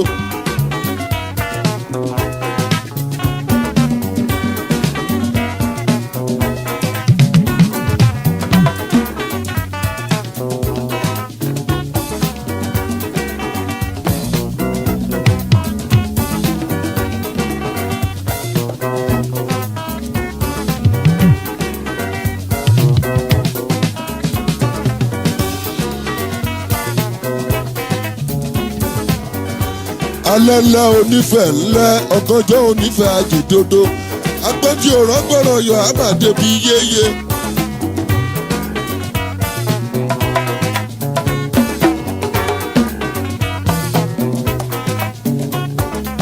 Ìyá mi ẹlùgbàgbà kẹ́gbẹ́rẹ́ tèmi wá gbogbo ara ní tẹ̀kùtẹ̀kù kì í jowó.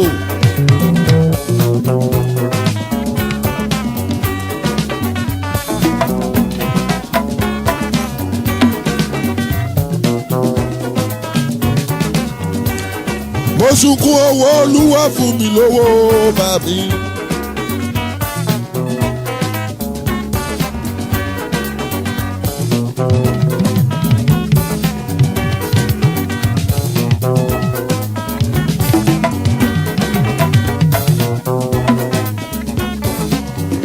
Ẹ̀bẹ̀ làmí bólúwa ọba máa fowó kẹ́yìn lọ́rọ̀ wa.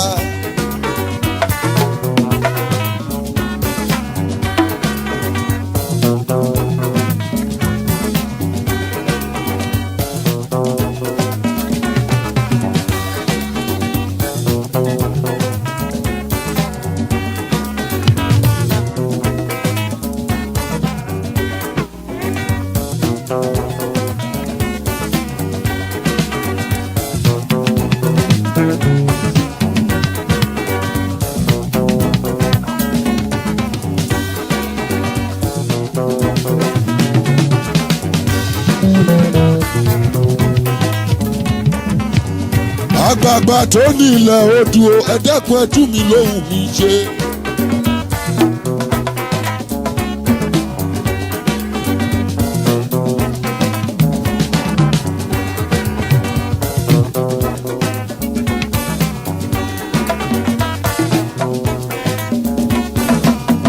ẹ máa gbèrè kẹ́kẹ́ mi lọ́nà o ẹ jẹ́ n ṣoríire. ẹ máa gbèrè kẹ́kẹ́ mi lọ́nà o ẹ jẹ́ n ríre dalẹ̀.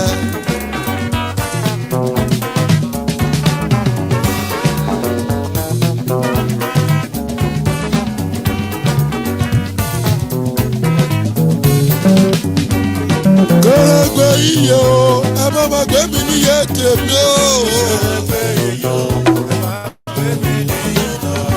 ẹ má gbé mi níye lọ ẹ má gbé mi níye lọ. ẹ má gbé mi níye lọ ẹ má gbé mi níye lọ. omi tútù ní tẹnu ẹja bọ́ ọ̀rọ̀ rẹ̀ ní òtẹnu mi jáde. omi tútù ní tẹnu ẹja bọ́ oríire ní òtẹnu mi jáde. ẹ má gbé mi níyè mi o ẹ má gbé mi níyè tèmi.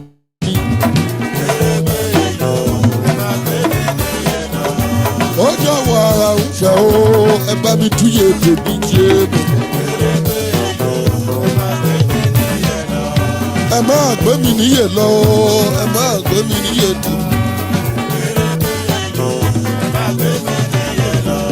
ẹ má gbé mi níyè mi o